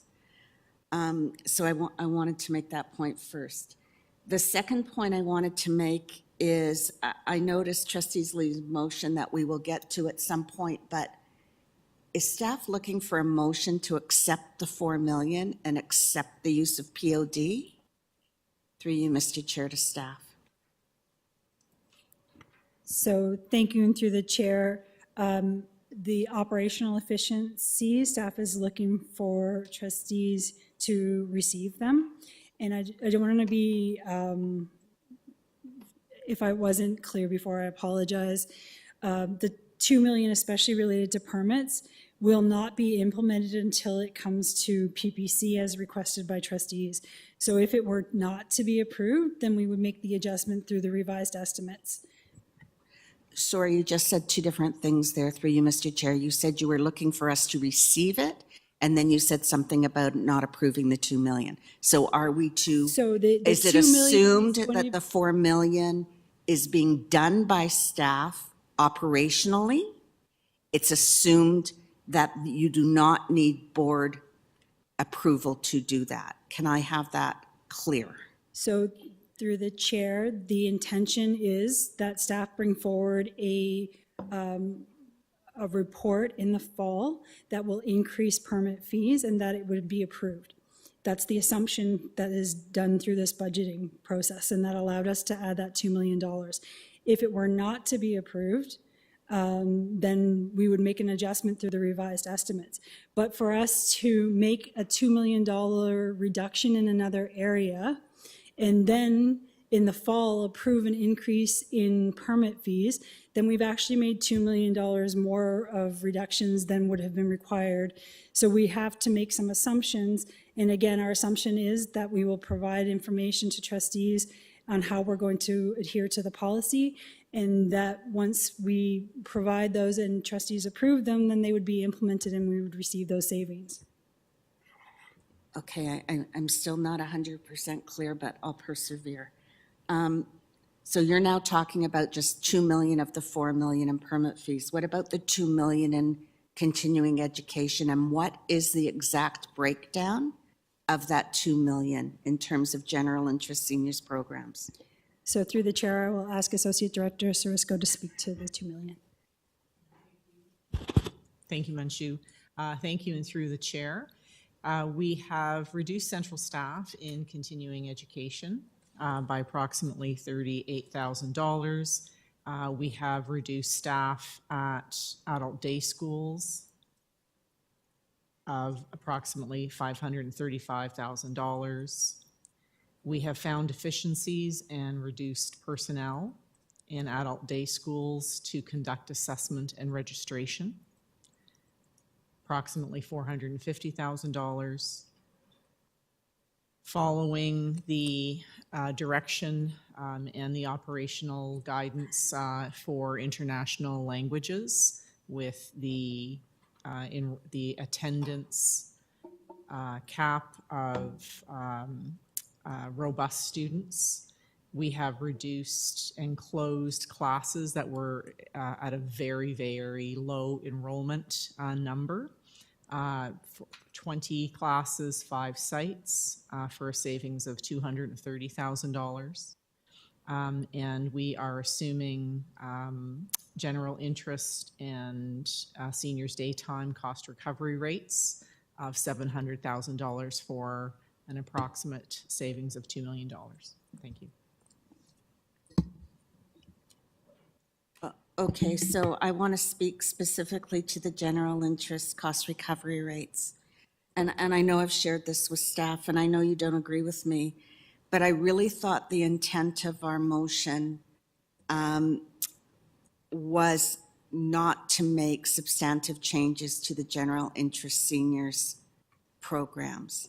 And I know that staff don't see it as I see it, but for me, the complete removal of a seniors rate to me is de facto removing seniors programming. And I'm wondering through you, Mr. Chair, if staff can respond to that. Thank you, and through the chair. The motion reads, delay the cancellation of general interest seniors daytime courses. Staff's position that we are not canceling general interest seniors daytime courses, but upholding the policy that indicates that user fees should equate to cost neutrality for general interest programs. So that is the approach to the changes in the fee structure. They were outlined for trustees in an earlier question and answer document on April the 2nd, again, wanting to be very transparent with public and trustees. We appreciate your perspective, Trustee Laskin. Thank you again through you, Mr. Chair, to staff. So if you have no category for seniors, how do you have seniors programming? Through you, Mr. Chair, to staff. Is that not eliminating seniors programming? If there is no category anymore that exists for seniors? Through the chair, the way in which seniors are supported in the Seniors Day and general interest programs is that we recognize seniors through the age. That's the requirement. But there was no obligation to offer a discount. That has been a wonderful past practice, but that was never the expectation in order to allow this program to continue. Thank you. If I may just add some additional information, Trustee Laskin, courses still run. Seniors may certainly and are very welcome and will continue to enroll in the courses that are provided. The subsidy that is outlined in the question and answer still provides a subsidy rate for subsidy users of 80%. For seniors who are in that category, they will absolutely receive a very extensive subsidy of 80%. Thank you. Thank you, Mr. Chair. I'm continuing down this line. So I'm a senior. Almost every single place I go, I get a discount. I get a discount on Wednesdays at my grocery store. I get a discount at the ROM. I get a discount on the bus. I get a discount taking the TTC. Why would this board, who believes in lifelong learning, not feel the need to provide seniors with an opportunity to stay engaged through lifelong learning by offering them a discount? I'm simply not understanding that. And that staff feel that's an operational decision that we will have no say over because you're implementing it. I'm really trying to wrap my head around that. The first line on our board website is we value, and we have 100,000 lifelong learners. Sorry if I'm not quoting it exactly right. But for me, this is one of those pieces, and I only have 27 seconds left, so please put me back on the list. It's one of those pieces that I'm not wrapping my head around. It's okay to not implement the permit stuff till January, so we can have a full conversation with that group and really understand the implications of it. But we can discard our seniors immediately through an operational decision that gives them no notice at all. And I'm still not getting that, and I'll go back on the list. Thank you. Thank you, and through the chair, just a couple of points to reinforce. Our mandate is K-12 education. In previous reports, staff have noted for the board that through time, $6 million has been redirected from our key mandate of K-12 service to general interest seniors daytime. The board through FBAC have indicated that cancellation of the programs not within our mandate is something that is still to be put into place. That best approach and the approach that we have put forward for planning is to absolutely support subsidy users so that access and living with low-income means is not a barrier to the courses that you're wishing to maintain. But we wanted to make sure that we were getting as close to cost neutrality as possible. So no further income or no further revenue was being diverted from our students. Courses are still geared to seniors in their course type. In addition, I want to reinforce a previous point that the City of Toronto offers a plethora of courses for seniors that are often free that may be accessed. Thank you. Thank you, Associate Director. Thank you, Trustee Laskin. Trustee McLean. Thank you, and through the board, and like my colleagues, I will thank staff for the countless hours in preparation for this. I'm going to continue where my colleague just left off and try to go about this differently. If the board, because we've talked about, you've created some options for us. If the board, and the 700,000 that you just, that's problematic for us, it's all based on an assumption that if we raise the price and eliminate the subsidy, that the same amount of users will come. No, we factored, what percentage do we anticipate going down because of the fee increase? Thank you, and through the chair. As you can imagine, this is based on assumptions, patterns, and trying to predict enrollment behavior, and it's not an exact science. The simulation that we have created is going to be assuming, because of the move from a $9 per hour fee to a $15 per hour fee, that we would see a attrition rate of 25% for full paying users and 50% attrition rate for seniors because of the more significant jump in fee cost. Okay. I'm going to have to take a while for that, but I'll do that while someone else is asking questions. If we were inclined, because we're being told this is operational in nature, and because this is not a science and not if the board were inclined to identify the $700,000 by some of the other choices that have been provided, would staff be willing to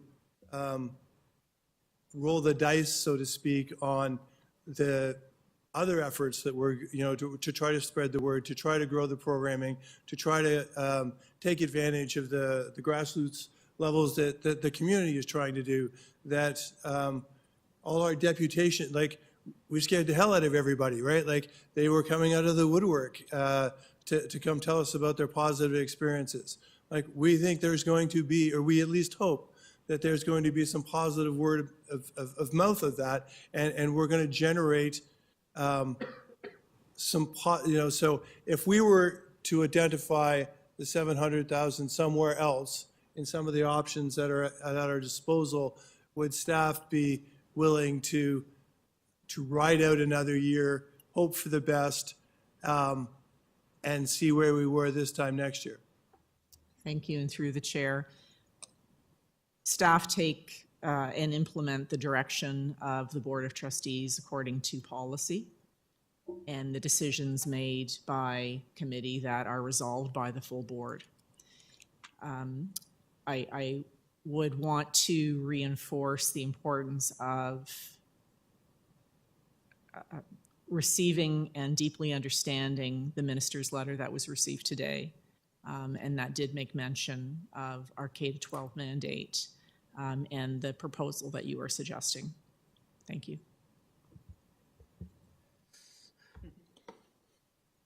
Okay. Well, we're getting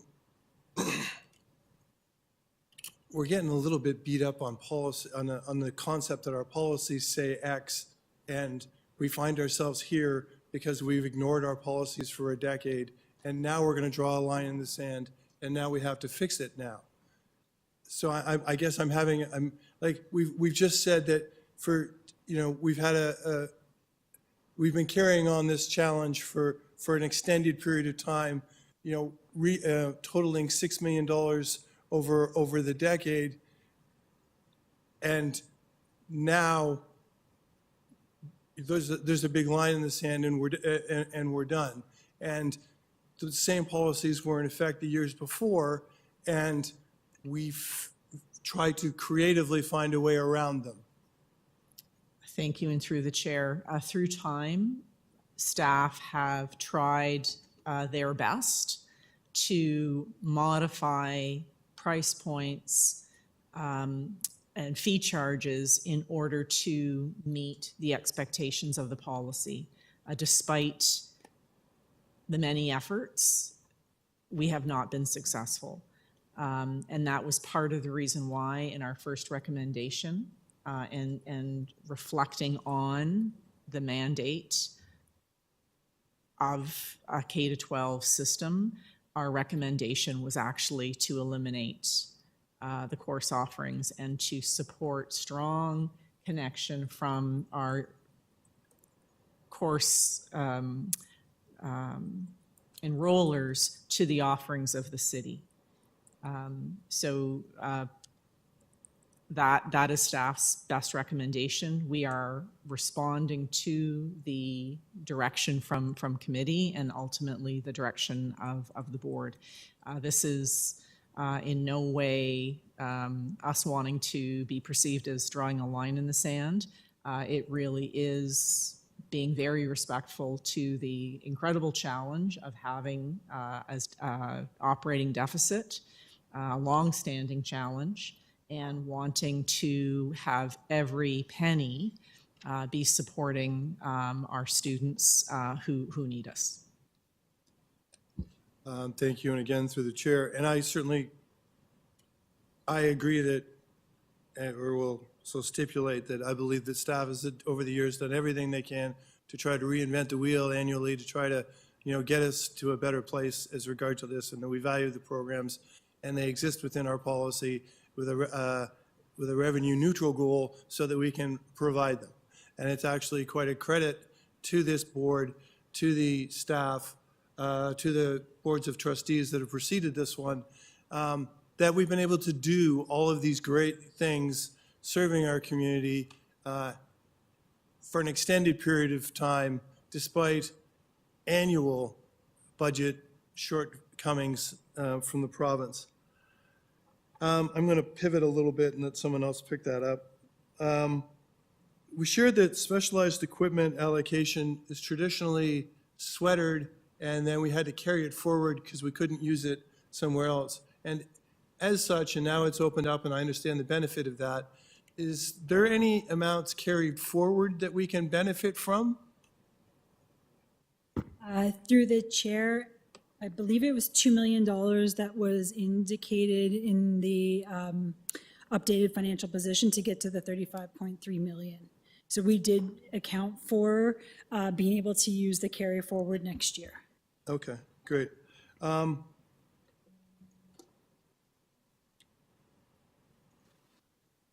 Can someone share, we had this noble goal of, grade 5 and up having a one-to-one device. And middle school starts at grade 6. And we're talking about a delay now, potentially. So can someone share for me why grade 5 was chosen initially as opposed to what might have been a more logical choice of grade 6? How we got into that?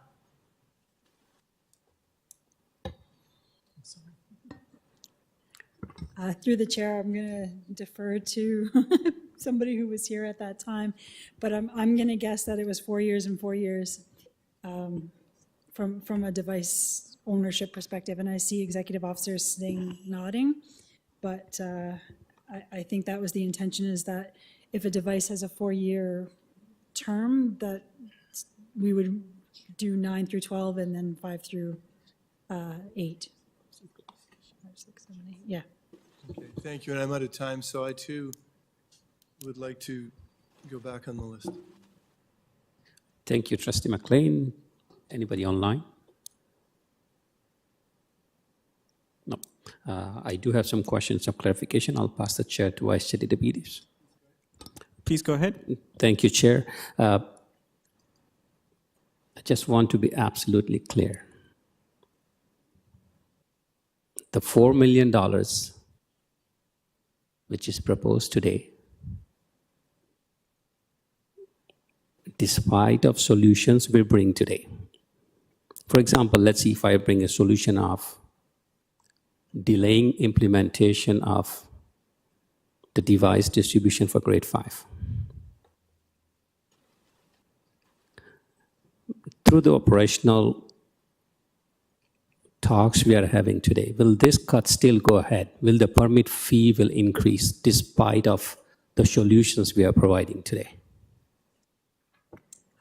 Thank you, and through the chair, staff believe that it's important to always look for operational efficiencies, and then when we have operational efficiencies, we are able to redirect those resources to other areas. And I think we heard examples, supports for special education, early literacy, that sort of thing. So, and again, because we are looking to policy, most of these efficiencies either have taken place or will continue, or we would expect them to take place regardless of the decisions related to the options to balance. And I would say that we would look at potentially using less of our proceeds of disposition, because again, those are one-time funds that we would be able to use to support school renewal or school improvements.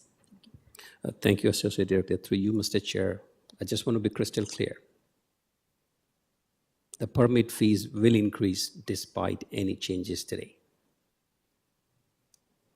So through the chair, our assumption is that permit fees are going to increase based on what will be brought back to trustees in the fall.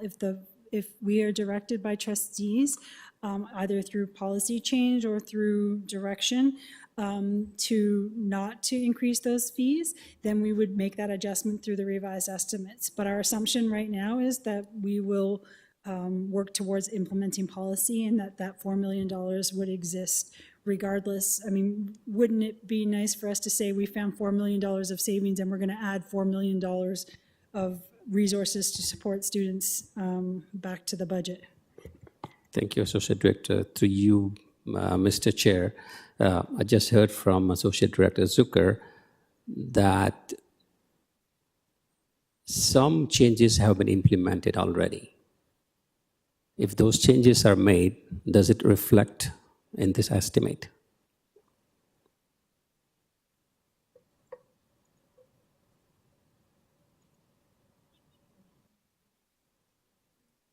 So, sorry, through the chair, you're asking that if we don't make, or if we make these changes and the board approves more? Sorry. No. What I heard from, to you, Mr. Chair, what I heard from Associate Director Zucker, that some of the changes are already been implemented. Sorry, through the Does chair. that reflect the financial statement? Because we do have, the changes have been implemented for next year with regards to operational efficiencies found through other areas of continuing education that we would implement regardless, because we have the ability to be more efficient and still provide service. So that would be, if we were not proposing this reduction currently, when we came back to you in the fall with our revised estimates, we would be saying, hey, we found these efficiencies and we can actually decrease our budget deficit by X million dollars. Thank you for those clarifications, Associate Director. That's all from me for now. Thank you, Mr. Chair. I'll pass the chair back. Thank you. And we have a second round of speakers list. Trust Vice Chair Diabetes. Chair, did you want to check if anybody else wants to go on the first round? Anybody else before we go to the second round? Trustees online? Okay, hearing none. Go ahead, Vice Chair Diabetes. Thank you. So I had some questions in regards to the Learn for Life program. Similar to the questions I had around, through Chair, similar to the questions I had around the permit. Do we have an analysis that looks at the per unit cost and the price point and the effect on our net profit or net loss on the price changes and what would occur to some of the programming? I think we've been shown some of the conclusions, but is there, is there math that we have worked out that can be shared with us so that we know what it is that we're approving when it gets to the board? Thank you, and through the chair, with regards to permits, what we have done is, again, we've looked at the deficit that we're currently incurring. And so to the trustee's point, if we were to make those changes, there may be some changes in usage. And in my previous experience in another board, we went through this exact, we dealt with this exact challenge, and we did work with our permit holders to find them space that was available to be used at cheaper rates. We looked at how much space they were using. We were able to decrease their footprint. So we actually, in our expectation is that we would continue to work with our permit holders to ensure that the increases have as minimal impact on them as possible. But with regards to, have we looked and done a calculation to say, if we increase fees by this much, how much are we going to lose and what's the impact?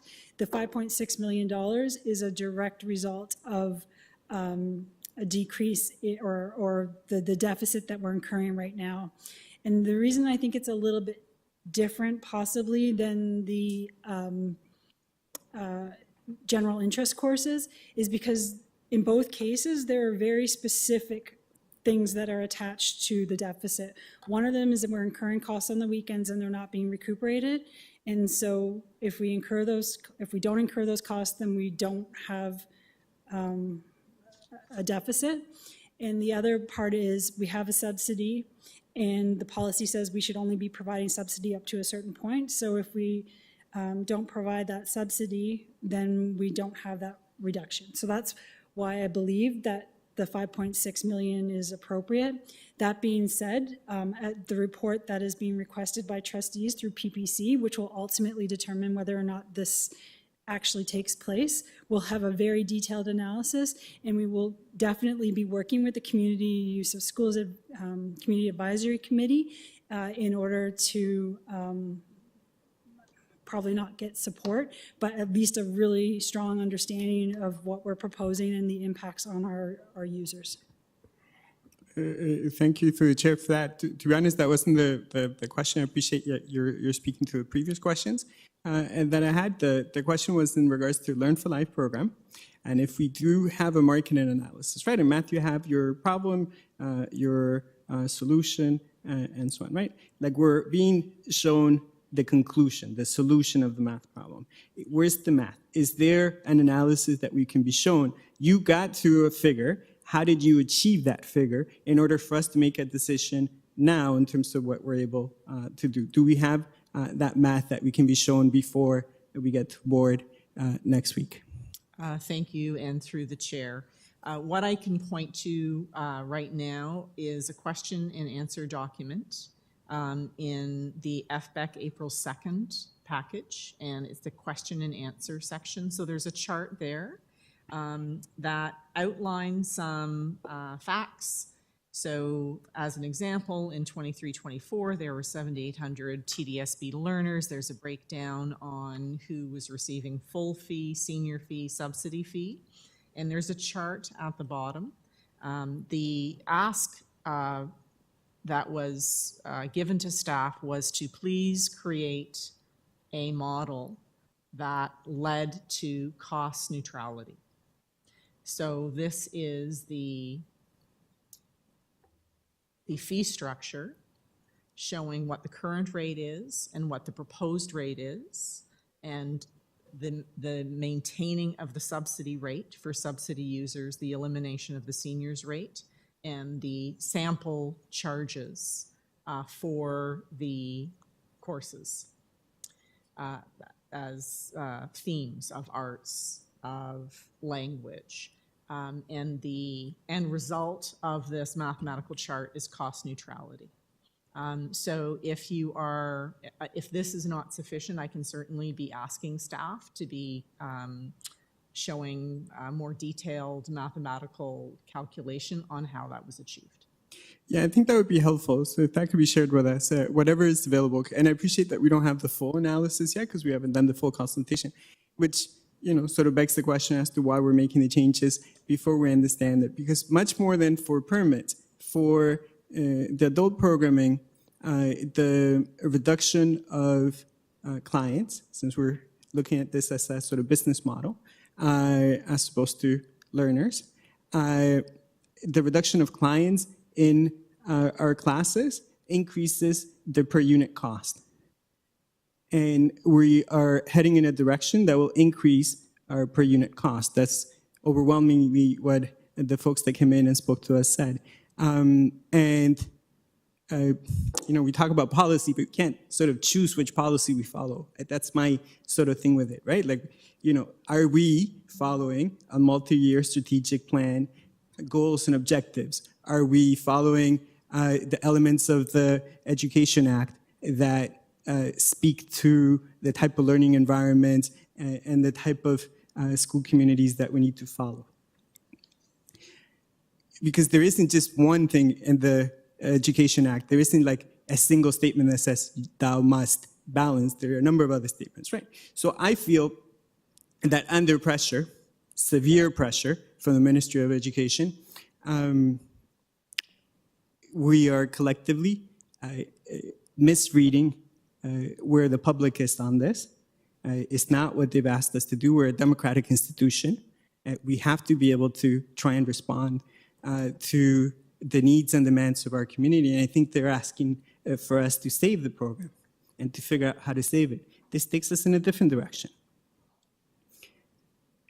So it's difficult for me to listen to the answer from staff, respectfully, that says, despite the public input and despite the motion that says that maybe in a couple months we're going to go in a different direction,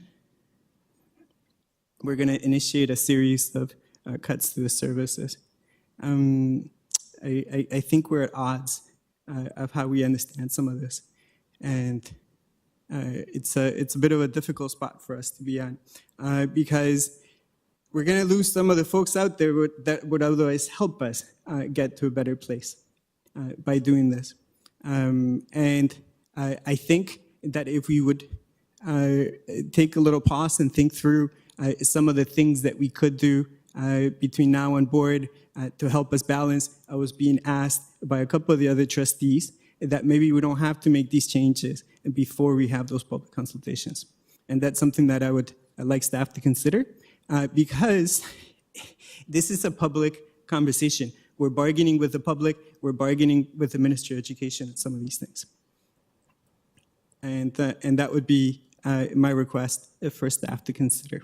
And I know you thought about it. So it's just for us to take another pause.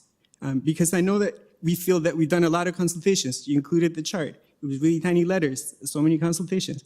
But most of the public out there hasn't heard any of this. And that's the problem. Thank you. Trustee, thank you, Vice Chair Davides. Trustee Pei?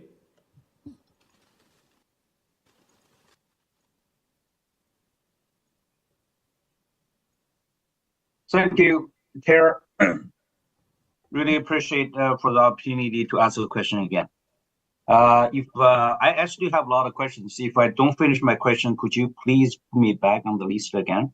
So, okay, I want to ask the question regarding continuing education. We have a 6.9 million deficit here. And when I read the complete report, we have almost $3 million for international language, and $700,000 for general interest, and adult school is 2.5, and the total is $6.1 million. So my question is, what's the total budget for continuing education, by the way?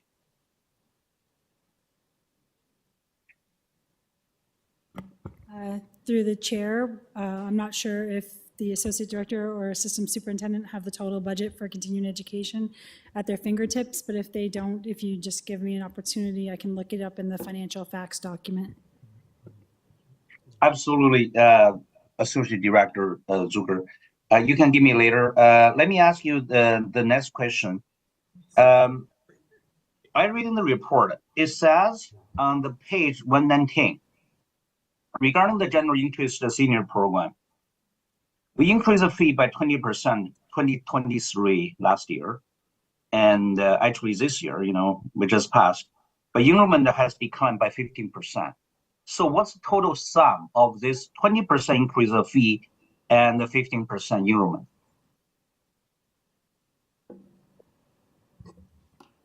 Thank you, and through the chair, I'm just making sure that I understand the question.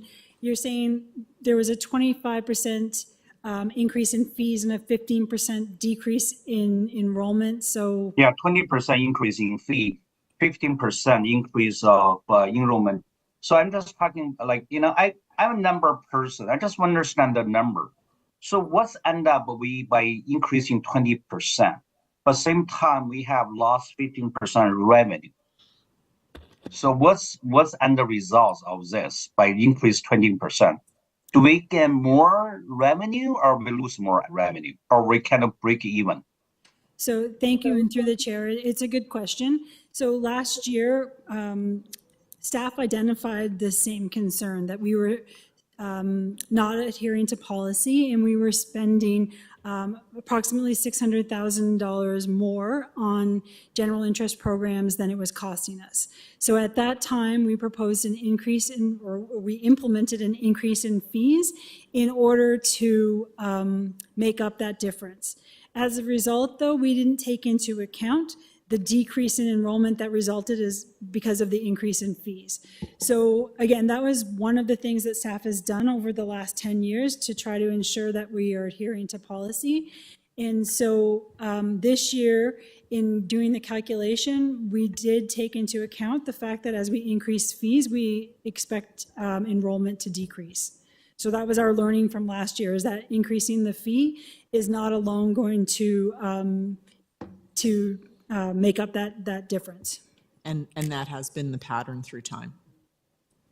And through the chair, and to the trustee, when the report was written that provided the information about the 20% increase and the 15% decrease in enrollment, that was at a moment in time when we had data for the fall and winter session.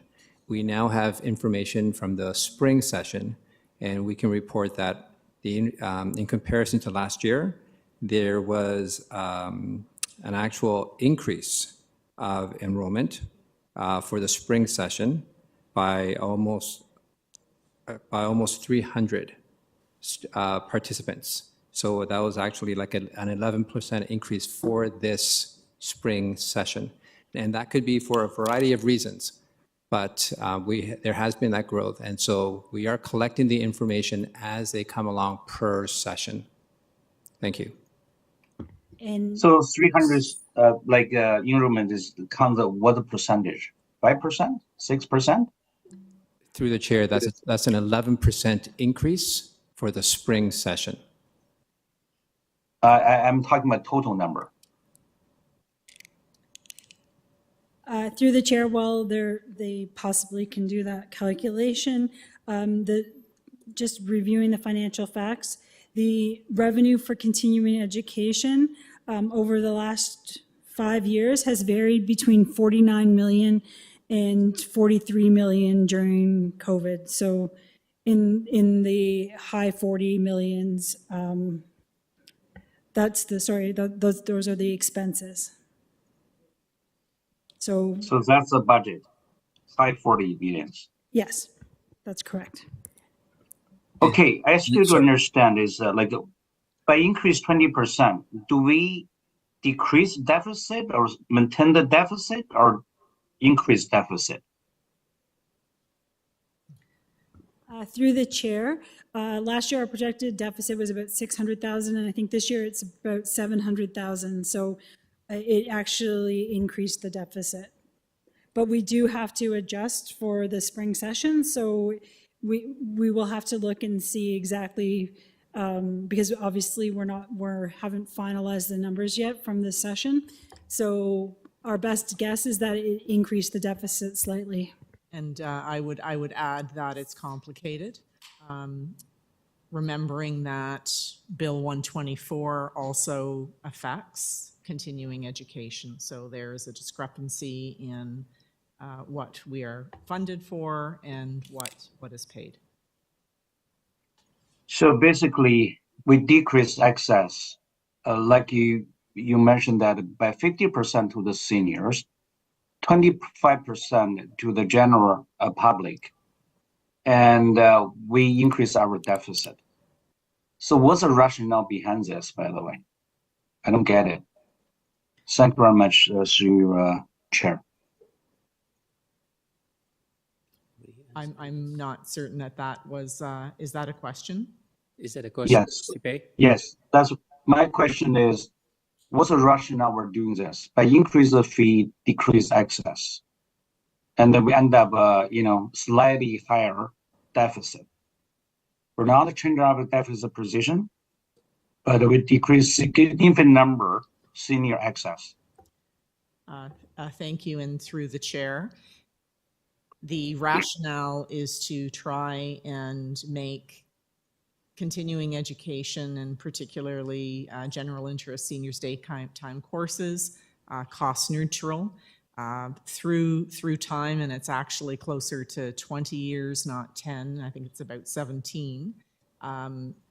This has general interest has experienced a deficit. Thank you.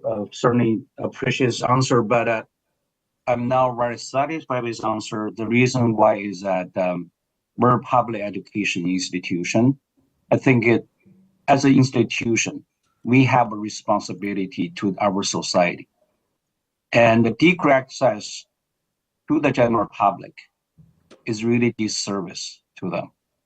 We're sending the message, the wrong message, and to be honest, I apologize if some of you don't like my message.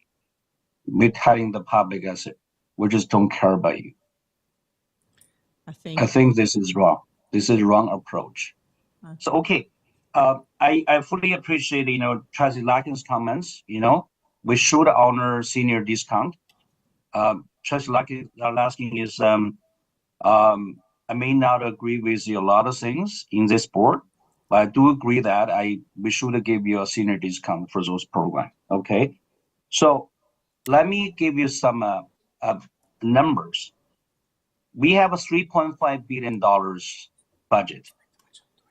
Operating cost 13%. That equal to $455 million.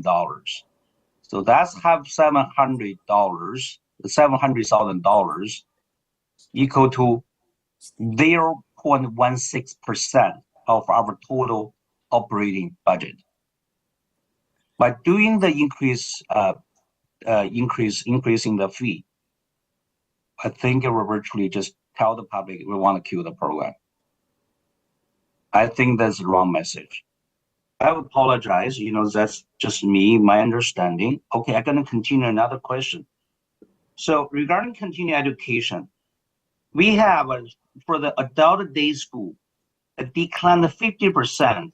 If you look at page 119, since 2009 to 2,200 students.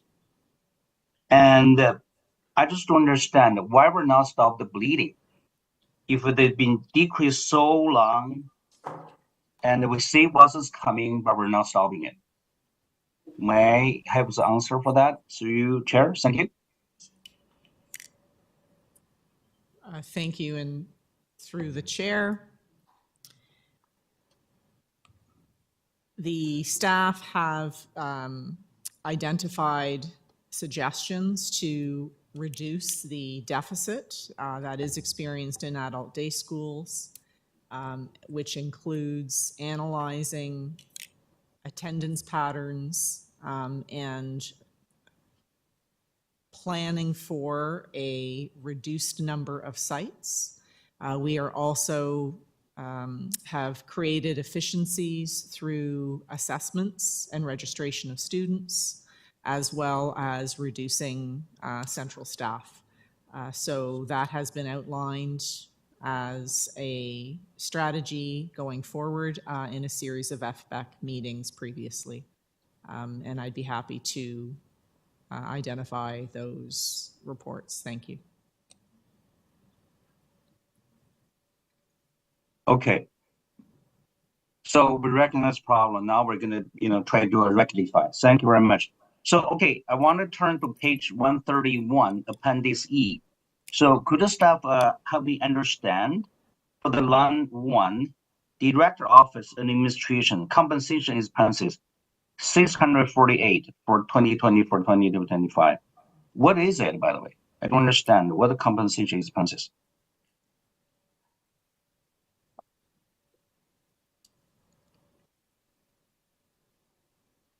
Sorry, through the chair, can you repeat where you're looking so I can follow? Okay, agenda page 131. 131. Appendix E. If you look at the item under Director Office, the first line is Direct Office and Administration, admin, compensation expenses. For 2024 projection, $648,000, $186. So what is this, by the way? So through the chair, that would be any of the staffing that is associated with the director's office. So including the director and their supports. Okay. Trustee Payne. So how many of those? So director and any other admin person? Through the chair, I will allow the director to speak to this, please. Through the chair, there are, I believe, 3 staff members associated with this budget.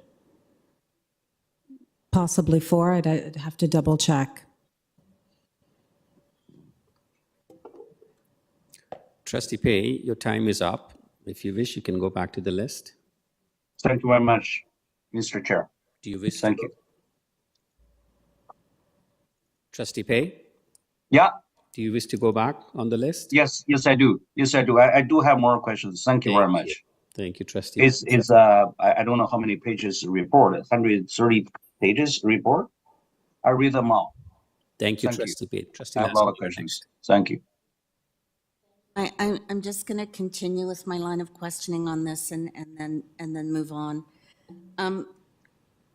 So what I've heard is that staff are putting forward this $4 million. It's roughly divided, $2 million on permits and $2 million on general interest and seniors programs. It's for receipt because they don't need approval because they believe they're following our board policy. But they've also clearly said this is the plan, and they're planning to meet with the permits folks through the working group over the summer and not implement till January. And I'm wondering if staff would make the same reconsideration for the general interest in seniors programs to work with the groups, the grassroots groups who are here to talk about the enormous fee increases from 100 and whatever to over 400, and a reconsideration of a seniors discount. So that's my first question to staff. Thank you, and through the chair, supporting strong communication with community is always supported by staff. So certainly we would be happy to be meeting with those affected, and we can continue to analyze different models.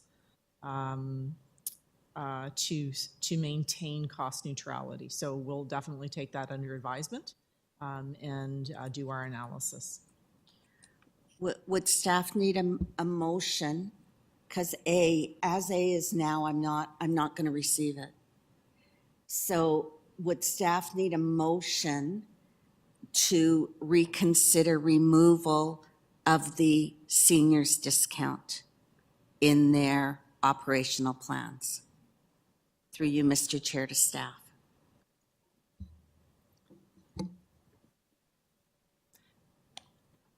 It is the staff are pleased to be supporting the will of the committee and the resolution of the board. Okay, thank you. So Trustee Lee's ahead of me, and I'll come back on the list when motions are being asked for. So I want to move on. I appreciate the work staff has done to limit the scope and scale of what the reductions would be through the use of proceeds of disposition. I am very aware that every single year since 1998, we have had to make budget reductions, that our funding has never fully addressed the cost of public education in this city, and that we as a school board have never accepted the ministry's narrow definition that public education should only be for K to 12. I think time and time again we have pushed back, and we have tried to put our values in what we are choosing to fund over and above the ministry benchmarks. Very disappointed that the 2021 census did not increase our funding that we thought it would, because the makeup of our city continues to change and be deserving of public education that meets their needs. I'm not raising it tonight because we are where we are, but I am very concerned about the cuts we have already made to central staff. I am very concerned about our ability to address hate in our schools. I am very concerned about our ability to meet the mental health and special education needs of our students. I am very concerned about the ability to deliver art programs and technical programs and literacy programs and mathematics programs that help support mentoring of our staff who teach in our schools, who interact with our students each and every day.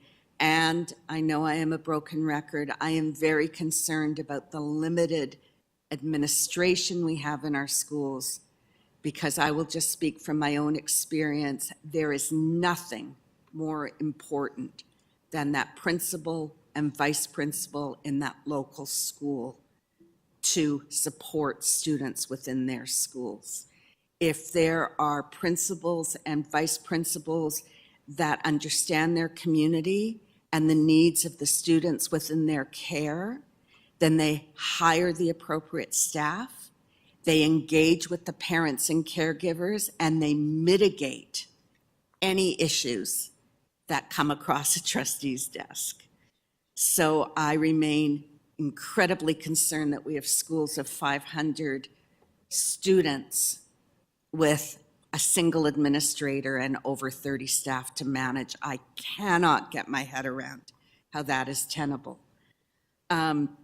That being said, I'm prepared to entertain the motions about how to deal with the 3.8 million remaining, and to come back with a potential motion about a portion of the 4 million that I'm not prepared to receive. And I'm at 0. Thank you. Thank you, Trustee Laskin. Trustee McLean. Through the board,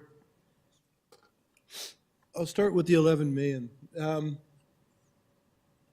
About the 11, we were told, were we not, that when we were receiving the GSNs, or whatever we're calling it now, later, that we were to expect pretty much standard funding. Was that not the case?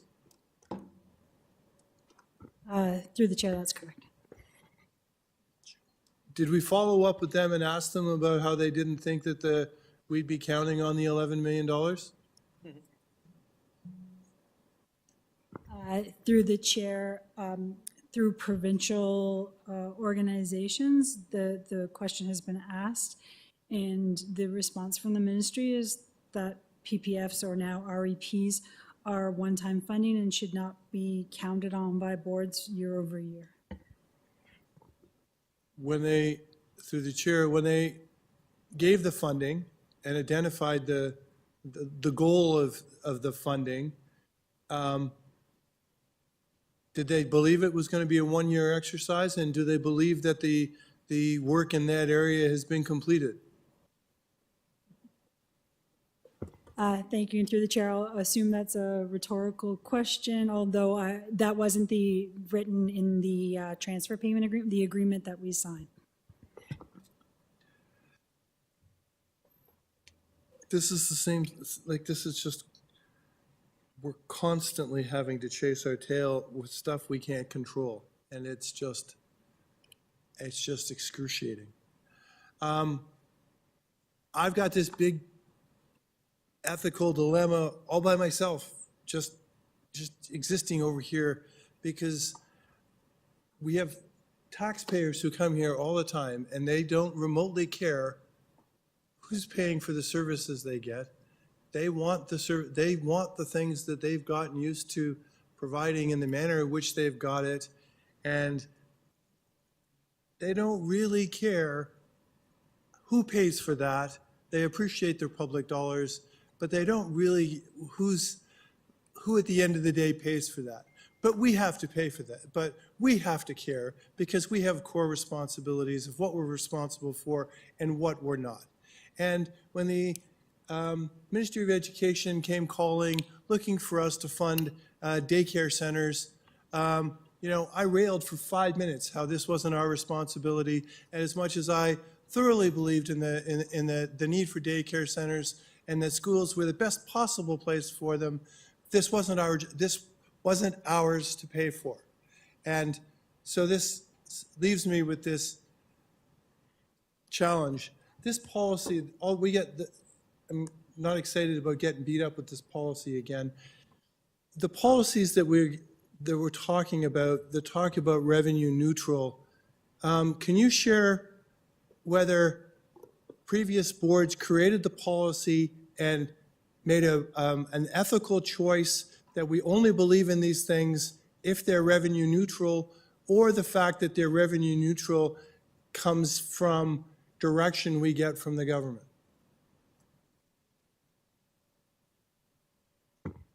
Through the chair, I can't tell that from the policy, so we may be able to look back at reports when the policies were approved, but I'm not sure that we would have that information. There's nothing in the direction we get that requires permitting, for example, to be revenue neutral at the end of the day, that requires adult education to be revenue neutral at the end of the day, which would make the policies in general just a byproduct of the direction we get from the ministry, would it not? Sorry, through the chair, that is certainly the expectation, and I think we see that in the letter that we received from the ministry as well. The ministry actually does have a template that boards can follow with regards to calculating break even for permit fees. Okay, thank you.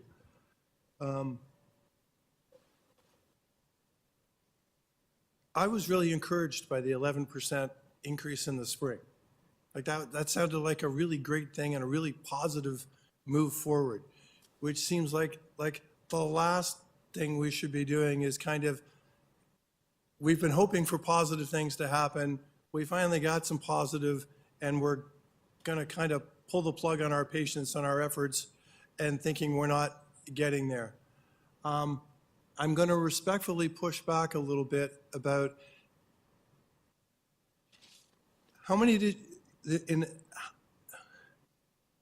the 700,000 and your projections, how many, was it 50% you believed was going to be an attrition rate that seniors we don't expect to use the program going forward, given what we're suggesting in in terms of new rates? That's correct. So what percentage of the program do the seniors make?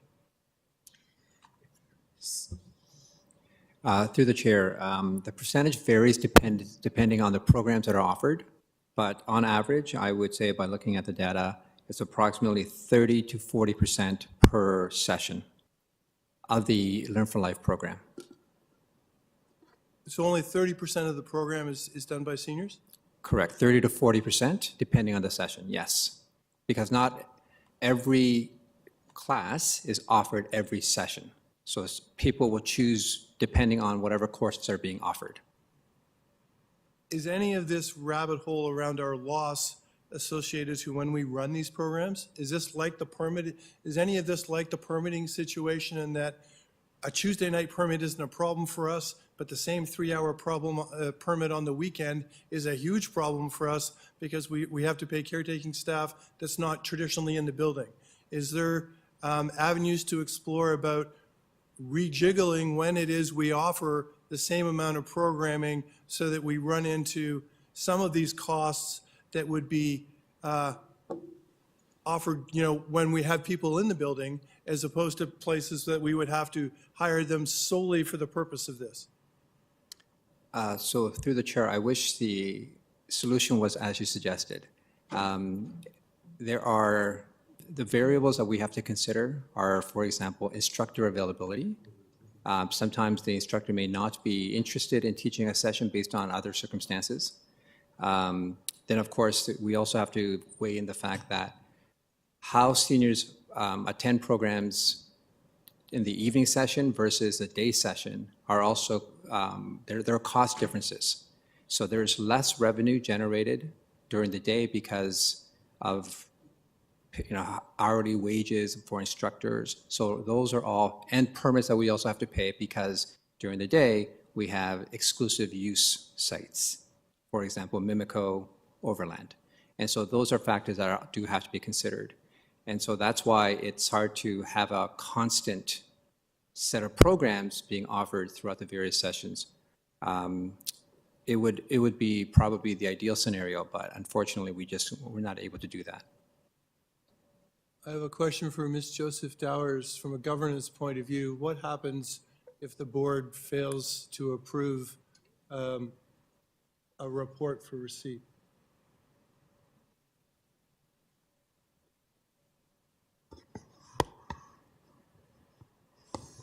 Through the chair, you're asking if the board does not receive what staff is proposing here tonight? Well, like this happens a lot. Like we do this a lot. We vote on staff issue reports for receipt in a general sense, and we vote all the time to receive them. And I've always wondered what happens in the event that we choose not to receive them. But in this case, usually that's just information. This is about specific actions that the staff is sharing with us that they intend to take that some of us aren't excited about. So I'm wondering what happens if staff issues a report sharing their intent that the board chooses to, in essence, to vote against and not receive. I would submit through the chair that what you are not receiving is operational, so nothing would happen. Okay, thank you. Thank you, Trustee McLean. Trustee Shan, Vice Chair Shan. Thank you, Mr. Chair. Through you, Mr. Chair, I would like to also start off by thanking the staff for working through this, bringing options after options and different possibilities to make this happen in a very, very difficult financial environment. Having said that, I'm also concerned, very much concerned about the operational efficiencies. It seemed like these same operational efficiencies were options to balance a couple of months ago, and now they are operational efficiencies. So I'm not quite sure how that shift happened. I understand these are operational things, but they were things that were debated as options to balance.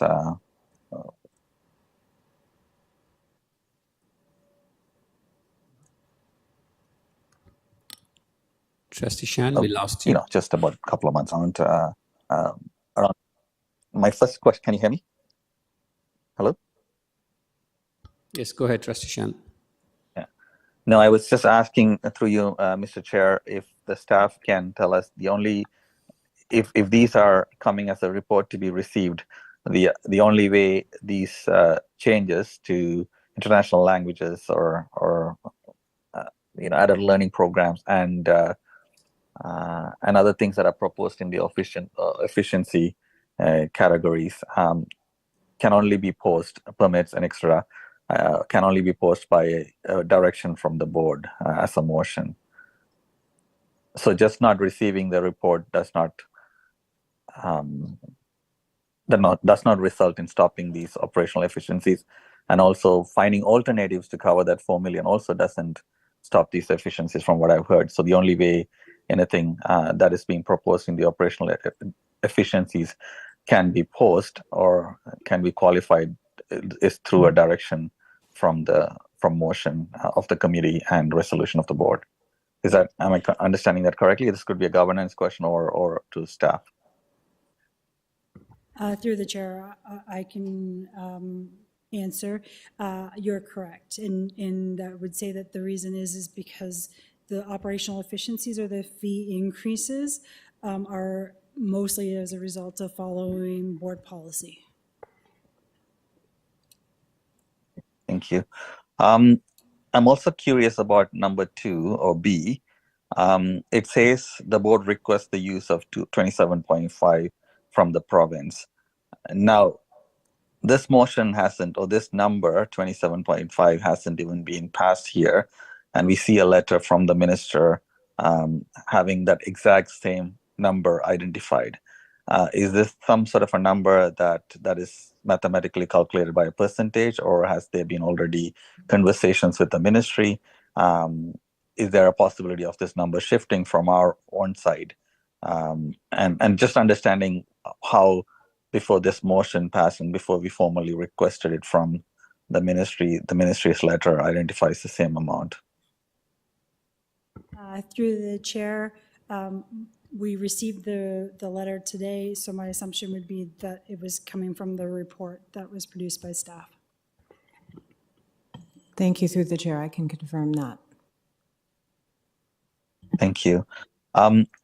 Then I know in the earlier stages, through you, Mr. Chair, we had a lower number as a possible proceeds of disposition that we were going to request. This has gone up a little bit more. We are looking at about 3 point something addition to this that's necessary, or potentially more if the operational efficiencies are not calculated in. Other staff kind of uncomfortable with anything more than this as a request to the province for use of PODs?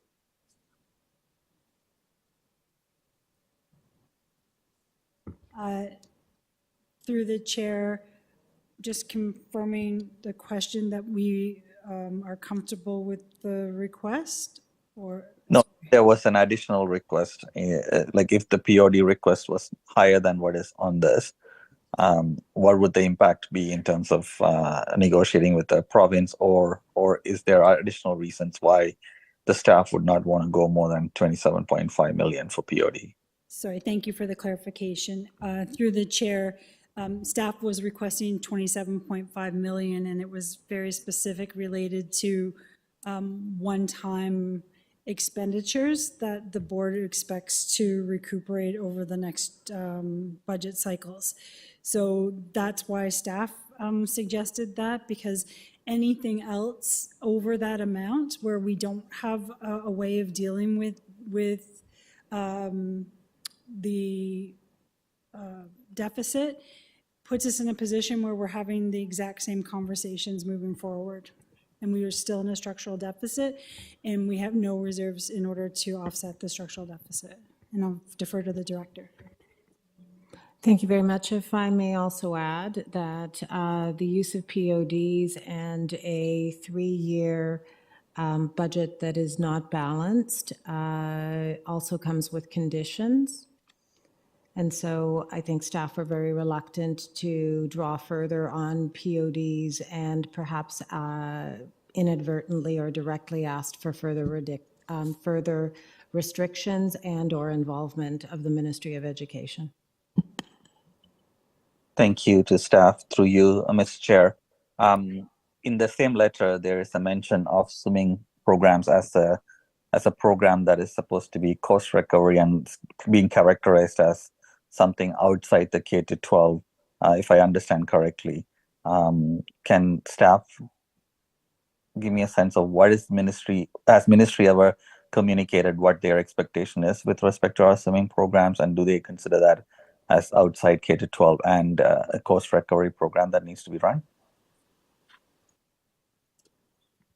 Through the chair, not, I would say directly that I'm aware of, but again, there is, I think, an expectation out there to Trustee McLean's question that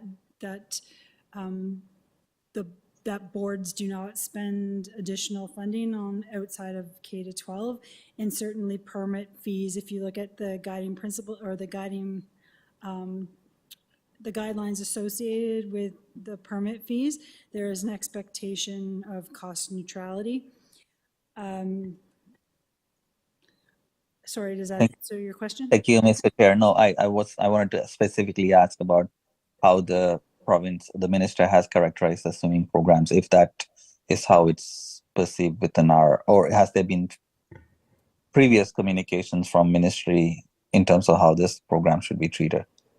Like I heard like continuing education and, permit and learn for life and all those things have to be cost neutral. I've never heard conversation around swimming programs to be something that should be considered revenue neutral or outside K to 12. So I wanted to know if there has been any direction previously by ministry for us to consider changes to swimming program or direction to make that cost neutral. Through the chair, I wouldn't believe formally, and I think that probably the main difference is that we are currently in an accumulated deficit position at the end of this year, so we do not have any reserves to offset the spending, whereas in previous years we would have. So I want to ask my last questions, and I'll probably get back on the list around the outdoor education. It's not outdoor, international languages program and African heritage program. So what was proposed earlier is all back on the table within the operational efficiencies, right? If I understand correctly, the migration of the program, the number of students and all this, centralizing or reducing the number of sites and all are back on the table with respect to the 4 million savings, if I understand correctly.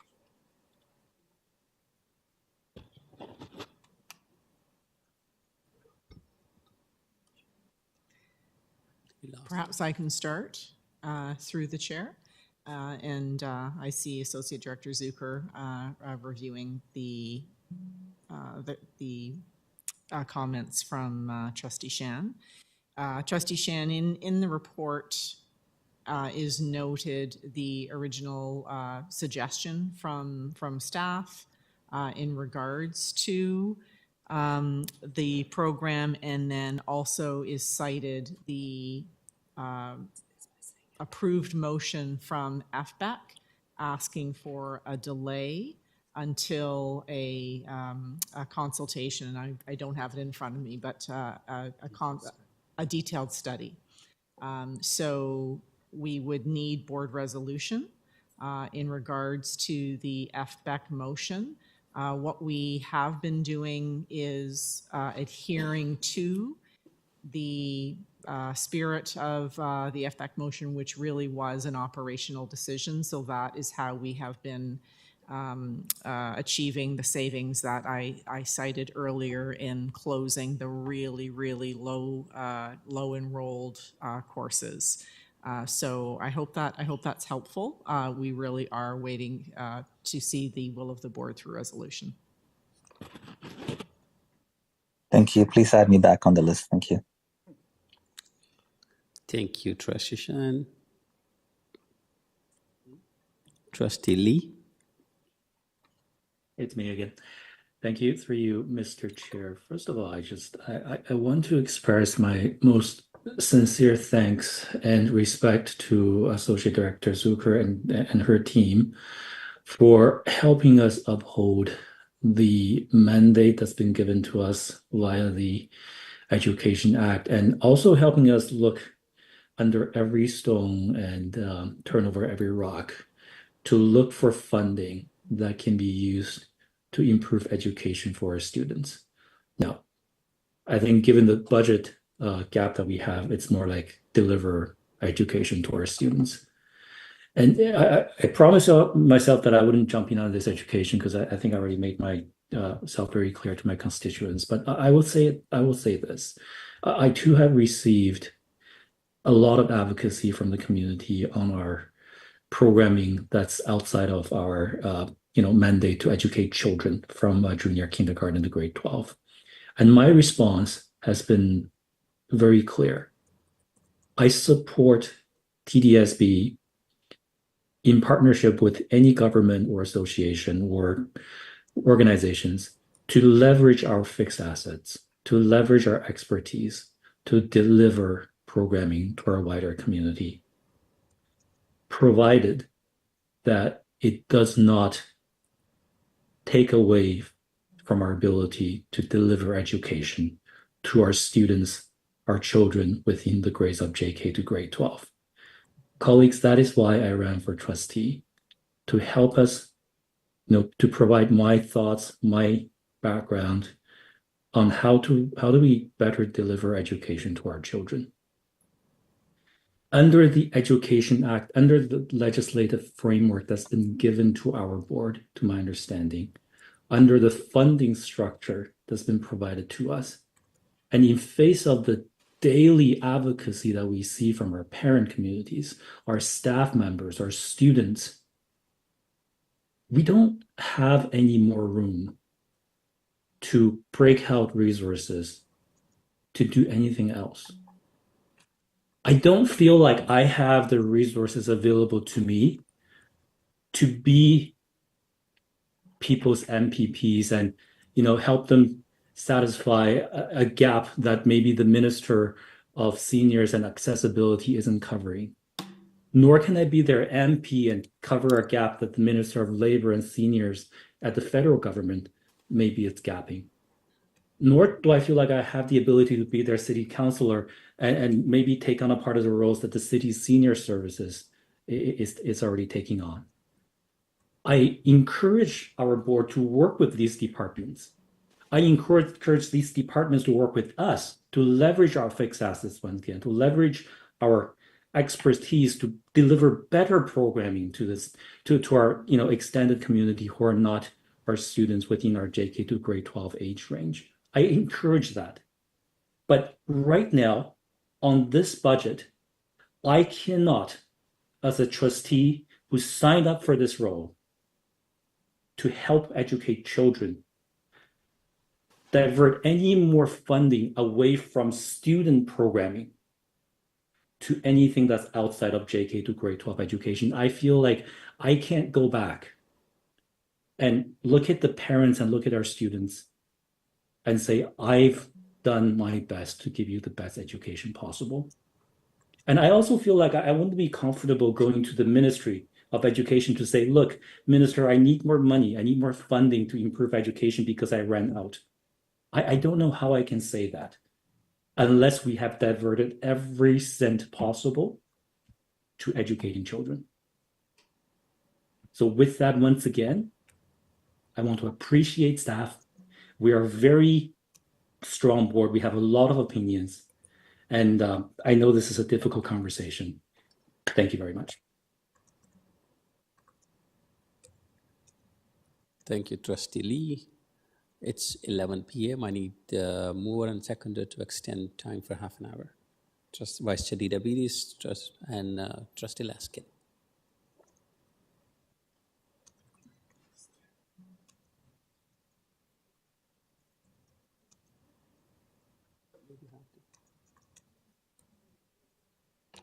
We have to vote on. Are we voting by show of hands? Yeah. Okay. Trustees online? Trustee Hassan, Trustee Lee, Lee's in favor. Aye. Shan in favor. This is Hassan in to favor. Chair Chenaslin. Okay. It carried. Thank you. We have Trustee Pei.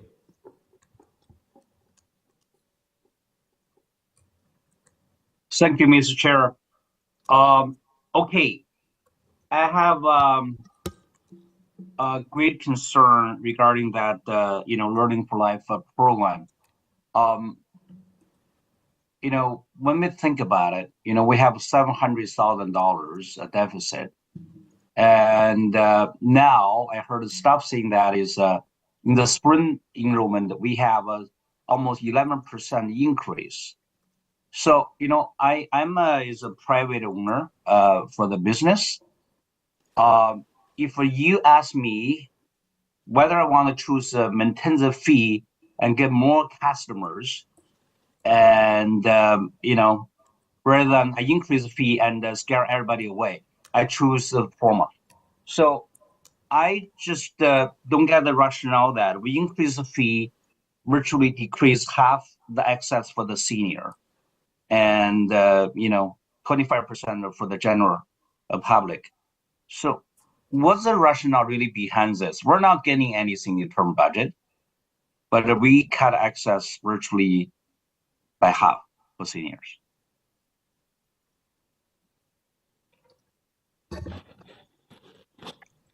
Thank you, and through the chair, I'm not clear on the question, Trustee Pei, but what I would want to underscore is that this is a projected simulation. We are projecting a possibility that because of the elimination of a senior's discount, we potentially could see up to 50% of seniors choosing to go to the City of Toronto rather than enrolling in our courses. I'm once again going to articulate that there is no expectation or citation within the Education Act for any board to be providing general interest seniors daytime courses. There is no obligation. Through Mr. Chair, I appreciate that notion, but I don't appreciate, the whole idea. We're abandoning the seniors. We're part of the community. I don't really think that's a really good idea. We're sending on the wrong message. I really hope my trustee colleague can agree with me. We need to support this program. Understand, I think the trustee Lee said it's not our core mandate. But in terms of the budget, in terms of the deficit, the virtually negligible, $700,000. So I really hope my colleagues can reconsider. We can put off this implementation of increase the fee just for now, and do a public consultation and figure out what's the ways to move forward. Okay, I have another question to ask because we're talking about deficit. So I want to talk about the number about IT. So I think the IT probably had the biggest increase in terms of the number. So let me ask the executive officer Peterson, through Mr. Chair, is why there's almost over $5 million in terms of admin fees. What's the increase for that? Is page 147, Appendix E, and item IT corporate project administration. Why there's $5 million jump for that? Is there any possibility we can save something here?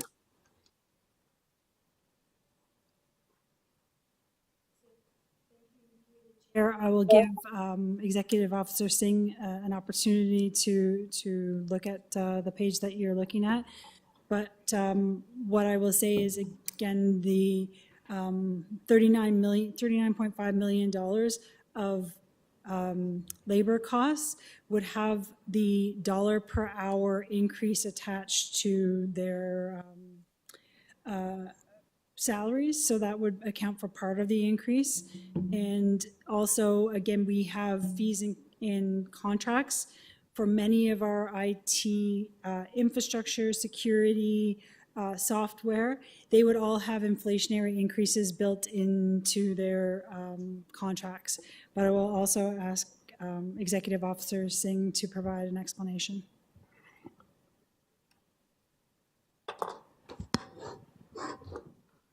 Through you, Chair, are we looking at the budget details for IT line by line? Is that the question? Yeah, I'm particularly interested on page 147 and regarding the IT corporate project administration, because the number jumped from $1 million to $6 million, the difference $5 million. I don't understand why there's such a huge increase by 500%. So when we're doing projects like Power School, so those budgets that money will come into that particular line. We will hold those funds there. That's how the budget is done. But Associate Director Zucker actually shared the overall strategy with you. What does the IT budget reflect? I think that has been shared multiple times. Thank you. And I So will just turn to are they Executive contract Officer workers or Snyder external for an answer, consultants? please. I can explain the line that you're looking at on page 147. That difference between 23-24 and 24-25 primarily is the one-to-one device strategy cost landing in that line. Thank you, and through the chair, and just to expand on that, thank you, Executive Officer Snyder.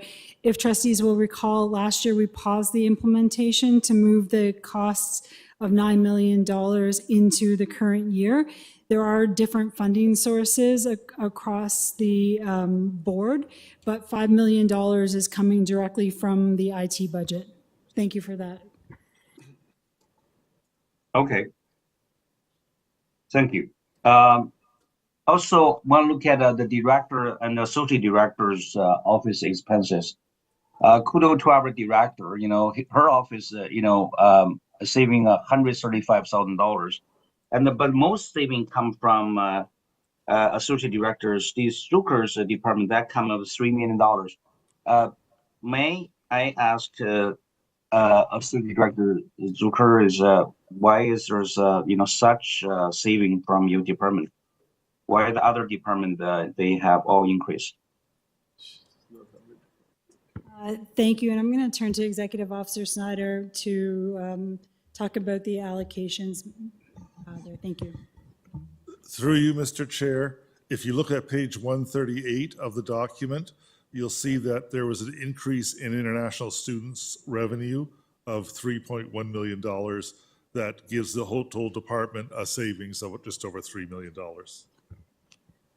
Excellent. Thank you very much. So that's my next question. Can we really increase international student enrollment by doing something,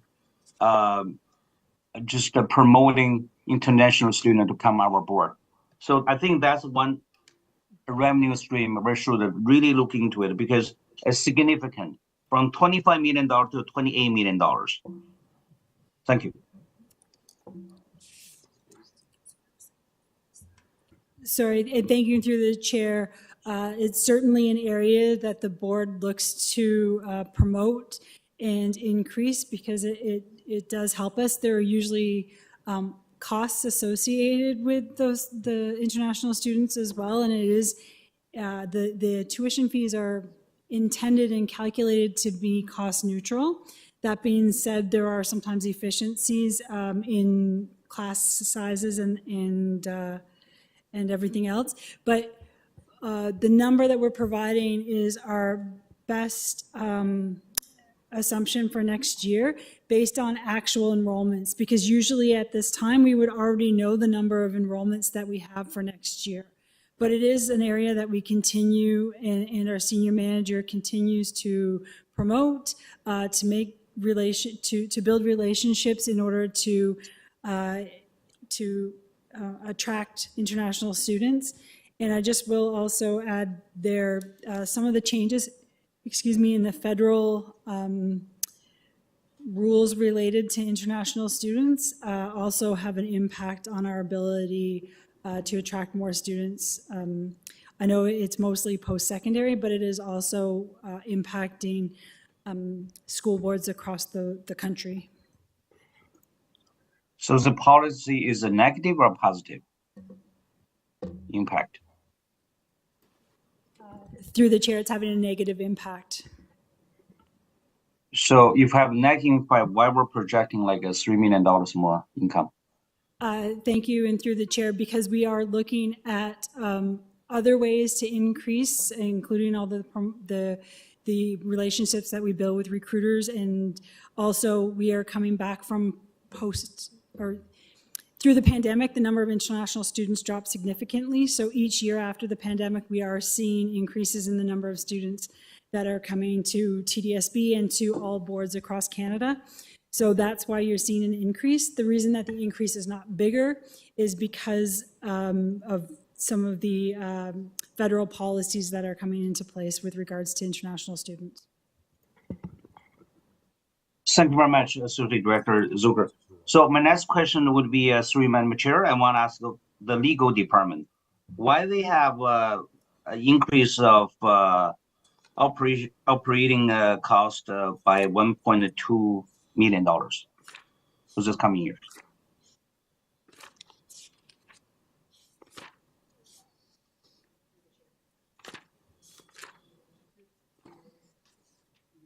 Who's answering this? Thank you very much. Through the chair, I will defer to Mr. Snyder, but as you can imagine with the legal department external legal expenses, they do fluctuate from year to year. And if Mr. Snyder is able to assist further, that would be helpful. Thank you. What page is it on?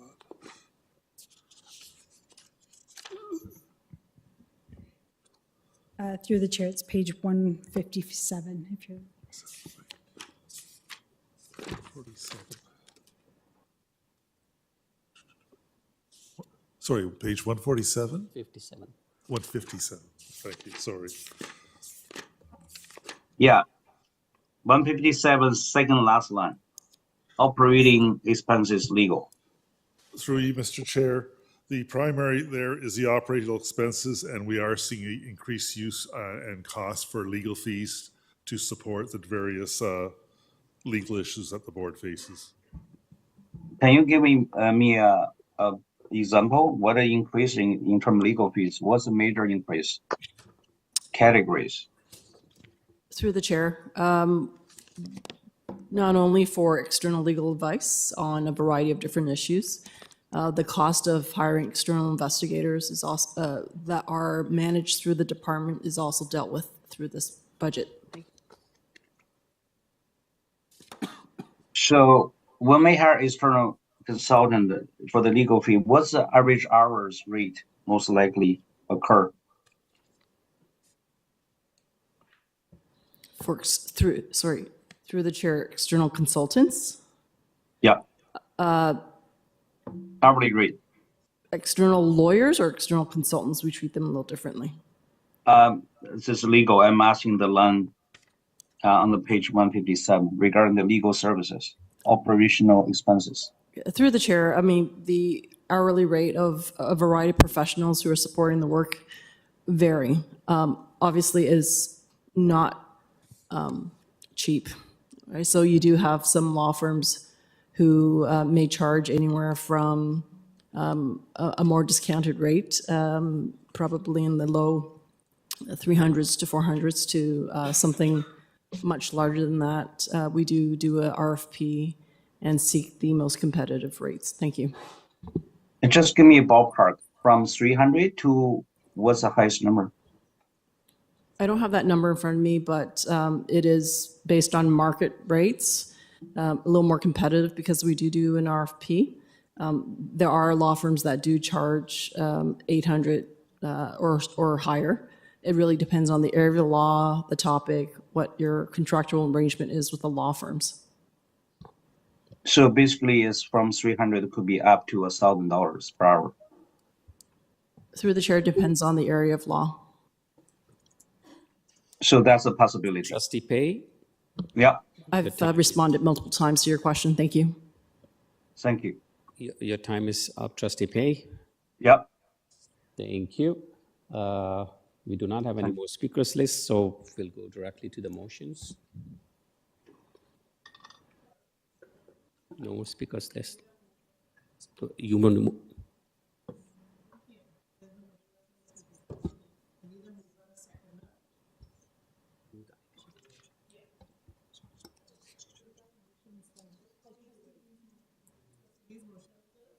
Yeah.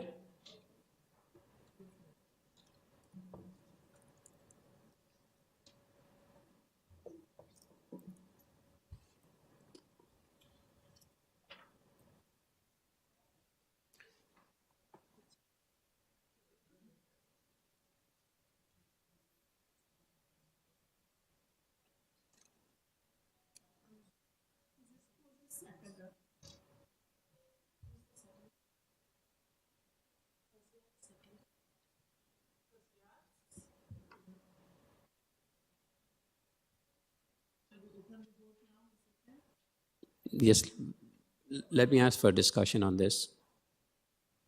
Trustee Lee? Chair, I think first we need a seconder to even put this You on do the have a table. seconder, Trustee Arts. Oh, okay, perfect. Thank you. Thank you through you, Mr. Chair. I appreciate everyone, continue on this conversation. I know we've spoken a lot about the staff report, and just to remind my colleagues as staff, the staff report has 3 sections. Section A is asking the board to receive their proposed operational efficiencies. Section B asks for the board to direct them to ask the Ministry of Education to use $27.5 million in PODs. And Section C asks for us to pick the options to close off the remaining $3.8 million that's identified on the report that was presented to us today. I talked about the options that I'm proposing here. I don't want to repeat myself because it's late, but I just want to remind my colleagues that this covers off sections B and C on the staff report. So this asks the ministry for $27.5 million in proceeds of this disposition, and it helps us pick options to close the $3.8 million. We're not touching A because I know a lot of you want to talk more about how to deal with that. So I don't want to assume that, I don't want to assume a conclusion to that conversation. So I hope, once we close off B and C, at least we got somewhere, and then we can talk about the rest. And I'm happy to answer any questions, and I really appreciate Trustee Arts for seconding. Thank you, Trustee Lee. Trustee Arts? You good? Thank you.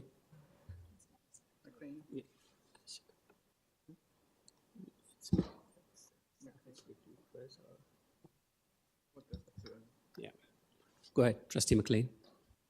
Thank you. Through the chair, does staff believe that the further reduction of absenteeism by, a half day that'll generate the $3.5 million in savings is something that we can commit to? Like, is this, or are we, is this, you're Through the chair, I'll just start first, and maybe Executive Officer Kennedy may wish to add. We have already set a pretty challenging goal of reduction of $7 million. We are planning to do this by through our transformation to people and culture and additional work in the department to prepare us for that. That, in fact, is reducing sick leave usage is our top priority, in addition to the transformation that's occurring in the department I do believe that it will be very challenging to further reduce absenteeism by $3.5 million. As you can understand, there are a number of factors that are beyond our control. The ones that are within our control, we are really zeroing our efforts and the limited resources we do have to attempt to do that work. I do find it is it's an aspirational goal. Our original goal is aspirational. I think this will be quite challenging. I'm sure it's fine. Thank you. Thank you, and through the chair, just to build on that, I think you heard from Associate Director Pond that this would be very, very challenging, to say the least. No. That being said, if trustees were to approve this motion, then staff would have to monitor closely absenteeism throughout the school year, and through the revised estimates, if we were not achieving those savings, and I think it could be very, very, very challenging. I could add lots of varies. Then we would have to bring back a position where we would have to make the adjustment to this savings. All right, thank you. Thank you, Trustee McLean. Trustee Erhard.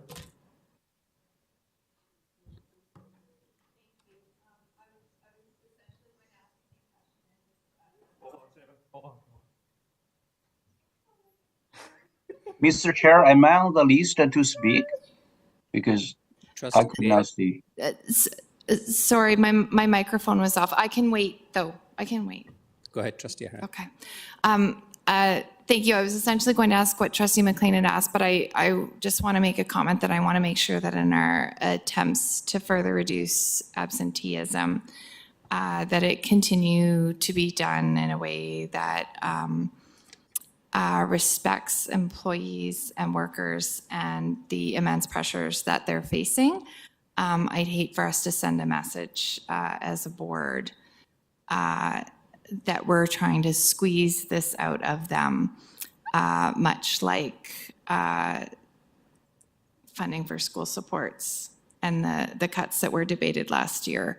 So just to put that out there, that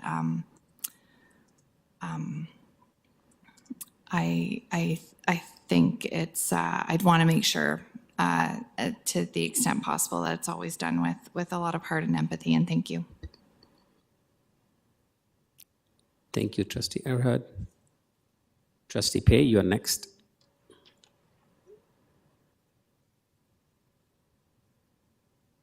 Thank you, Chair.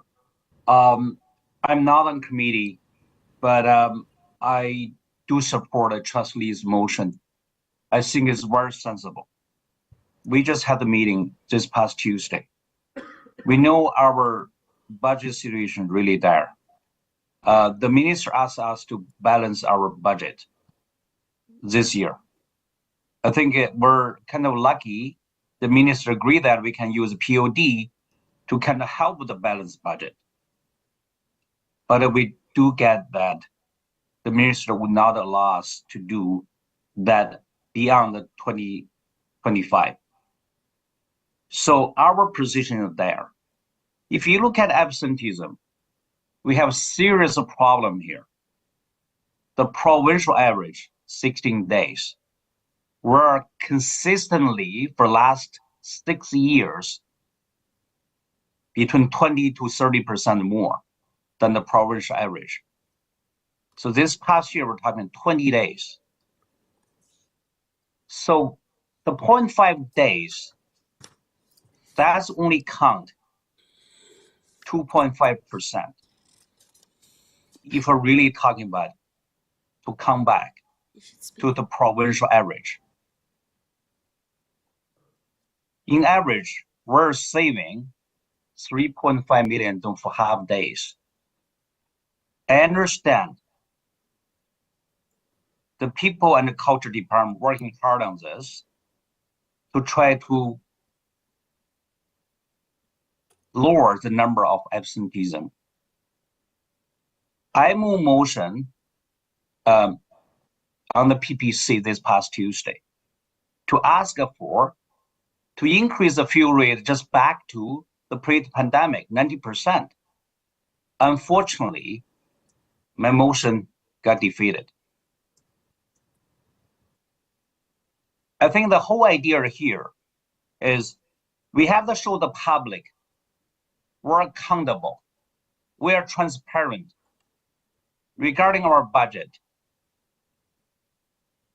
So I think it's a 0.5 days decrease in term absenteeism is doable and achievable. So I wholeheartedly support this motion moved by Trustee Lee. And we should show the public we can get the job done. We have our target. We set a target. We're going to achieve that. So let's do that together. Thank you very much, Chair. Thank you, Trustee Pei. And I do have one question of clarification from the movers or the staff. Can I pass the chair? Go ahead. Thank you, Trustee Didavides. 27.5 in POD, this magic number, how did this magic number arrive? Thank you, and through the chair, the 22 million is the 22 million that we've been referring to all along with regards to the amortization of the employee future benefit liability, and that it will be done halfway through 25-26, and then it will no longer exist after that time. And the 5.5 million is the as a result of the inability to be able to deal with the loss in funding related to the 11.1 million of the transition the transition to high school and de-streaming funding. So it's the total of those two amounts, which we believe are one-time funding or one-time challenges that will be addressed moving forward. Thank you, Associate Director Zucker, and I fully support this motion. I thank both the movers and seconder for this motion. Thank you, Chair. Go ahead, please. Thank There you. are no more, There's no more speakers on the list. Yeah.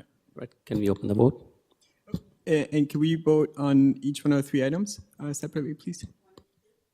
We got 3 items, right? Three. Three.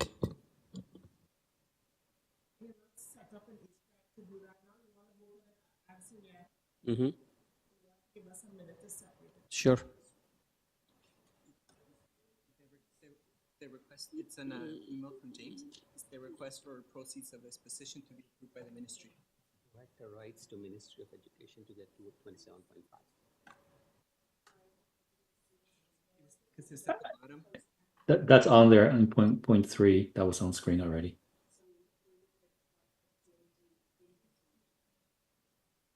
The director writes.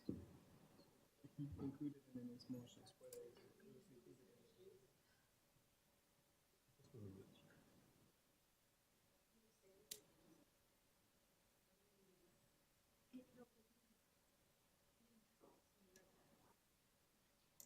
He added it about an hour ago. I know we got a lot of emails. It wasn't on the original.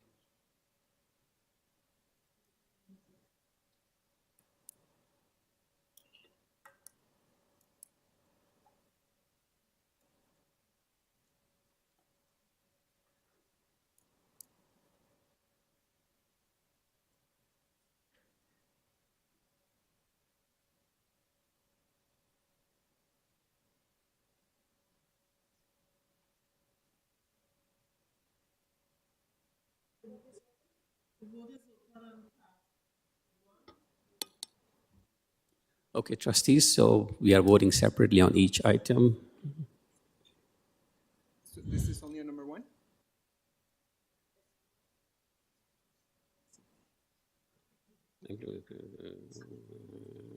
Ernest Lin in favor. Shan opposed. Hassan in favor.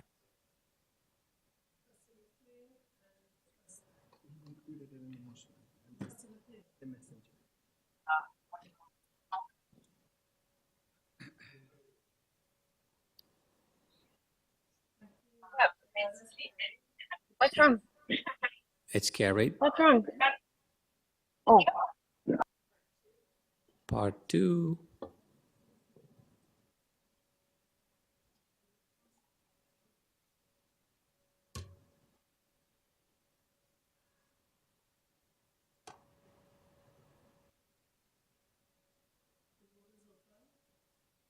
The vote is open for Part 2.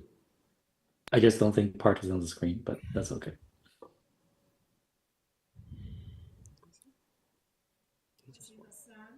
Trustee Hassan? Hassan in favor? Ernest Lynn in favor. Trustee Shan? And opposed.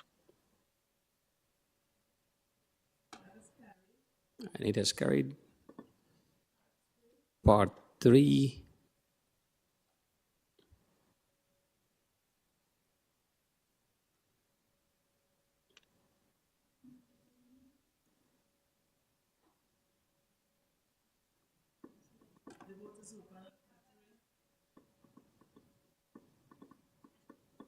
And in favor. Hassan in favor? Ernest Lynn in favor.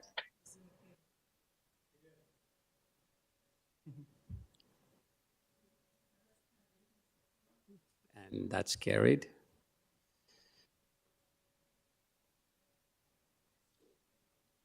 All right. Trustee Laskin, go ahead. Thank you, Mr. Chair. I have a motion that's now up on the screen, that staff reconsidered their decision to remove the seniors discount from general interest seniors programs and make up the operational difference through fully implementing the one-to-one device repair recovery cost, and meet with the Friends of Learn for Life, similar to the way staff are delaying the implementation of permit changes as they meet with the Community Use of Schools Community Advisory Committee, and come back to FBAC in the October cycle to report back. Thank you, Trustee Laskin. We have a motion on the floor by Trustee Laskin, seconded by Trustee Arts. Do we have a speakers list? Before we go to speakers list, Trustee Laskin, do you wish to speak on the motion? No, Mr. Chair, not given this hour. Vice Chair, seconded, Michelle Arts, I'm tired. No. Did you want me to extend? It's past 11:30. Yeah, we can extend that. Let's extend the time first. By Trustee Laskin and Vice Chair Didavides. Show of hands, please. Trustees online. Aye. In favor. Chair, am I on the list to speak or no? Can we extend the time first, Trustee Pei? Thank you. Thank you, Chair. Lee is in favor for extension of time. Thank you. Aye. Carries. Coming back to the motion, do we have speakers list on the motion? Trustee Pei, do you want to speak on the motion? Oh, absolutely. Thank you, Chair. I fully support this motion. I think it's very important we show the public. At the public educational institution, we not only care the education for our children, we also care the education to our community, because we're part of the community.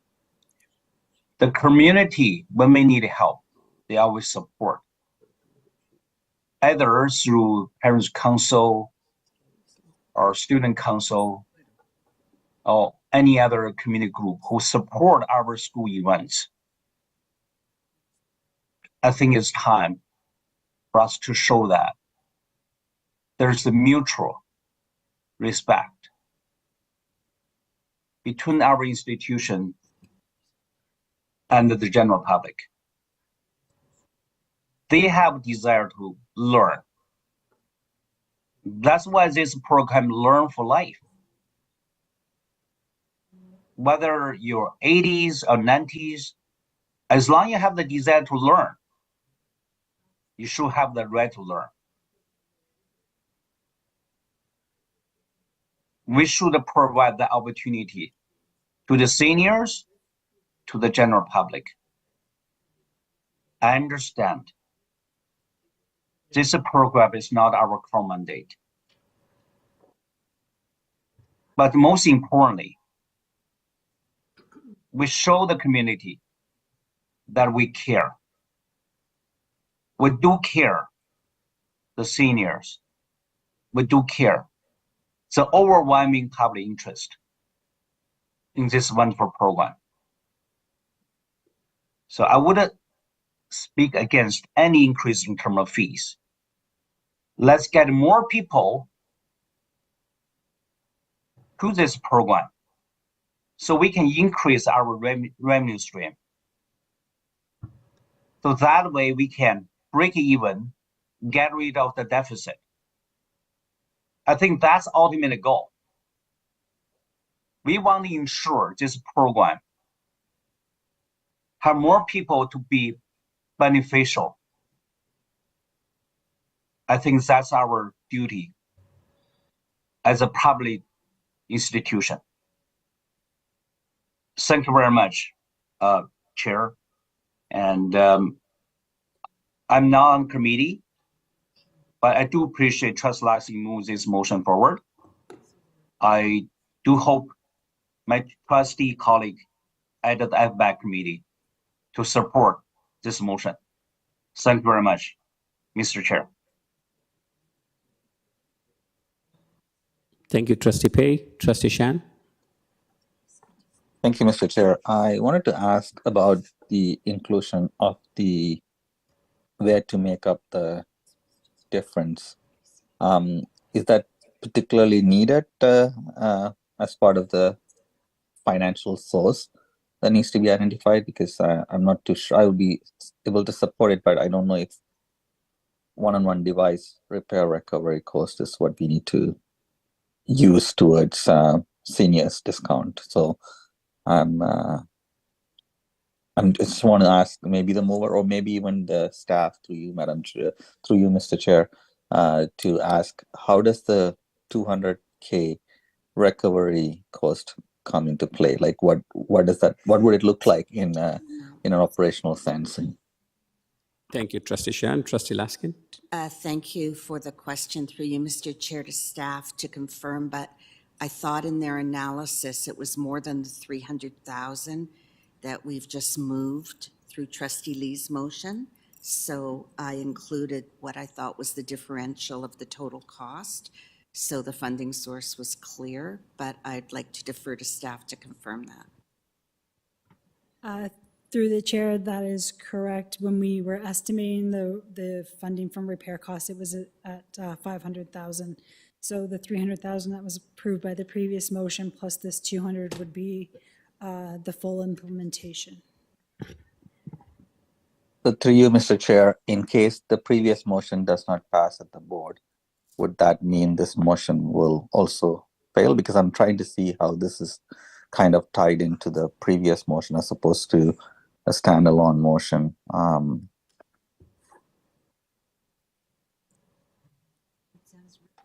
Stacy, do you want to speak on this? Thank you, and through the chair, the trustee is correct that the motions are tied together, but I think then if the other one wasn't approved, that this motion would have to likely be adjusted at that time, but I will defer to governance.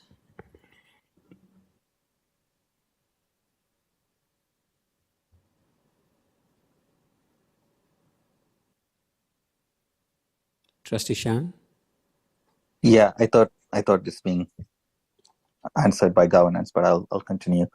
I just wanted to ask then: would removing the where the operational differences being made up through make this motion out of order? If not, I'm just curious if the mover would be able to just move the motion for the reconsideration of the discount, removal of the discount, as opposed to finding a source for it. Through you, Mr. Chair, I don't actually want to do that. I actually think it's important that if you ask staff to remove something, that you put back something so it's cost neutral. Thank you. Associate Director, any comments? Trustee Laskin's comment. Through the chair, my understanding is that is board practice policies. I'll defer to governance, but usually when we ask for something to be removed from the budget or something to be added to the budget, trustees identify where the savings is going to come from. Through you, Mr. Chair, I think that is the practice when a budget is passed and we are in the year. This itself is the budget preparation process, in which trustees can have in the past and including up to now moved motions where they have directed a cut to be reversed or something to be reversed without finding a particular location. I'm assuming we're still in the budget process where this is still possible. Through you, Mr. Chair, I would like to ask that identification of a financial source for a motion comes into play once we are in an operating situation of a budget. Please, through you, Mr. Chair, clarification from the staff.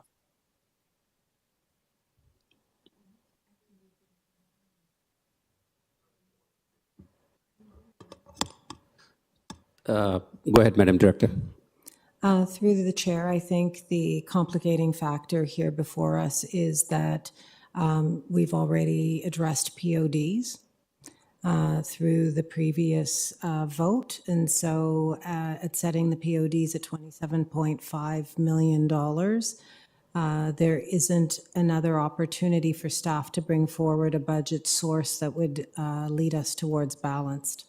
So that is different than if this had been put forward during a previous budget meeting. Thank you, Madam Director. Thank you, Mr. Chair. That's it for you, Trustee Vice Chair Shan. Yep, that's it for me. Thank you. Thank you. Chair Chenaslin. Thank you. I have a question to the movers through the chair, if that would be okay. My question is this. With this motion, does it require that the seniors discount may stay, like the way I read this is you want there to still be a seniors discount, but does it need to stay at the level it's at currently? Because it's quite a generous discount. And we did hear from many delegates who seemed open to seeing that discount shift to be a lower discount. But we could still maintain the GIT discount. And I wonder if staff may be able to get closer to operationally cost neutral while still maintaining some sort of a discount, possibly. So I guess my question to the movers is, does it need to stay, the way you read this, does it mean the senior discount must stay at the level it's at? Or is there flexibility in that for staff as they work through how to maintain these programs in a potentially cost efficient manner? Go ahead, Trustee Laskin. Thank you very much. I was silent on that. That's the point of the discussion, and to come back. Thank you. Okay, thank you for that. Thank you, Chair Chenaslin. That's it. That's it for me. Although I will also say, I actually am supportive of the idea of device repair recovery where necessary, as long as the spirit of which we talked about it, the way staff have talked about it in the past, is implemented in schools, so that there's kids and families know that there's a responsibility that comes with having this device, but also that staff aren't, principals have leeway. It doesn't mean they must charge for it, but if they see intentional damage or things like that, not caring for things, that they have the ability in certain circumstances to charge for it. I'm comfortable with that, and I actually think there's responsibility that comes with it, and that's not necessarily a bad thing. So I don't mind this. I am cognizant of the fact that I know we want to keep the general interest programs, and the community feels they're very important. I think they're important too. I just am cognizant of the fact that we need to ensure that we're not continuing to lose money on many of these programs. While they serve community interests, I do worry that they come out of the bottom line for children. And while I know they're valued and important, I know we have to make tough decisions, and I want to make sure we're doing it in a way so that we're not hurting kids in the process. And even though staff have tried very hard not to hurt, the programs and aspects that actually affect kids, the fact that we don't have extra money that we're saving from not making some of the suggested cuts means that we can't put that money eventually back into our young people. And I have concerns about that too. So I just want to say that. I know it doesn't necessarily, but it does kind of play out in a motion like this because we're choosing to save money for, outside of our core, and then putting a restriction on in our K to 12 area, because this does affect families of young people and devices. So anyways, I'm conscious of all those pieces as we make these decisions, and we so want to be able to please everybody, and we simply don't have the money to be able to do that. And anyways, I will support this, and I like that it's written it gives staff some flexibility. Thank you. Thank you, Chair Jennislin. Trustee McLean. Through the chair, I'm just a little confused. And I agree. I'm excited by the 11%. I'm willing to roll the dice and hope for the best and work and try to build on the ground the roots to make this revenue neutral. But the amount indicated was $700K, and our offset seems to be $200K. So I'm not understanding how our apples to apples analogy about works out. So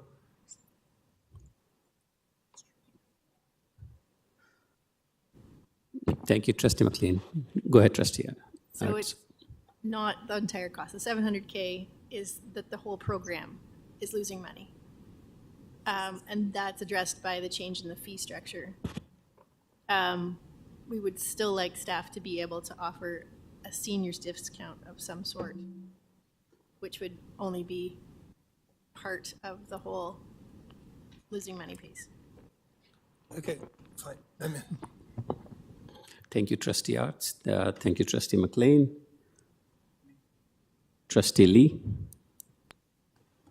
Thank you. Through you, Mr. Chair. I just want to clarify a little bit on the difference between the 300K in the previous motion and the 500K that staff has identified. And this came from direct feedback I heard from some of my colleagues, and I really appreciate it. Some of my colleagues said, look, not every family can afford to pay for those repairs, right? And a lot of times those repairs are done accidentally, and sometimes you as much as we want to hold the kids accountable, we don't want to overly penalize them for honest mistakes, or then sometimes those things just break themselves and we should be fixing it. So the reason why the previous motion didn't take 100% of the staff identified cost to repair was to make allocations for those situations where we shouldn't be charging the families, or we should be helping the families. And that's why the motion only recognized 60% of that program, of those savings. Having this here, it means we have to potentially charge 100% of repairs to get to that number, which that's a comment I made in my previous statement. I can't take educational opportunities away from children to support other programs. I have a question. So based on that, I do see why Trustee Laskin and Trustee Arts are moving this, and I have a question. I know our governmental ministerial partners have grants, and I think in a exchange that we had amongst trustees, there were grants that could cover for up to $200,000 or an amount. And we have been aspirational tonight when it comes to, how we budget for next year. We have stretched our people and culture team very far in asking them to reduce staff absenteeism by another 0.5 days. I know it's a stretch and it was aspirational, but we're setting a target.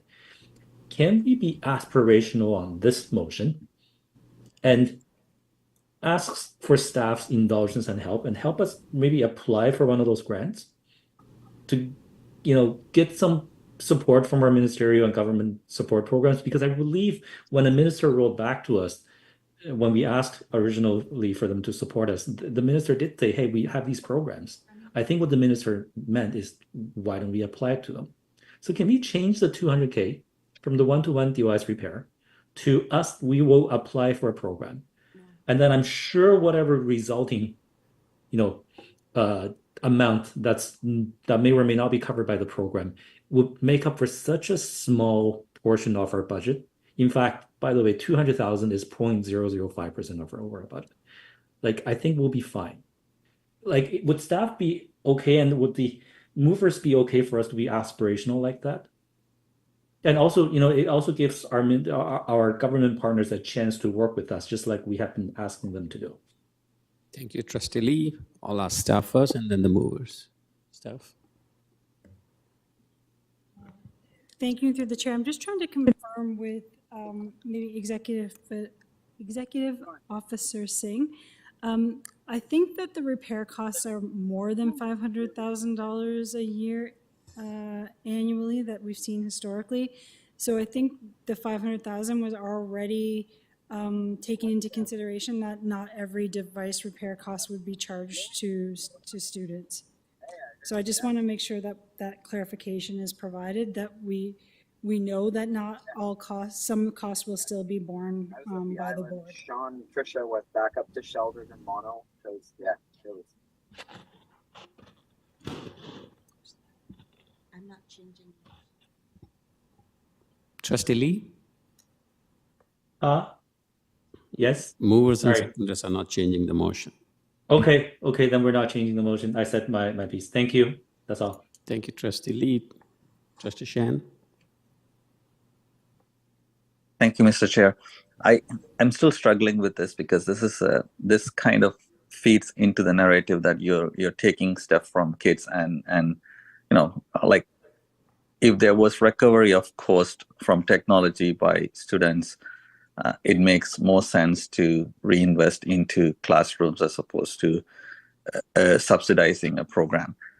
I think it makes total sense to just move the motion without having a financial source. If Trustee Lee's motion passing before that increases the revenue, this motion is still in order because there's an extra revenue, but it doesn't have to say that explicitly that a device recovery cost from our families and students is going to be used to subsidize seniors program and give a discount.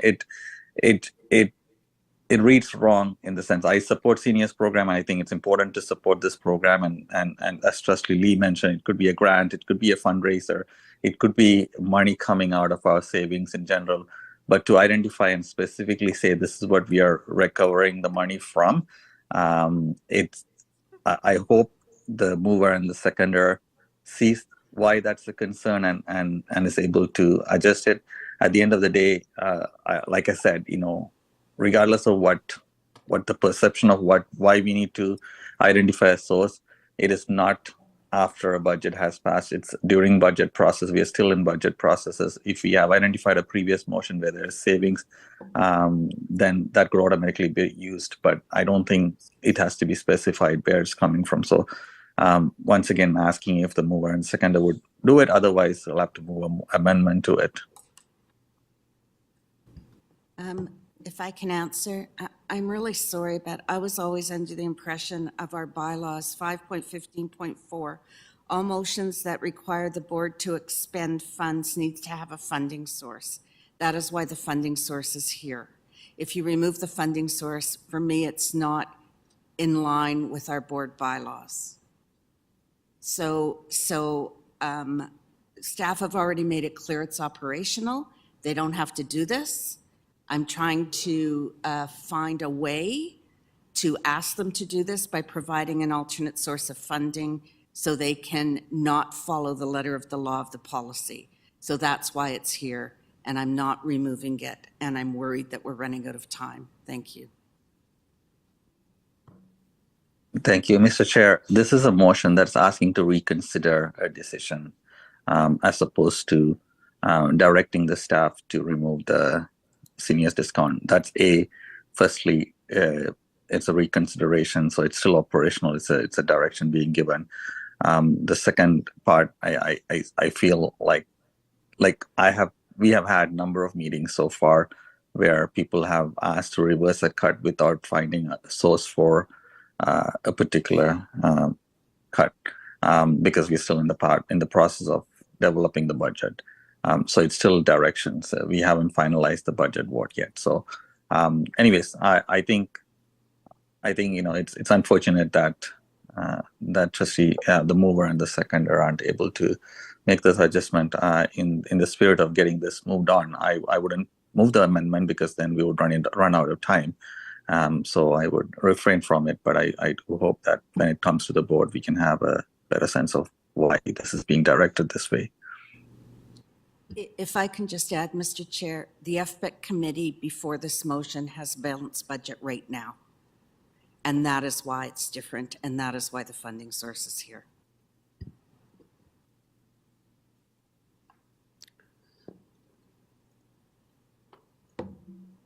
Trustee Shan? Yeah, we're still in committee though. The budgets have been balanced and unbalanced. We've gone back and forth with a number of different options. So it's not like we've now balanced. I don't quite get that. I mean, then I can move another motion that can balance it the other way. We're still in committee. I don't think that's the final decision. That if FPEC had moved it and passed the board, then it's different. But anyways, it's fine. I'll end here. Thank you, Trustee Shan, and we do not have any more speakers on this item. Can we open the vote, please?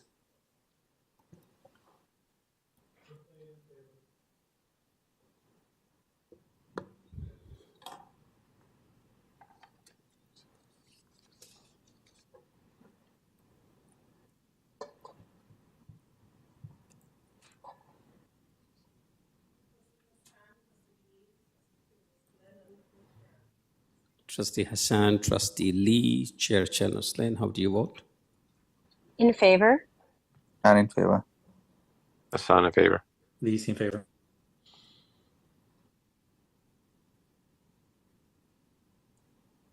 And it carried. Thank you. And trustees, I need mover and seconder for item 6.6. Move into private, Mr. Chair. We still have to move this, right? 6.6. What's 6.6? Budget estimates. Budget estimates, the report we are talking about. Oh. No, we don't. We've all approved it. We've approved it. Governor, do we have to approve the staff report, or did these motions? It takes over.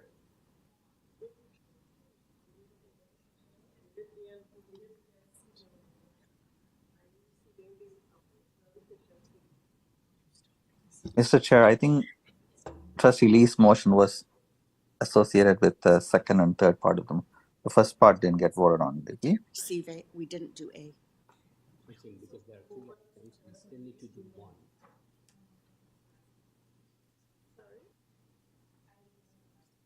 It's 12. But I thought if we didn't pass it, nothing happens. Can we just delay until next time? Or get to board? Yes, we need a mover and seconder for item A. James moves.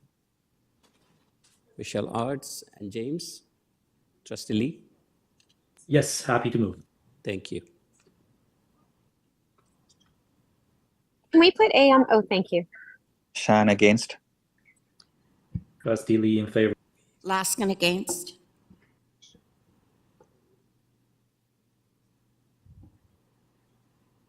Hassan in favor. Colonel Flynn in favor. Against.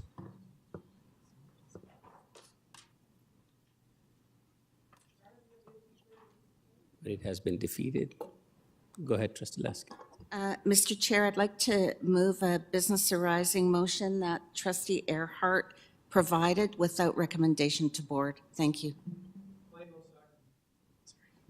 All right.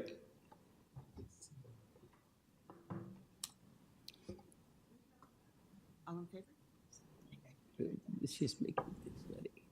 It's not 12:01 yet. It's just 12. No, it's 12:01. What do we do? It's 12:01. Finish the item. We're in the middle of an item. You have to suspend the bylaws first. Just refer without recommendation. We're in the middle of it. Can I move it to refer without recommendation? All right, can we open the It's vote? been moved and seconded, Laskin McLean. Oh, Can we open the vote? Lee in favor. Shan in favor. Colonel Flynn in favor. Laskin in favor. Arts in favor. McLean. Hassan in favor.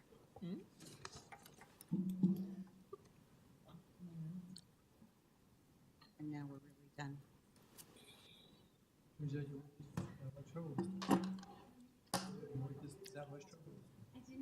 It moves. And it automatically. carried. Thank you, trustees. Thank you, staff. Thank you, members of the community for joining tonight's meeting. And I need a move. I'll move to adjourn. Second. Okay, I move to go into private, Mr. Chair. Anybody seconding? Second. Trustee Arts.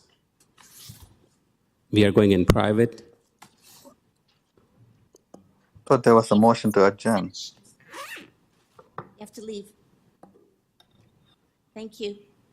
Thank you for staying. I don't mean you have to leave, but we have to leave. Thank you.